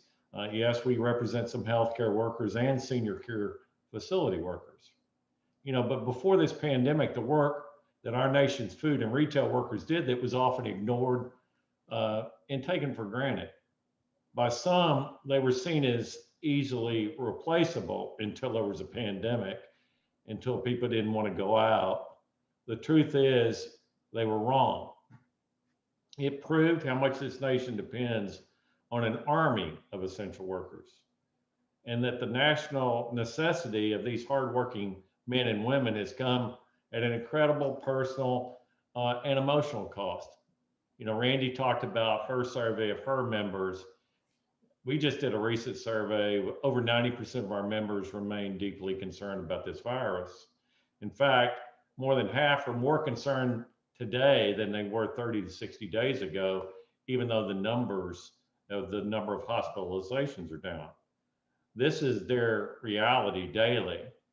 You know, but regardless of the COVID fears or health threats these workers feel and experience, they don't have a choice. They can't work from home. They must go to work, risk their lives simply to survive financially.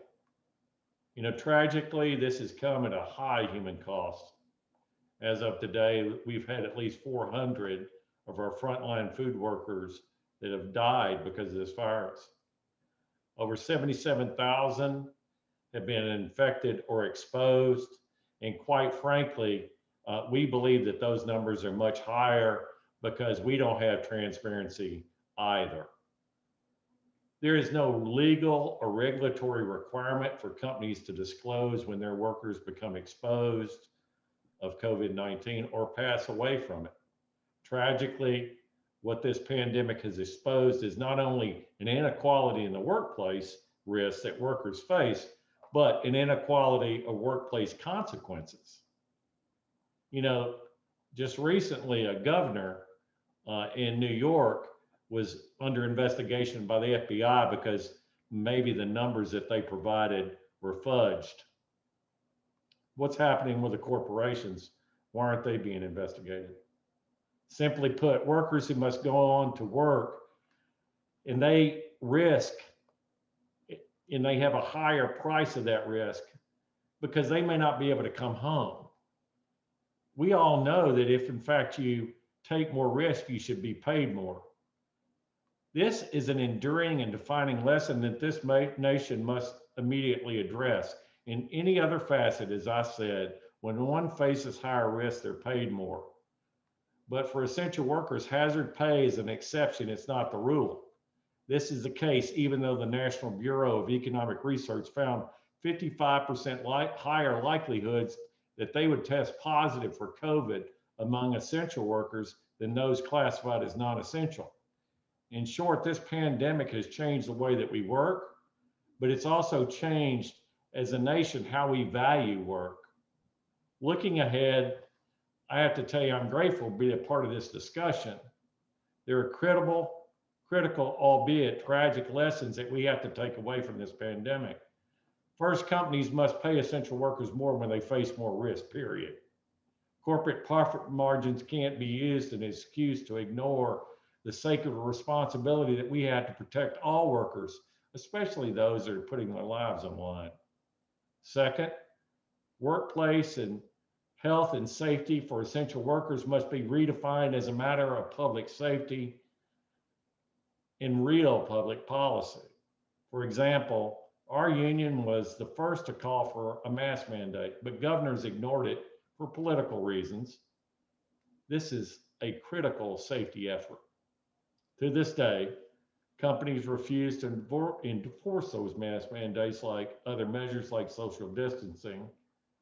And thirdly, we must be legal and regulatory consequences when a company doesn't do enough to protect its workers, but in my case, also the public.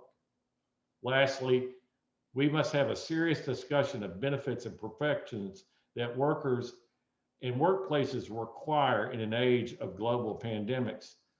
Paid sick leave when a worker is exposed to COVID, providing paid time off for vaccinations and revaccinations, or prioritizing essential workers for vaccines shouldn't be options granted by so-called good companies, but should be mandated by all companies. Lastly, let me thank you all for being on this call and your shared concern on how to improve the lives of not just food and retail workers, but all workers, irrespective of their industry or their profession. Because if there's one thing this terrible health crisis has taught us, hopefully, it's this: our lives, our health, our safety depend on our shared actions. And each of these actions, when guided by purpose, will help build a better America that all of our families deserve. Thank you. Thank you very much, Mark. Now time to bring in Liz Schuler. Liz, we've just heard about a lot of very basic innovations that could be brought into American workplaces, and you had the chance to sit with the president on Wednesday. Give us the download. Did you raise these tech issues with him, and what's your reaction to what the other leaders have just said? Well, just want to say thank you. Of course, it's an honor to be a part of this panel. And as I listened to, Randy and Bonnie and Mark, I was just marveling at, these are leaders that are on the front lines. Their members are making sacrifices every day. And to have them on this panel is incredible because they are bringing to this conversation what is happening on the ground. And I hope, Ryan, you're also listening, because I think that story doesn't get out there enough, right? And so I want to thank you as well for guiding our discussion today. There's no how-to manual as to how we get through the worst public health crisis in a century. And so today, I think this panel is to talk about, innovation, technology, but how the pandemic has actually hastened that. And I think you heard from all of them, the concerns that we see as working people. We're hopeful that things are going to continue to get better under the leadership of this administration. Off to a great start. We're already seeing progress. And you heard, Bonnie and Randy talk about the failures of the last administration and how millions of workers have had to go to work in fear and feel vulnerable and unprotected because of the lack of a plan. So I think the stories that we're hearing from the three of them, I feel the need also to bring into the room the stories from some of our other affiliated unions who are representing workers in factories, you know, who are keeping supply chains humming, and the bus drivers and flight attendants who are helping people travel, and, you know, caregivers risking their lives who are comforting our, you know, the elderly and the disabled, right? Not to mention the federal, state, and local public sector workers who are providing the life-saving services on the ground, public transit workers, Amtrak, you know, on our transportation systems, construction workers who are showing up every day despite the risks. I could go on and on. Postal workers, right, who are making sure our packages and our mail and our prescriptions get delivered. And I think Mark is right that they have been taken for granted. And just now are we seeing that acknowledgement of how essential our essential workers are. And COVID-19 has truly touched every sector, but it has also hit some communities harder than others. And we've touched on the disproportionate impacts that, you know, Black and Brown and Indigenous people are dying at higher rates. Women are unemployed at higher rates. You've been hearing this term, the she-cession, right? Because of the lack of safety net that we have, and how women are now bearing the disproportionate impacts of care. And, you know, what that's had, the impact that that's had on the economy.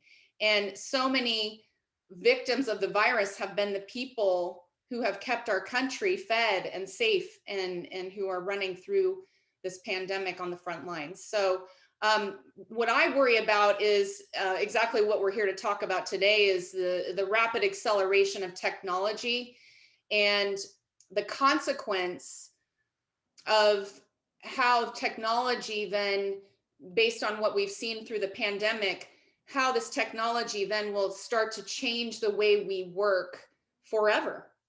And how as we've seen inequality spiral out of control even before the pandemic, right? How is that going to shape the future of work? And, you know, is it going to be that we continue to see rights be chipped away? And are we going to let the wealthy and the powerful, you know, continue to drive the train? Or are we going to be able to come together, continue to expand opportunities and power for working people to stand up and advocate for themselves and make that change? And so I think that's what the whole notion of technology and how we transform work is going to be built around. So I guess, you know, we feel in the labor movement that we can actually reduce that gap and narrow inequality and start to see the prosperity and, you know, that's created through all this increased productivity be more shared broadly. And the only way we think we can do that is by expanding rights and power and access to unions and collective bargaining that we know so well in the labor movement, but that is rarely seen in the technological space, you know, that a lot of people who are in these emerging industries really don't have access to. So it's a turning point. It's not an either or. And I think as we chart our course forward, we need to make sure that these disruptions that we're seeing inevitably lead to a stronger labor movement that can really change the course of the conversation and the thinking about innovation. Thank you so much, Liz. And thank you for being patient, Randy. Time to bring you back into the conversation. I've got a bit of a double-headed question for you. So I apologize that it's a little bit complicated, but you know, you can tell from my accent, I'm not American, I'm an Australian. And so this is a question about broadband. So I come from a country where there's a national broadband network because there was recognized that this would be essential for the country's future.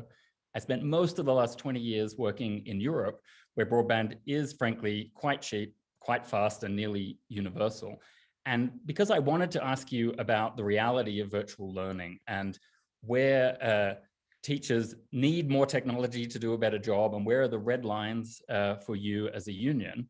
I realized I couldn't ask that question without asking you, is America's broadband situation actually also an education crisis? It feels like it is the building block and the stumbling block that sits in front of that other question about the technology you want more of and the technology that you're frustrated with at the moment in the classroom. Yes, it is both a building block and a stumbling block for all the reasons you just said. And, we believe in an America that is big-hearted and that welcomes everyone here. And so we love that you're here, Ryan. So, we just want to make sure that everyone has a path to citizenship. So it's great that Joe Biden has introduced a new comprehensive plan for citizenship. So welcome. So Liz just said it. I mean, we all, and these are, amazing leaders, and so honored to be, in this kind of virtual setting with what SAG-AFTRA normally does in terms of this, amazing technology conference. And by being in this setting, it is part of seeing how our world has really, really changed around and amongst us in terms of the last year. And it's almost been a year now. What you have in America is you have and I'm sorry, I'm kind of being the social studies teacher that I am.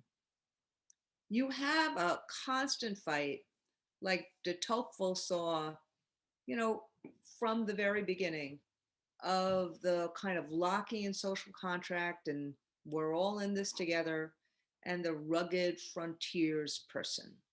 And, that capital that, we just have to pull ourselves up by the bootstraps and figure it out by ourselves. And, those who do succeed and those who don't.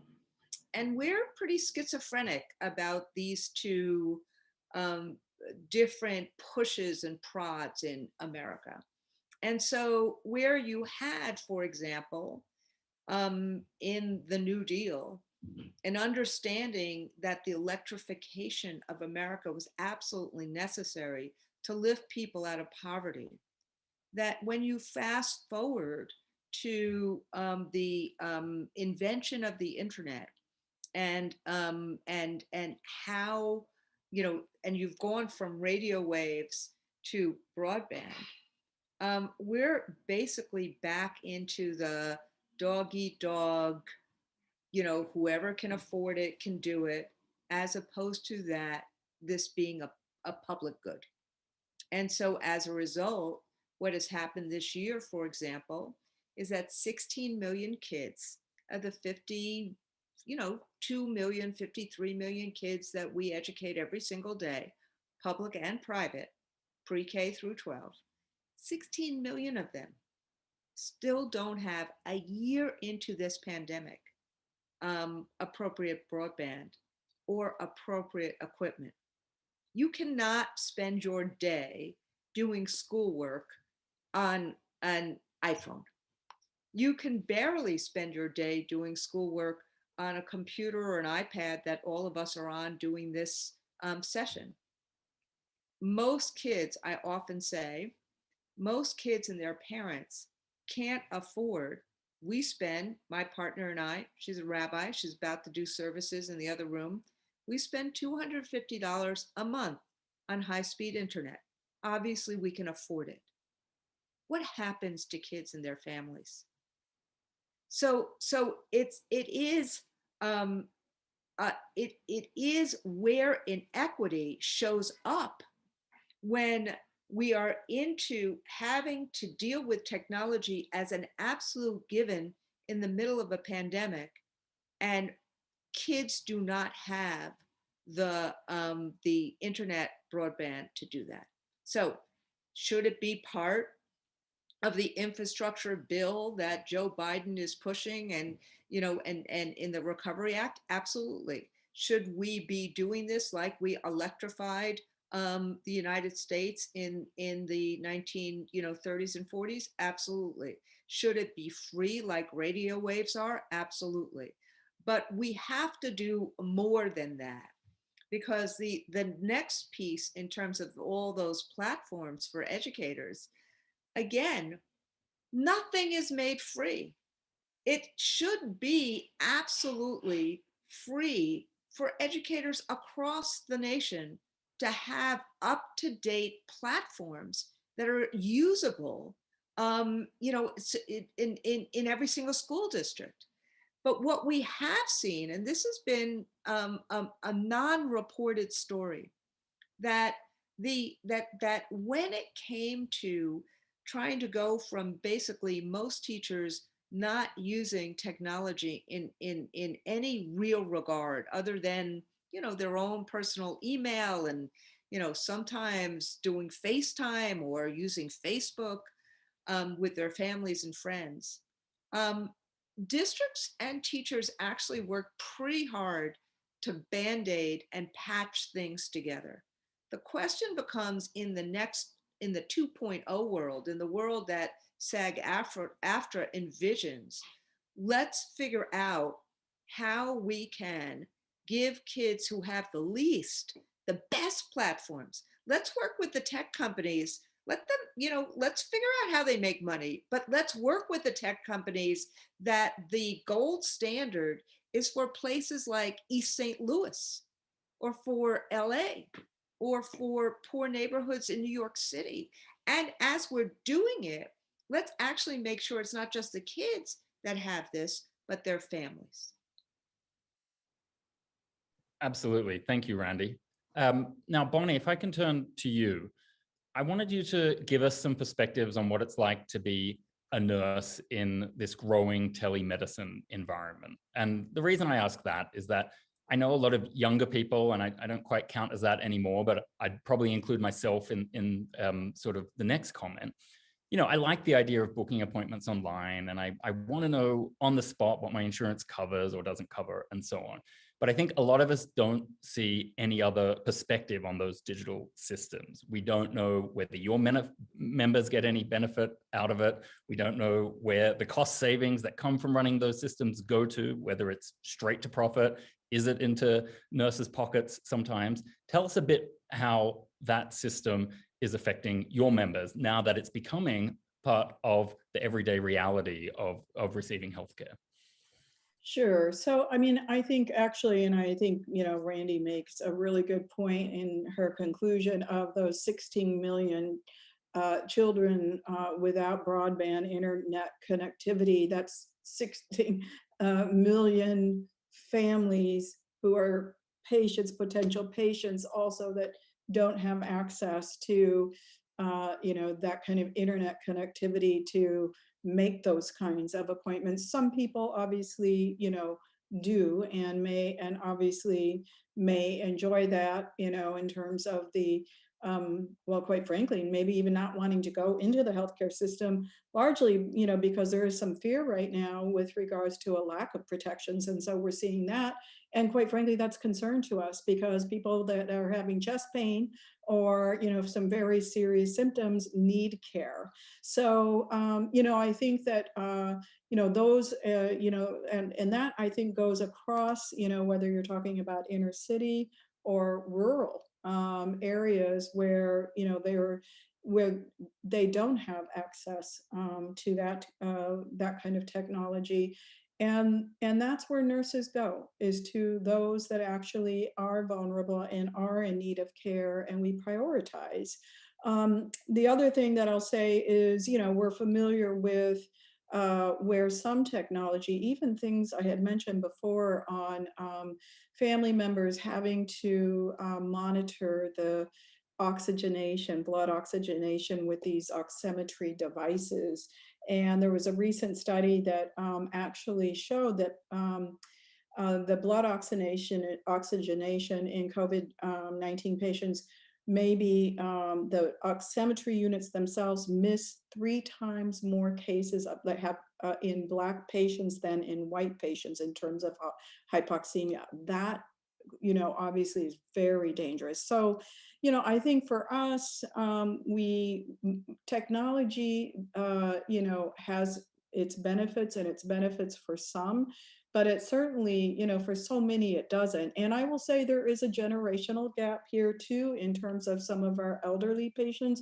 Some may have, you know, be really whip snap on the technology. Others aren't. And as I said, they're more vulnerable and they need more care. And so, you know, it is, you know, it has its limitations. And obviously we understand the attraction, and especially to, you mentioned the younger generation, and, you know, those that have the resources and have the ability, you know, it's fine. Now, I think everybody is very frustrated though, when they can't get through. And it just seems to, you know, go round and round and round. And then we deal with a lot of people that are very frustrated and angry by the time they do get an appointment and do, you know, are able to see us. So I think it's mixed. I really do think it's mixed. Yep, and mixed isn't good enough. So No. thank you for that, Bonnie. Mark, time to turn to you again. When I think of the effects of technology on a lot of your workers, especially retail, it just has become synonymous with insecure work. Is there anything I'm missing in that picture there? Can we reframe it in some way so that technology isn't just driving sort of gig work and app work and underpaid work for your members and the people that work in your sectors? And I know a lot of people want to support them. Is there anything, and this is an audience question, that the people listening today can do beyond retweeting, beyond signing a petition, that can actually help your members today? Well, Ryan, let me say the following. I think that we've been dealing with gig work for a very long time. When I started to work in the food stores 46 years ago, I was a part-time worker. So we've been dealing with gig work for a long time. I think that you need to recognize a couple of things. Whether or not you're talking about these new services like Instacart or Shipt, or whether or not things are being delivered to your house with Amazon Fresh, you need to understand that they can't necessarily train those workers to provide you with the product that you would normally select if you went to the facility yourself. Mm-hmm. And the challenges that our major corporations like Amazon's going to have is that last mile, and can they get the product there, and will it be actually what the customer wanted? And as high as food prices have gotten, especially since the pandemic, I think people want to make sure that whatever they're receiving presents that value to them. So what can you ask me, what can you do? I think that you ought to recognize that you're going to pay a higher price for those services in an area where food is already, in some cases, especially good food, okay, has been priced out of some people's economic realm, and we have to be concerned about that. And so I think that you can walk into a store, or you can notify the company that you don't think it's appropriate, right? That they use technology in a way that further puts more money in their pocket and does not share that wealth. Every single panelist that you had on today had made a reference to, was the money going to the workers, or was it going to improve the bottom line of the profit center? Every single representative said that. And that's our concern, right? If you're going to increase productivity, if you're going to work at a higher risk, you should receive a portion of that. We as a society have got to decide that it is not appropriate for people to take more risks or people to improve their productivity without it being shared across the economic scale. If we don't do that, if we don't confront some of the ownership or corporate power that has taken over our country, we are going to have more and more haves and have-nots, there's going to be more and more disruption like we saw on January the 6th. If we allow automation to do some of the things that they have made projections, that as many as 45% of our population could be unemployed by 2035.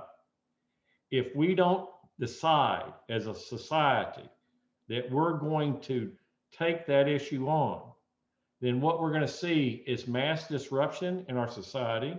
Our infrastructure is going to drop.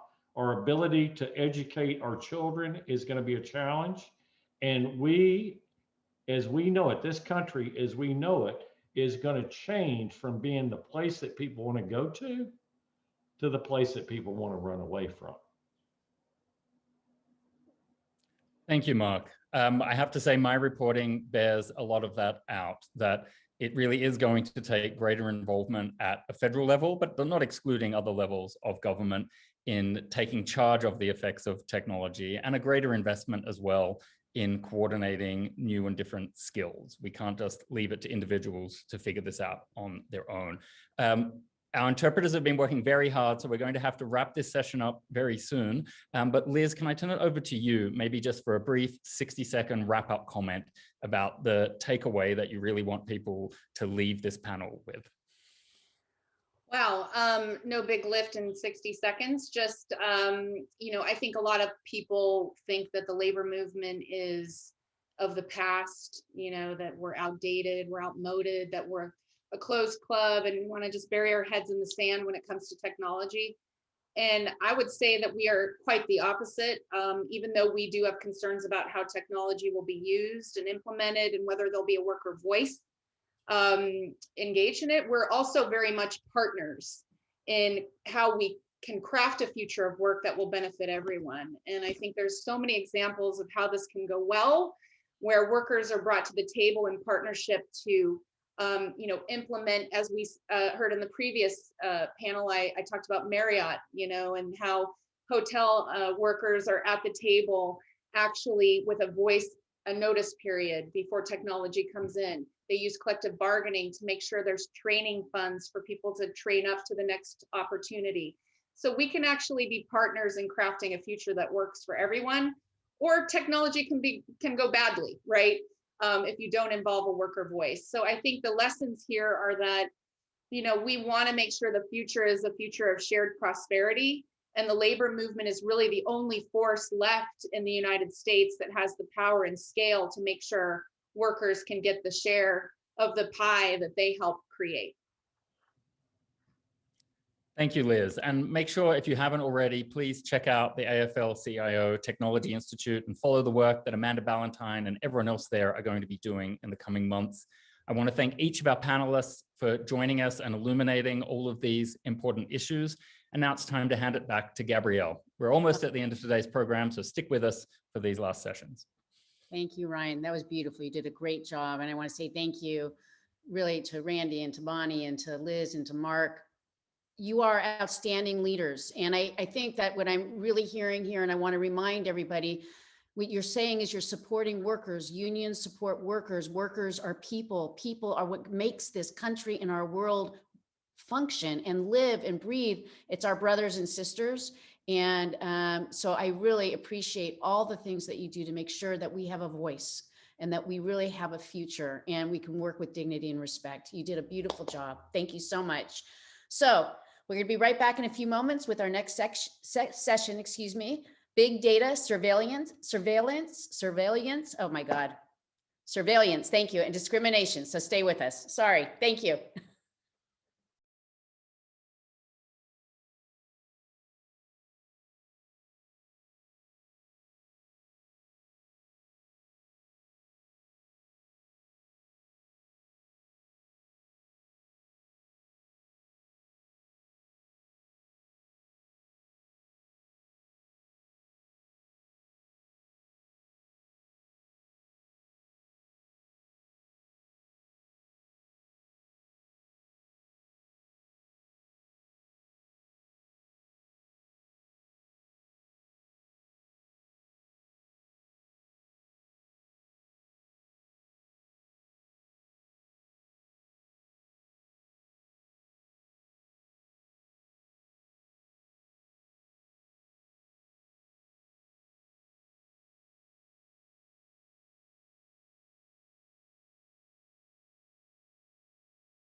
Welcome back.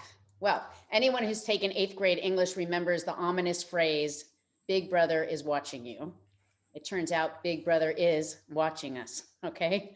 So maybe it's maybe not Big Brother per se, but many employers everywhere are keeping tabs on their workers in ways even George Orwell could not have imagined.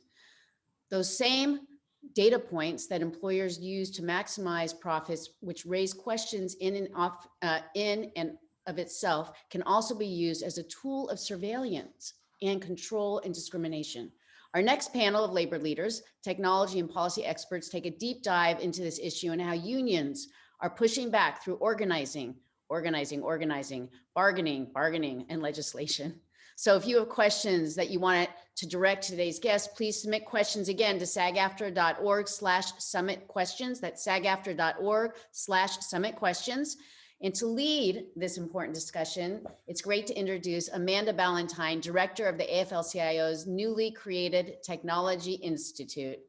Thank you for being here. Thank you so much. Thanks, Gabrielle. And thanks to all of our brothers and sisters at SAG-AFTRA for hosting this important event today and for making space for the broader labor movement to participate this afternoon. It's really important work.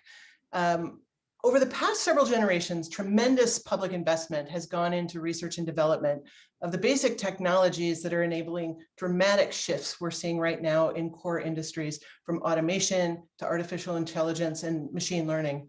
But that investment in the R&D process, our investment, hasn't always guaranteed that the implementation of these new technologies in our core industries necessarily will improve the nature of work or increase equity for working people in our society. In fact, we've seen income inequality skyrocket in our society in the past several decades. New technologies can improve the experience of work, but they can also be used to degrade work and create dehumanizing conditions.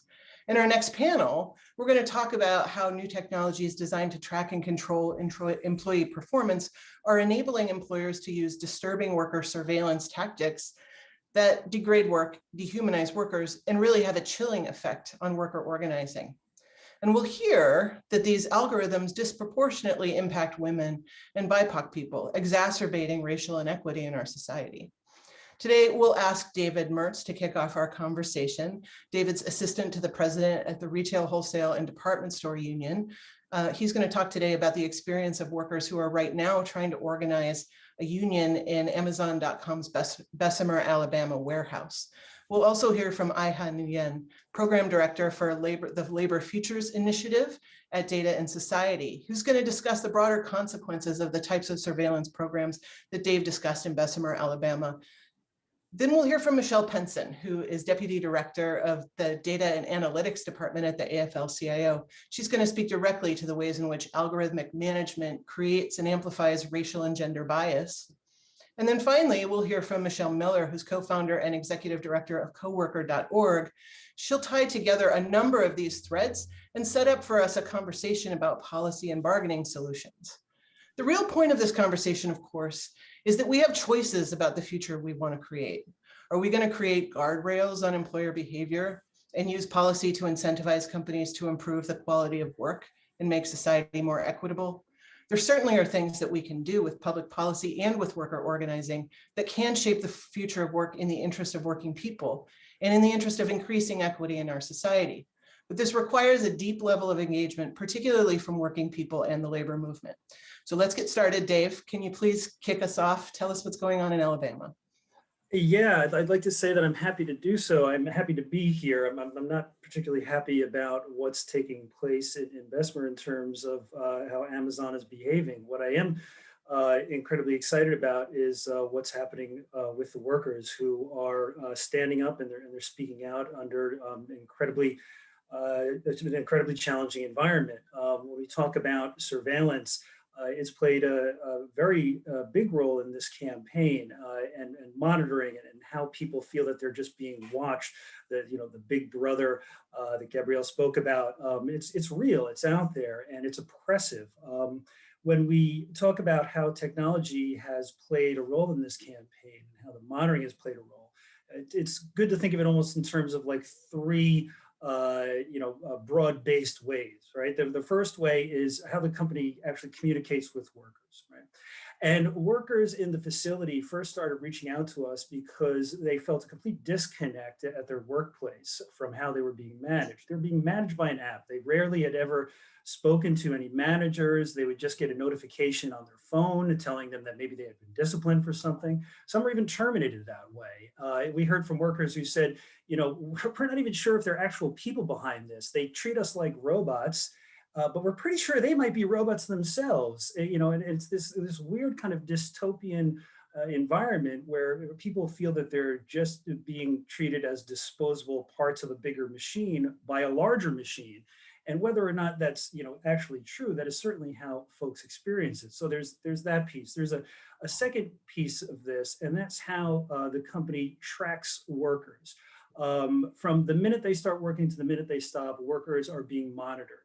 And it's ostensibly for their productivity rates, but they are measuring ultimately how much time they're spent working and how much time they're spent not working. And they have a phrase called time off task, and they use that to determine whether or not a worker is meeting what their productivity rate should be. If they don't, they could be disciplined. And so, for example, if a worker needs to use the bathroom, that is time off task. That might ultimately be used to discipline them. We've heard from pregnant workers who said they felt that they were being pressured not to take bathroom breaks that they needed to take, and other workers who said they couldn't take bathroom breaks because they knew they were being monitored and they knew that it could potentially be used against them. And it's a very disturbing feeling that every movement you're making is being cataloged. And that goes as far as like your movements within the facility, and whether or not, again, it's something that is actually being done. Workers have a sense that their physical location is constantly being monitored, and other workers' physical location is being actually monitored. And it doesn't take much of a leap to feel that it's like, well, possibly they're keeping track of who I'm talking to. And in this day and age, who knows what else they're monitoring and keeping track of. And that goes to the third impact, and that's about perception. I think, the idea that a lot of workers have expressed to us is they feel that Amazon has the ability to not only track them at work, but to possibly track them in other aspects of their lives.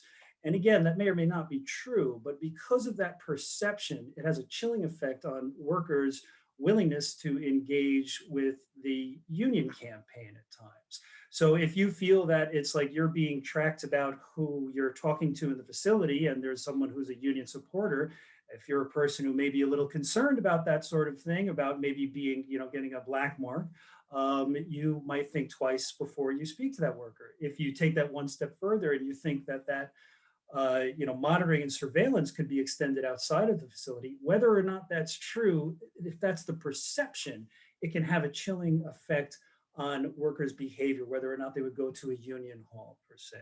So it's a disturbing situation for workers to contend with all these things. But with all that being said, workers are, standing up and they're speaking out, and they're getting engaged in the union campaign in a way that has been, very inspiring to a lot of us. But it still is, it's a Herculean task to take on a company that has at its disposal almost infinite resources. So the world's wealthiest man, a company with the money and the technology to be able to track what workers are doing. There have been very highly publicized cases of Amazon at Whole Foods having what they called heat maps, where they were actually using different ways of measuring whether or not a store might potentially be unionizing, or that workers may actually have more progressive leanings, and that they should, the company should then have managers out there to dissuade workers from doing that sort of thing. We've seen that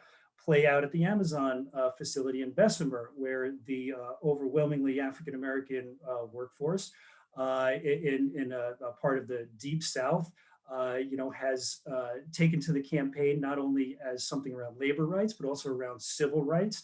It's become, a sort of some bigger issues are at play here. And the company, instead of trying to respond those concerns, instead of trying to engage in some of those concerns, has been using, their vast wealth to try to crush workers from exercising the right to organize. Workers are subjected to, we call them captive audience meetings. The company euphemistically calls them union education meetings. They really are re-education meetings. There's no other way of looking at it. It's really disturbing stuff that workers, as a condition of their employment, have to attend meetings day in and day out, from sometimes an hour at a time, to hear the company's side of the propaganda. And the workers know that they're being monitored and that they're potentially being recorded in those meetings. So it puts a chilling effect on them even being able to freely engage at that moment.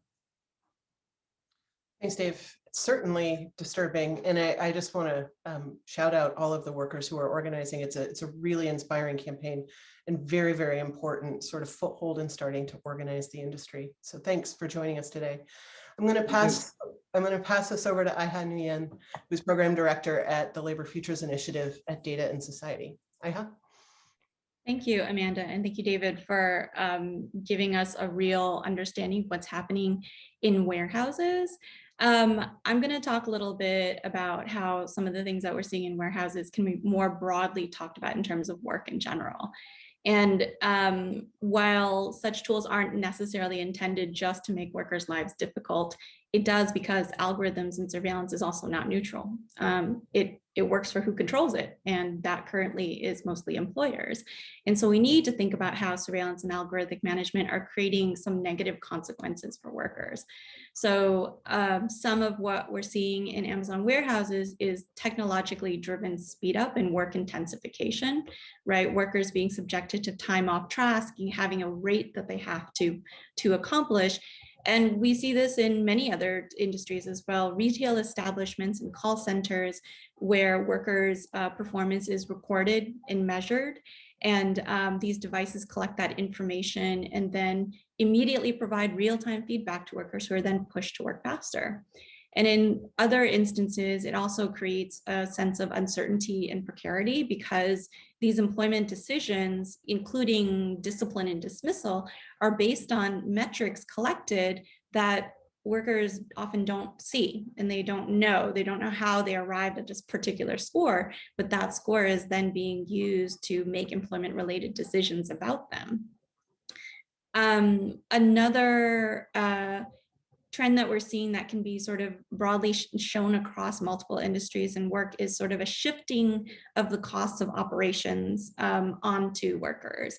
And a good example is the trend of lean scheduling and just-in-time scheduling. This is not new. Employers have been doing this for a very long time, particularly in retail, but it's been intensified with automated scheduling technologies that determine hours and shifts by essentially trying to predict how much labor is going to be required and then keeping that staffing at a minimum level.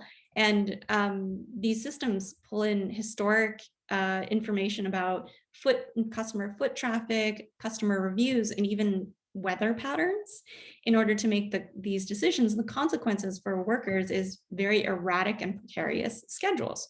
So workers are essentially assuming the responsibility for employers creating very lean schedules. And finally, I think Dave may have touched a little bit on it, but there is also a growing use of collection of biometric data on employees and workers.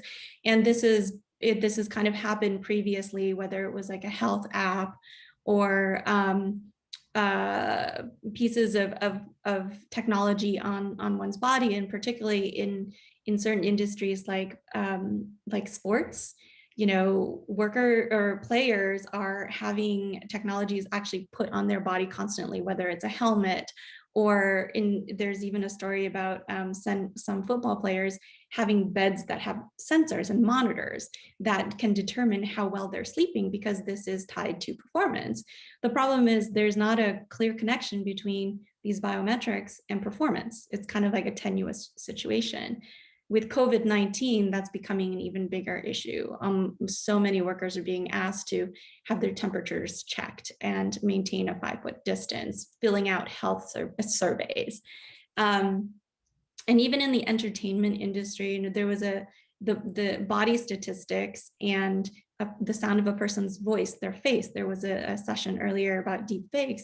Deepfakes are incredibly important because it's what performers make a lot of their how they make their livelihood. And deepfakes is, if you think about it, a form of stealing someone's biometric information. It is so core to who they are, importance. And finally, what we're also seeing is the surveillance, data collection, and the resulting profiling of Black, Indigenous, and people of color continues and intensifies in a work context when there is so much surveillance and technology on someone. It has the capacity to very clearly single out an individual, but can also collectively make a particular judgment and about entire class of people. So, you know, the presumption of like bad behavior, workers who may steal, workers who may shirk their responsibility, and some of these judgments are being used in order to determine future job opportunities. And I think I will end by just saying that what we've seen in talking to workers is leading to a sense of overreach. Like, where does it end? When can my boss follow me? If I'm a gig worker, if I'm a platform worker, that's on my phone. And every time I log into work, it's follow me, and it'll follow me when I get home. So, and even the questions of like, you know, can my boss ask to put a camera in my face while I'm driving? What if it's my own car? So overreach has consequences, and part of it is it's normalizing surveillance and data collection and making it easier. And as a consequence, it's easier for employers to demand more information. And I think the consequence that we're feeling is that workers are left with an unclear understanding of the purpose of a particular technology, and are disempowered from contesting the surveillance or the data collection and subsequent employment decisions that are made about them, because there's this sense that employers have the right to establish, you know, productivity measures or a right to surveil. But this is also very disempowering. And so having this conversation about what workers and unions can do is critical at this moment. Thank you so much, Iha. That overview and those specific examples, I think, are really helpful in showing how pervasive this type of technology and surveillance already has become, and also how it's sort of an amplification of the type of surveillance that's existed really throughout you know, the last several decades in terms of performance tracking. I want to see if Michelle Penson, you could pick up on some of the discussion that I had generated on racial equity and algorithms, and really sort of talk us through what is an algorithm and how does it discriminate? Definitely. It's important to know that surveillance and monitoring as a means of control of the means of production is nothing new in our country. It goes back as far as slavery. So it's important to remember that this has just been growing over time. When we think about algorithms, what we're talking about is mathematical decision makers. So a set of data is collected, it is piped into a machine, a formula generates information out of it, and then decisions are made. The example that Dave gave us about the apps that are telling people that they are being disciplined or even firing them, that's an example of an algorithm making a decision based on anything from the haptics, so the movement around a place, the sounds that are being collected. And the examples that we've been given are just a small chunk of what's possible and what's happening. So earlier in another presentation, there's a conversation about the biometrics. I had talked about biometrics. Dave has talked about the extreme amounts of tracking and recording that are happening inside the Bessemer, Alabama warehouse. But it goes so much further. You think that hotel cleaners, for example, have apps that dictate what room they clean first. Instead of going room by room in an orderly fashion, pushing a 200-pound cart, they zigzag back and forth, retracing their steps, which makes it difficult for them to actually meet the goals that are being set for them. And so it sets them up for failure. It sets them up to end up not meeting the goals, and they could possibly be disciplined or lose their jobs. And it's purely happening via these applications. And so, another example, we're talking about nurses earlier and what they're going through in a COVID-19 period of time. They now have, in some hospitals, badges that record all sound and all video. So there's no privacy. There's no ability to feel like you're not being watched. It is this constant repeat of somebody is watching you, Big Brother is watching you. And a lot of these particular fields are fields where you find a lot of women, a lot of people of color and BIPOCs. And so these are the people who are most impacted by the fact that, you know, they're being watched on a deep level, and they are being judged by something is seen to be unbiased, you know, that algorithms, because it's a computer and it's science, it must be clinical, it must be able to make decisions that are without bias. But unfortunately, because algorithms are built by humans and humans are inherently biased, every algorithm is biased as well. And algorithms learn. So the more information, the more data they collect, the more they're able to make decisions and figure out how best to do things by the virtue of the algorithm. So if you pump in bias, it will exponentially grow because the system will learn that bias as well. And there is no way to pull that back once you've got it started. So data is being collected on workers, it goes into this black box where algorithms are making decisions, and those decisions are deciding the livelihoods of workers every single day. And they have no say. It is shocking how little workers have to say in the data that is being collected on them, the way that it is being stored, whether it is safe, how it's being used, and whether or not it generates income on behalf of the employer that's collecting it. Workers have no say in this, and it's just another form of exploitation. Michelle, thank you. That was really, I think, helpful in digging deeper into algorithms and helping people really understand kind of how pervasive this is. I want to pass it to Michelle Miller, who's also a national expert in a lot of these surveillance and tracking details. And I was hoping, Michelle, that you could kind of weave some of these threads together and talk to us a little bit about solutions. Yeah, thank you so much. And thank you to David, Michelle, and Iha for the overviews that you provided. In order to get to solutions, I think it's really important to take a step back and talk a little bit about the root causes of and the creation of an economy that is so predicated on data as a commodity. A lot of the software that we've been talking about throughout this conversation is software that is built to extract as much data as possible. The extraction of that data is built on limitless surveillance, and that sort of model for software development really started happening in Silicon Valley about 10 to 15 years ago, initially in order to better target profile consumers, to target ads toward them. And over the past few years, in order to build, as Michelle described, more intelligent artificial intelligence systems. And it is I think it's important to sort of talk about that because it also situates the workplace software that we're talking about in this conversation with a proliferation of this, basically the same software across multiple other sectors of the economy. So the way people access housing, the way people access credit, the way people find out about educational opportunities, the way people are tracked through the immigration system, the way people are tracked through the mass incarceration system, and the way that people are able to access social welfare.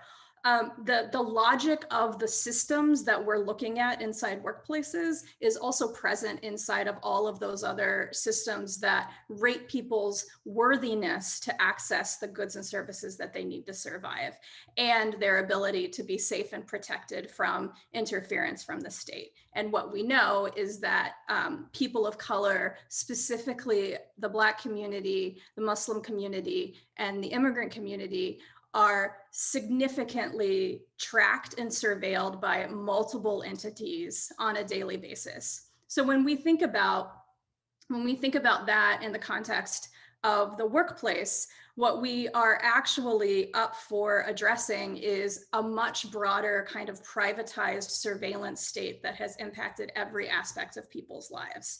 I really appreciated the way that David laid out the multiple ways in which employees at the Amazon warehouses are tracked.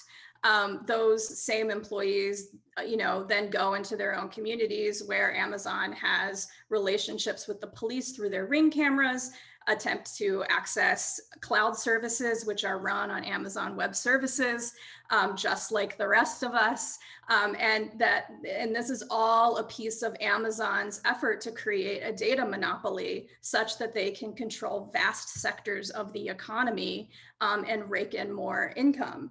So when we think about solutions, we really want to think about solutions that both take into account the labor abuses that are possible when you are implementing these kinds of technologies that monitor people so closely, and then also the infrastructure, the economic infrastructure that has been implemented that incentivizes surveillance and mass data extraction. Because if we only address these problems inside of people's workplaces, they will disproportionately benefit white workers, while people of color who are generally surveilled in multiple other contexts will continue to be surveilled by these same companies. It won't be at work, but it will be in all of these other places. And what we know, especially at Coworker, where we support a lot of people who are engaged in first-time organizing and who don't have access to institutions, they use a variety of different technologies, popular technologies that they access through their daily lives in order to engage in organizing. So the organizing that they're doing is not just happening while they're at work,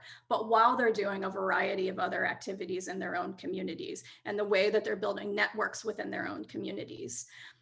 So there are a couple of policy proposals that are up for addressing these issues. There is a workplace-specific bill that is being looked at right now, that the positives of it are specifically that it addresses the use. It basically says no use of psychological profiling or behavioral analytics software, which from an organizing perspective is really important, because so much of that psychological profiling is really, it's built on threat detection software. And in the workplace, that threat is essentially the person who might organize the workplace.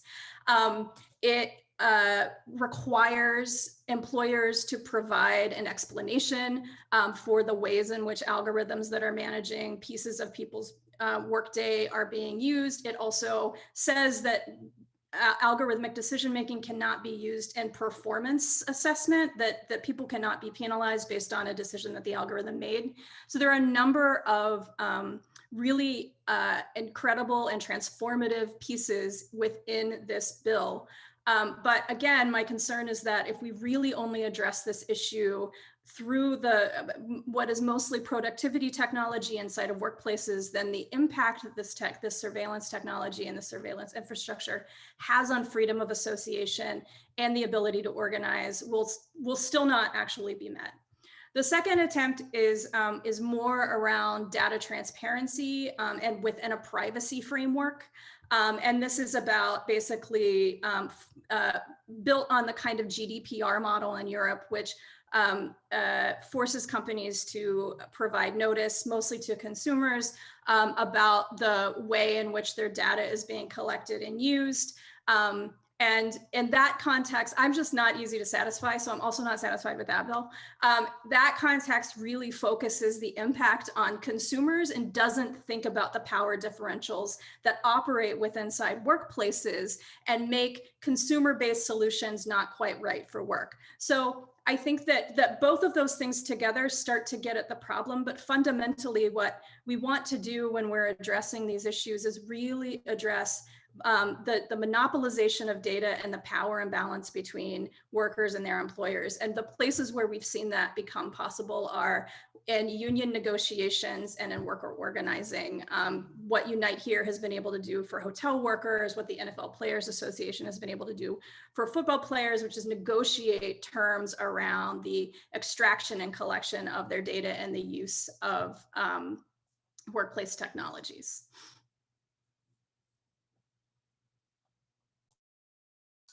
Thank you, Michelle. I think it's really helpful to kind of provide that overview of the broader social implications and also kind of what policies are out there right now that we should be looking at and thinking about. I want to extend that question to other panelists. Really, given all the things we've discussed, what are the types of guardrails that workers and worker advocates should be fighting for right now? And do they stop with these workplace protections? What's the interest of extending those policies further to protect more aspects of people's lives? Iha, do you want to kick us off? Sure, I can. I would 100% agree with Michelle that the existing legislation to provide consumer data privacy needs to extend to people. It's the same people while they're at work. If you protect someone as a consumer from discrimination and fraud, but you don't do it when they're in a work context where they're also subjected to similar harms, it really doesn't really address the whole individual. And I think Europe's general data protection regulation has been very specifically provides protections as workers, as job seekers. So this is a much more holistic understanding of what it means to protect us from like unnecessary, wanton, and unrestricted surveillance and data mining. But I think that there is also a need to like take a values stand that maybe some things just should not be surveilled.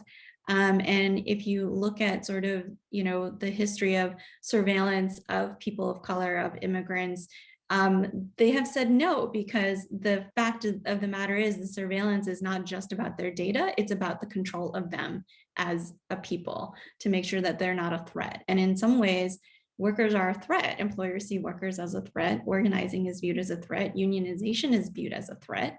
So, I think it's important to take that stand in some instances as well. Thanks.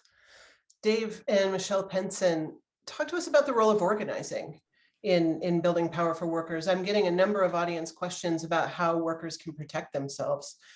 So talk to us about the role, I guess, both of organizing for you, Dave, but then Michelle, also for you, bargaining.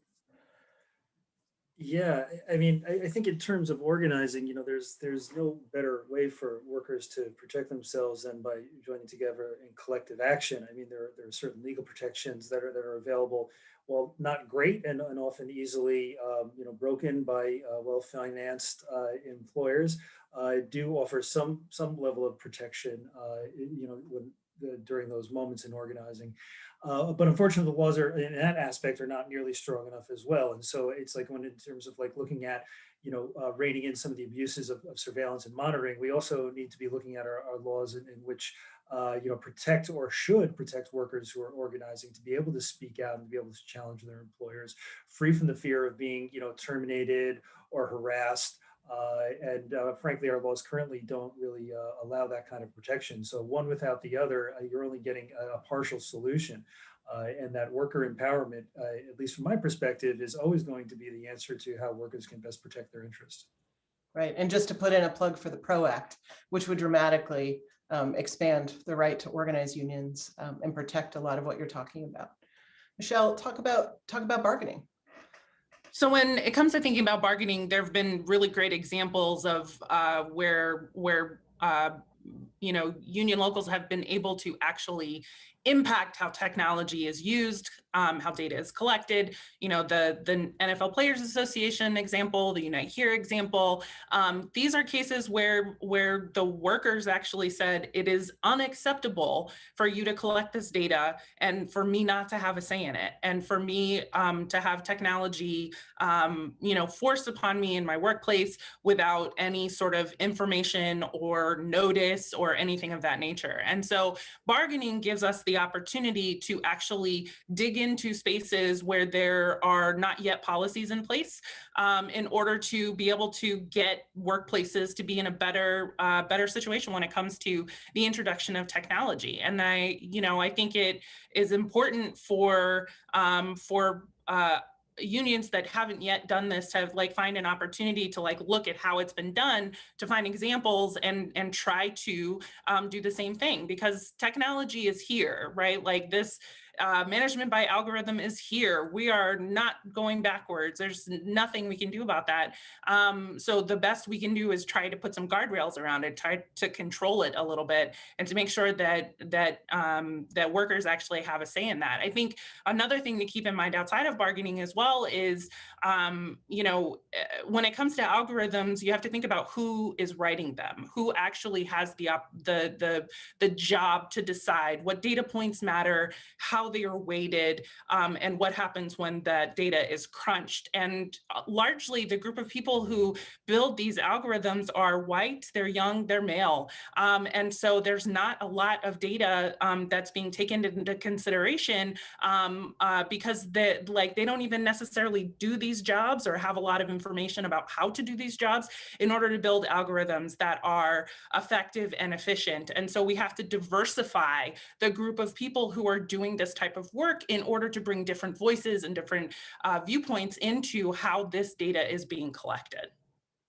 That's really helpful too. And I think that, just to put an aside, the AFL-CIO's New Technology Institute is really taking on some of that work in trying to upstream worker voice in the development and R&D process. So I think there, in addition to sort of policy and bargaining solutions, there are other ways that worker advocates can insert themselves into the creation of tech. And whoever is involved in the creation of tech does also shape what that tech does. It's an important point. I wonder, I'm getting a number of questions, and you are all organizers, but I'm getting a number of questions from the audience about surveillance of personal social media and organizing campaigns on social media. And I'm just wondering, I know a number of you would probably have great perspectives on this, but how do we think about organizing and the blurry lines, the increasingly blurry lines between what's the shop floor and what's someone's personal life? How does social media play into that? Who wants to start? I can give it a shot. Okay. A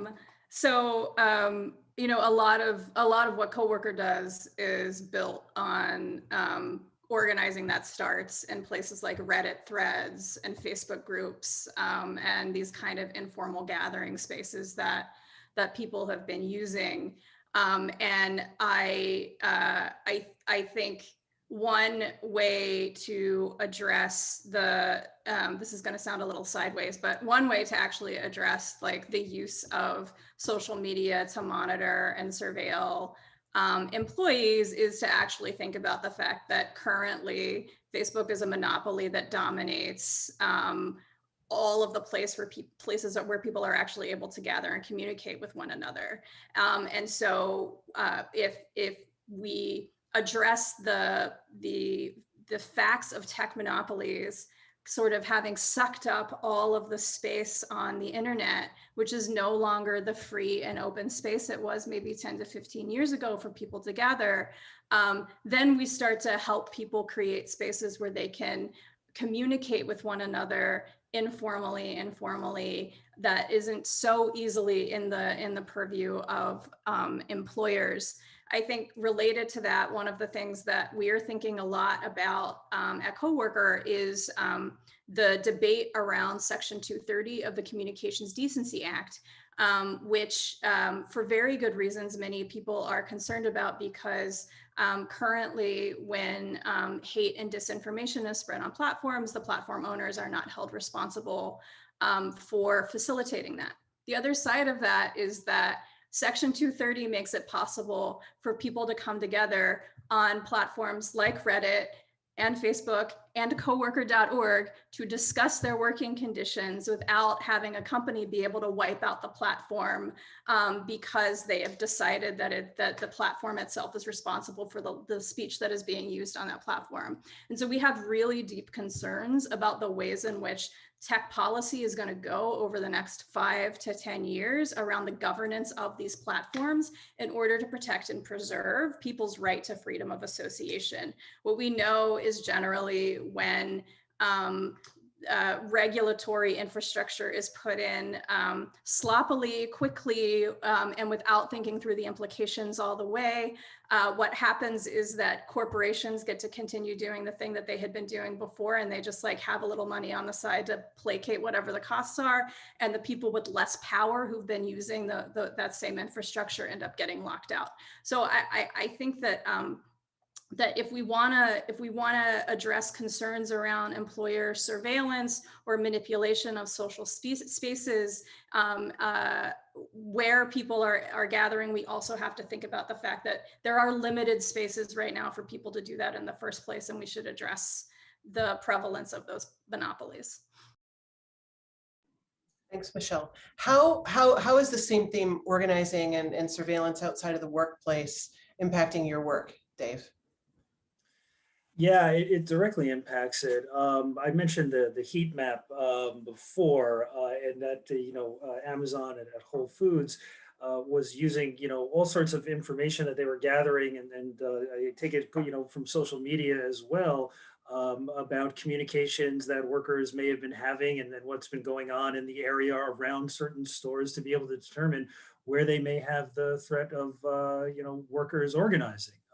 It's pretty creepy stuff that's going on. There was quite a bit of reporting about Amazon closely monitoring all the labor and union organizing and of their workers in Europe. And that including environmental groups and social justice groups, to keep an eye on the social situation there. And I think their response was, well, it's like, we need to be ready to respond if there's some kind of disruptions or whatever. It's like, well, what kind of disruptions are we talking about? We're talking about, workers speaking up to protect their rights, or are we talking about earthquakes? Because my guess is you're not talking about earthquakes. Great.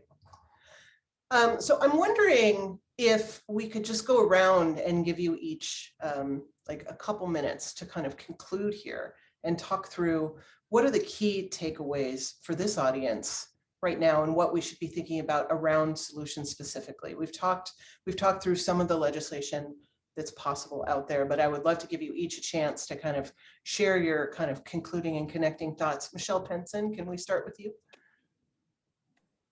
Sure. So I'd sort of finish asking folks to imagine a couple of things. We've talked a little bit about social media, so this is a good place to start. Imagine if the connections you have online via social media dictated what jobs popped up for you when you were applying for them. Imagine if potential employers could use tools to analyze your facial expressions in a video interview, in order to figure out whether or not you'd be a good fit for a company. And imagine, as we've given plenty of examples of, if after you got a job somewhere, every step you took and everything you did could be tracked and used to make decisions about your employment status. I think it's important to realize that management by algorithm, as I said, is here. And the only way that we are going to have an impact on that is if we step into the middle of it and we are a part of the conversation. That workers have to be a part of the conversation. We have to bargain. We have to make this a part of our everyday fight for workers in order to ensure that they are protected from unnecessary and completely violating surveillance and a control by the use of data collected on them that they have no say in. It's important that we do not allow this to continue to move forward without workers very much in the middle of it. Thanks, Michelle. Iha. Yeah, this kind of threw me for a loop a little bit, but I think I'll answer it in terms of, so I come out of worker rights and worker organizing as well. And I think what I've learned coming to data in society is that data is really, the way that it was originally presented in terms of social media and sort of social, it was really about culture and social change. And even in a work context, it is changing a lot of our basic labor tenets and the way that we think about work. Like, work is being atomized. We're all being judged based on this data about how worthy we are. And that worthiness determines like how much we get paid, how we get promoted, whether we get fired or hired. So I think the data itself is important, but I think there's like an underlying cultural shift that's happening with how people are thinking about who should be worthy and how people should be treated at work. And I think that is something that is sometimes less visible, but I think it's just as important. Thank you. Dave. Yeah, I mean, I would say one thing, this is, to Michelle's earlier point, this is not theoretical. This is happening to people every day, all the time. And I, personally feel that, we don't have to accept the fact that this can happen without any kind of restrictions or just allow it to go on, completely unfettered. One important piece that we didn't touch upon too much is about transparency. I think just, forcing, employers to disclose exactly what kind of information they're tracking and how they're tracking it would help workers understand, what's happening to them, and give them maybe the opportunity to more fully engage in shaping what that might look like. And Michelle Miller.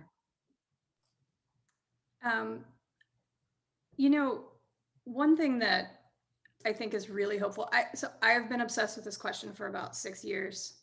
And there has been an enormous amount of growth in that period of time in terms of like our collective analysis around technology and the ways in which it's been implemented inside workplaces and other places. If we think back to say 2015, we were in a very techno-utopian moment where like the people making this technology could do no wrong and were saviors for everybody. And and that was never correct. But I really feel like the critique and the analysis of the potential harms and the concentration of power within technology companies in Silicon Valley has really been accelerating over the past couple of years. And we even see that among workers who are organizing on our platform.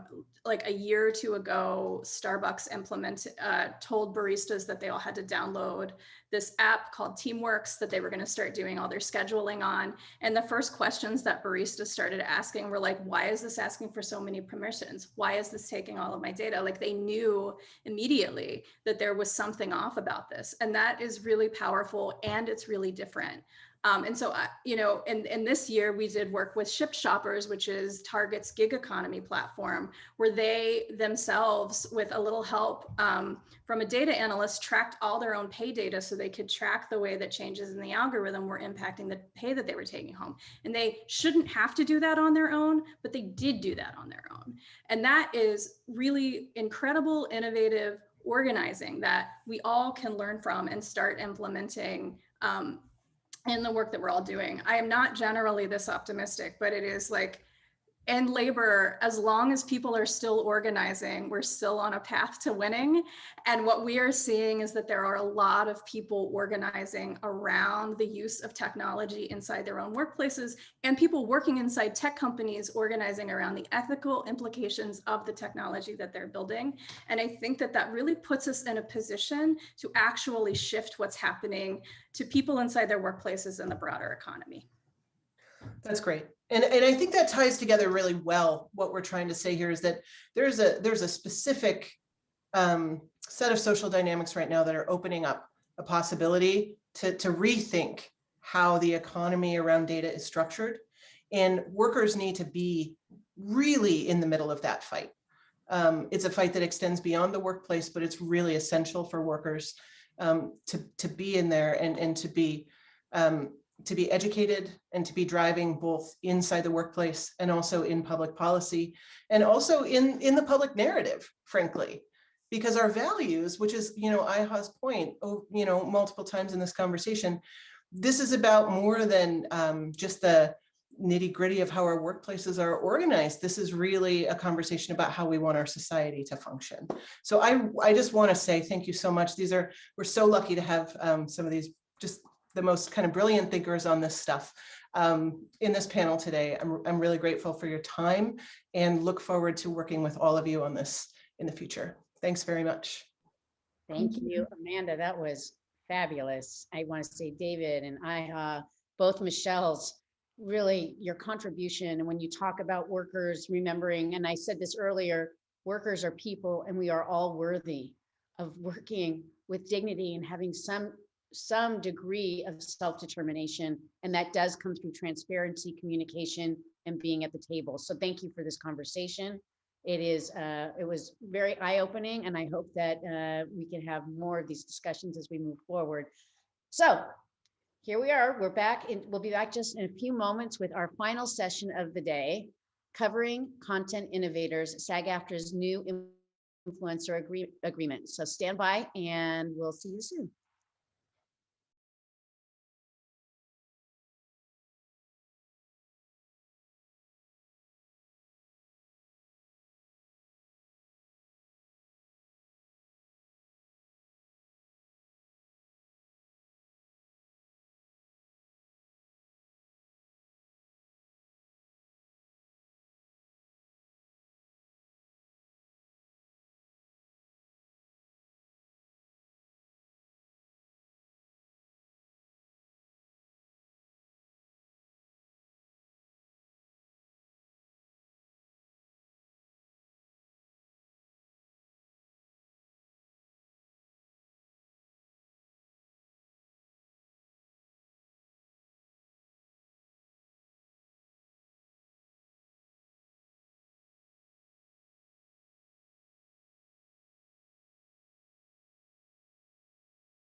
All right, well, I am really excited about this next session. It actually happens to be our last panel of the day, but it is one we added at the last minute because of the focus is something we just voted to pass in our national boardroom at SAG-AFTRA and publicly announced.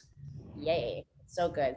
I want us to talk about social media influencers. You may ask, why are we talking about influencers at a conference on innovation? Well, I have to say that innovation comes in all forms, right? So influencers built an entirely new way to deliver content and to promote products and services, creating new ways to put brands and products in front of customers. So you need to look no further than the ways in which advertisers around the world allocate their budgets, big or small, to influencers for you to understand the grand scale of this innovation. Surely such a vital engine of digital commerce is richly rewarded and protected, right? I mean, it makes sense. Well, at their core, like many of us, influences are gig workers. And though many have what looks to their followers like a charmed or glamorous life, just like you think in our industry, all of us have that, just like our gig workers, they often lack important rights and protections like fair and decent wages or health and pension benefits, the things that are offered by a strong union. SAG-AFTRA's new influencer agreement was created in response to the unique nature of influencer-generated branded content and offers a new way for influencers to work under a SAG-AFTRA agreement. Our desire is to support both current and future SAG-AFTRA members working in this space and for this segment of gig workers to have access to the benefits of union coverage. It's quite a unique agreement. As for more insight, we have with us two of SAG-AFTRA's brilliant experts spearheading this initiative. We have SAG-AFTRA's Chief Contracts Officer, Ray Rodriguez. Hello, Ray. And our Associate Commercial Strategist, Shane Griffin, along with special guest, Kiana Smith Brunetto, Founder and Executive Director of the American Influencer Council. Thank you for being here, and we are excited to hear your conversation. Thanks for having me. Thank you very much, Gabrielle. We really appreciate the opportunity to talk about this very important and exciting issue that we are taking on here at SAG-AFTRA. SAG-AFTRA has for many, many years represented performers who are involved in advertising content of all types. So we have been monitoring and investigating developments in that space to make sure that we remain current and that we continue to generate the best opportunities for our members and tap into the emerging performers that are appearing in all different types of ways in these days. And so it was as a result of that research and that focus, of which Shane was a major part, that we really recognized the growth of influencer marketing, the community of performers that had risen up around delivering this type of content and doing these types of branded advertising deals and finding a new way to make money and to thrive as performers. And indeed, many of our own members, our traditional membership base, are offered these opportunities as well. They're very interested in these opportunities.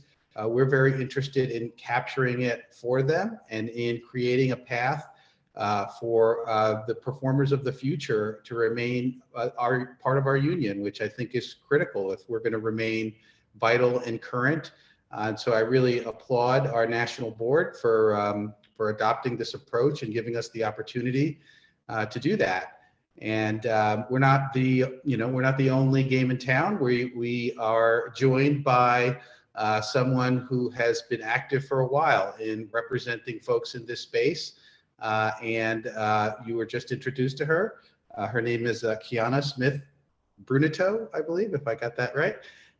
She is with the American Influencer Council. And Kiana, I was hoping you could tell us a little bit about the American Influencer Council and how you came to find yourself in this role. Yeah, so the American Influencer Council is the sole not-for-profit membership trade association in America created by and for career creators. Our mission pillars are really rooted in learning and development, standardization and professional ethics, public goodwill, consumer transparency. And we started the council really recognizing that creators are American small business owners. And when you look at the startup economy, a lot of digital media entrepreneurs are not recognized for the innovation that they're driving. Because when you look at the GDP, it factors in what consumers are spending on goods and services. And as we know, social media is free to consume. Creator content is free to consume. And so, you know, it's an exciting time that we have the AIC and SAG, you know, recognizing that the economy is benefiting from the innovation of these creators. If you just look at influencer marketing is projected to reach about $15 billion by 2022, you know, that's a testament to the power of these content creators who are really, truly the new advertisers of today. And so our council really acts as a think tank. We're building a community, you know, really rooted on knowledge sharing. Creator to creator knowledge sharing is fundamental. When I started, I didn't think about, you know, being a social media director, you know, but my career is, you know, rooted on the word of first. You know, I helped create the first campaign to execute tennis in space with NASA and the US Open. You know, if you look at so many creators, you know, we're breaking, you know, we're leading the pathway in communication. And so I think having this type of protection is just so important and so right now. Yeah, I mean, speaking of the types of protections that influencers may be looking for, Shane, I know you have spent a number of years doing research into the influencer community, making connections there, and you were really a driving force behind what came to be our influencer agreement. Could you talk to us for a minute about what you learned through that initiative and how that works into the union's approach here? Yeah, thanks, Ray. I think, you know, even though the influencer space has matured over the years, it's still very much the wild, wild west in other respects. And so we kept coming across folks who were still needing a lot of guidance and support onto how to move forward and make this, you know, a viable career path. And, you know, whether we were talking to our own members who were like, can you give us insight on how to work in this capacity and still be protected? Or influencers who weren't yet members who were like, how do I join and get some of those benefits as well? This influencer agreement was really meant to be a pathway. I mean, Kiana, you and I spoke a little bit recently about some of the obstacles creators experience, right, when working with big brands. And I'd love to hear some of what you've experienced, because I've heard horror stories personally. Yeah, you know, I think when you think about, I always factor this space, like, you know, starting off as a blogger who then went into corporate.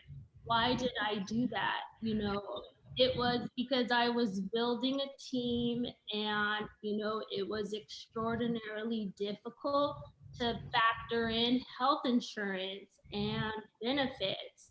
And that's why I made the leap into corporate, because I needed that extra support. And I think that the space is evolving and creators are able to build teams, but not everybody is at that, you know, premium production level. And so I think that if you look at corporate as like coordinator to C-suite, you've got nano to mega. And so as a trade association, we're really focused on that nano to macro, like that coordinator to director. And I think it's important as professionals that you have growth. Not everyone wants to be at that C-suite, but they want to have business tools and resources to grow. And they want to know that they can save for their future. And they want to know that their teams are going to be able to also achieve their dreams. And I think that, you know, what both of our organizations are doing is trying to help protect and also provide resources and tools for these professionals. Kiana, Yeah, really, absolutely. No, go ahead, Shane. Kiana, you spoke briefly on, you know, providing resources for nano all the way to macro influencers, meaning influencers with a few hundred followers all the way to over 100 million. And that's actually something we took into consideration in the development of the influencer agreement. We did not put in follower counts or certain criteria about, you know, having a blue verification check mark next to your name on Instagram, because we recognize that brands are engaging with folks across the entire scale, right? And we want to make sure folks are protected and have access no matter where they're at in their career. So, you know, that's something we're really aligned on. And I think, you know, our industry, a lot of creators are working in a silo. And you know, something that we're trying to do is really build community and encourage creators to think of themselves as colleagues. So when brands are acting as bad actors, they know that they have a community to talk and take those issues to. And that is fundamentally so important, because you need that community that has your back, right? But people are scared to speak up for themselves. People don't realize their bargaining power. They don't know their worth, you know, because you're young and you don't realize what you're doing, you know, but the brands do. And there's a lot of exploitation in this industry. And so how do we help young people? And I think that is fundamentally, like, myself as a business leader, you know, why did I want to do this? Why did our founding members come into the organization? It's because we as leaders know that it's so important to help the younger generation, you know, have the resources and community that they need to mature. Yeah. Yeah, I mean, what you're saying really resonates, Kiana, with the union. You know, this is an organization that represents a performer community that were, you know, gig workers before there was such a thing as gig workers. And a lot of, you know, the needs for community, for the ability to do something really practical, like accrue a pension and qualify for health benefits, are problems that the union has spent many decades working to solve for its membership. And I think that's, you know, one of the things that we wanted to be able to extend to the influencer community is a path to achieve those same kind of hallmarks of a professional life, even as you pursue what is your passion. You're making money for other people. You deserve to have a reasonable standard of living as well, and to share in the wealth and in the value that you are creating.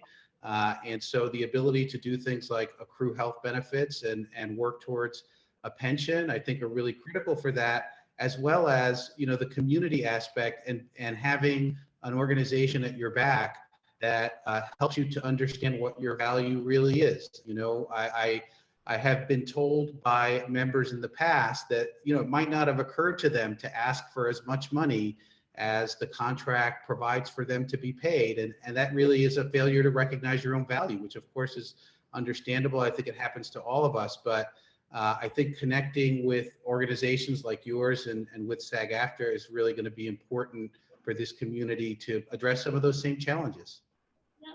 Yeah, and just to underscore, this is not just a tool meant to help support folks who are not members yet, right? This was also meant to help our own members who are now jumping into the influencer space. Because Kiana, we were talking about this, there seems to be a cross-pollination happening where more and more influencers are moving into traditional and more traditional are moving into this new frontier. So this tool is really meant not only to support influencers, but also our own members who want more opportunity to express themselves. Yeah, and because earn money. A lot of requests from actresses and actors to join the AIC.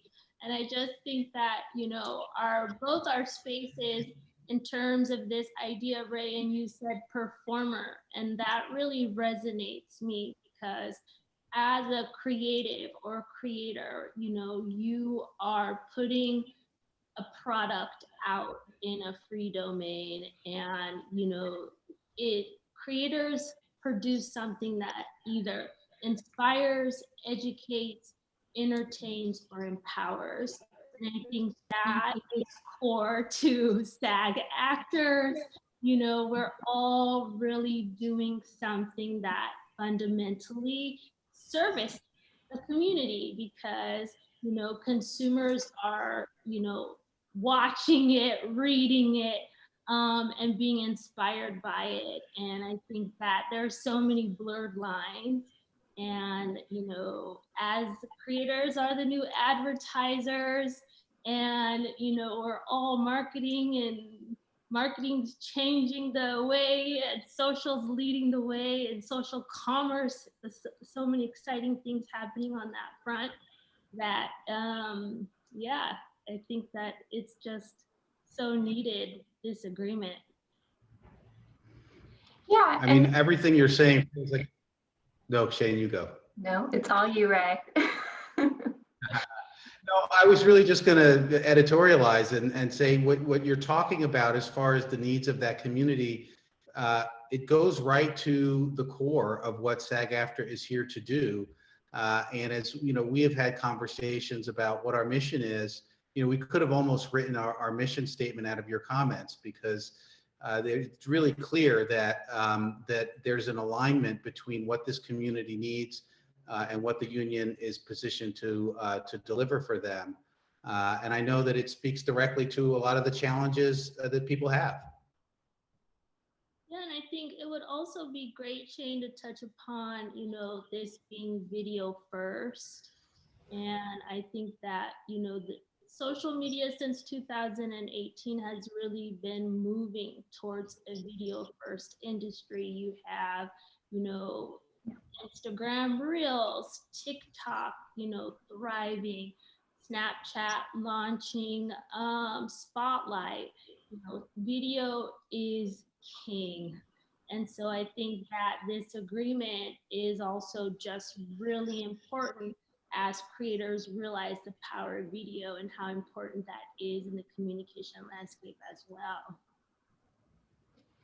Absolutely. I think it's also really important to recognize that creators, you know, are performers. They also do a variety of other services, like the creative, oftentimes the production and the distribution. And one of the things that make this agreement so innovative and unique is we take all of that into consideration. And I am so excited for folks to start learning more about the agreement.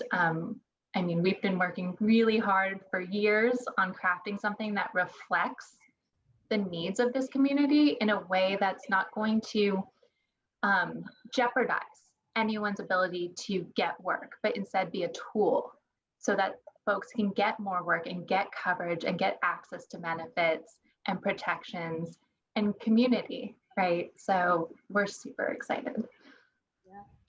Yeah, I think that's music to our members' ears. I know that we're going to be coming up on time soon, so I wanted to ask you, Shane, and you, Kiana, if you have any final thoughts that you'd like to share with us. I think that creators really need to start learning about, you know, this agreement, and we will be putting out more information and absolutely holding a town hall so you can ask more questions. So stay tuned on that. Yeah, and I'll just end with saying, you know, please check out our website for more information, educate yourself, reach out to us. We have a dedicated email address to answer folks' inquiries, influencer@sagaftra.org. We operate under it 24/7, so please reach out. Absolutely, and we know we have a lot to learn, so don't be afraid to get back to us with feedback and share your experience.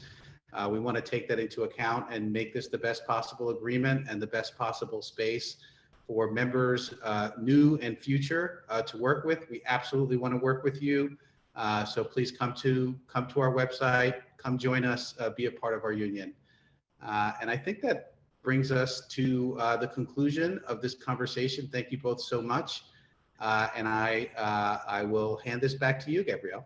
Thank you, Ray. Thank you, Shane. And thank you, Kiana, for sharing great insights. This is actually something for us. It reflects this new agreement, not only for the influencers who are not a part of our union and who are going to become a part of our union, but for our members who are actively working and looking to create this type of work themselves. We've now created an agreement that allows us to move forward and embrace everybody, to give you all a sense of self-determination and the sense of being able to work again with dignity and respect to get what you deserve. So thank you everybody for doing this. It was really wonderful. And we invite you again, as Shane said, to visit our website for details. And that's it. Thank you so much. Thank you. And with that, our third annual Labor Innovation and Technology Summit is actually drawing to a close. It's been, the day went so quickly. The central takeaway from this day, yes, is it possible to do a full day conference on Zoom? Yes, we can. Yes, we did. But really, what I hope you all take away from today is this. Technological change and innovation are a part of human history, and in so many ways, what makes us human. And the constant quest and thirst for knowledge, the desire to change the way we live our lives and to search for a new way of doing things. All that's good. And our challenge as labor activists and labor leaders today and for years to come is to actually embrace innovation as an exciting change and to mold these new technologies so that they actually serve us rather than hurt us, so that they can enrich our lives and, yes, enrich our pocketbooks. Simply put, technology is a tool. It's a tool for power. And the only question is who gets to exercise that power while aiming to do all we can to make sure that people stay protected. I am so grateful to all of the moderators, speakers, and panelists who helped us showcase all of our amazing conversations. I also want to give my heartfelt thanks to Pamela Greenwald and to the entire communication and marketing team and other staff members who worked, when I say tirelessly, I mean tirelessly, behind the scenes to produce our first digital conference. You did a great job. I want to tell you this, it was no easy feat, you guys, but they did it. They went and took this task and really did a beautiful job. So I'm especially thankful to the SAG-AFTRA leaders, who I am so privileged to work with each and every day, who work in this critical area 365 days a year. Rebecca Damon, Cameron Manheim, David White, Duncan Crabtree-Ireland, Ray Rodriguez, all the rest of the SAG-AFTRA leaders and staff, members and allies who contributed their expertise, who helped to define us. We could not have done this without our close working relationship, again, without Liz Schuler and the AFL-CIO. I'm so appreciative of their support, and that the AFL-CIO co-sponsored the summit with us is very meaningful. We're proud to be a part of this journey with them. And of course, the success of this summit is a credit to you, our audience. We hope you will take the insights you heard from our dynamic speakers and panelists, share them broadly. All the panels will be, as always, available on our YouTube channel, youtube.com/SAG-AFTRA, youtube.com/SAG-AFTRA. Hopefully today, you enjoyed this day and that you'll be at next year's summit. And hopefully that summit will be in person and we'll have a chance to be together, because I know I miss seeing everyone. So until then, best wishes, stay safe, strength and unity. We can, we will, and we shall. Thank you.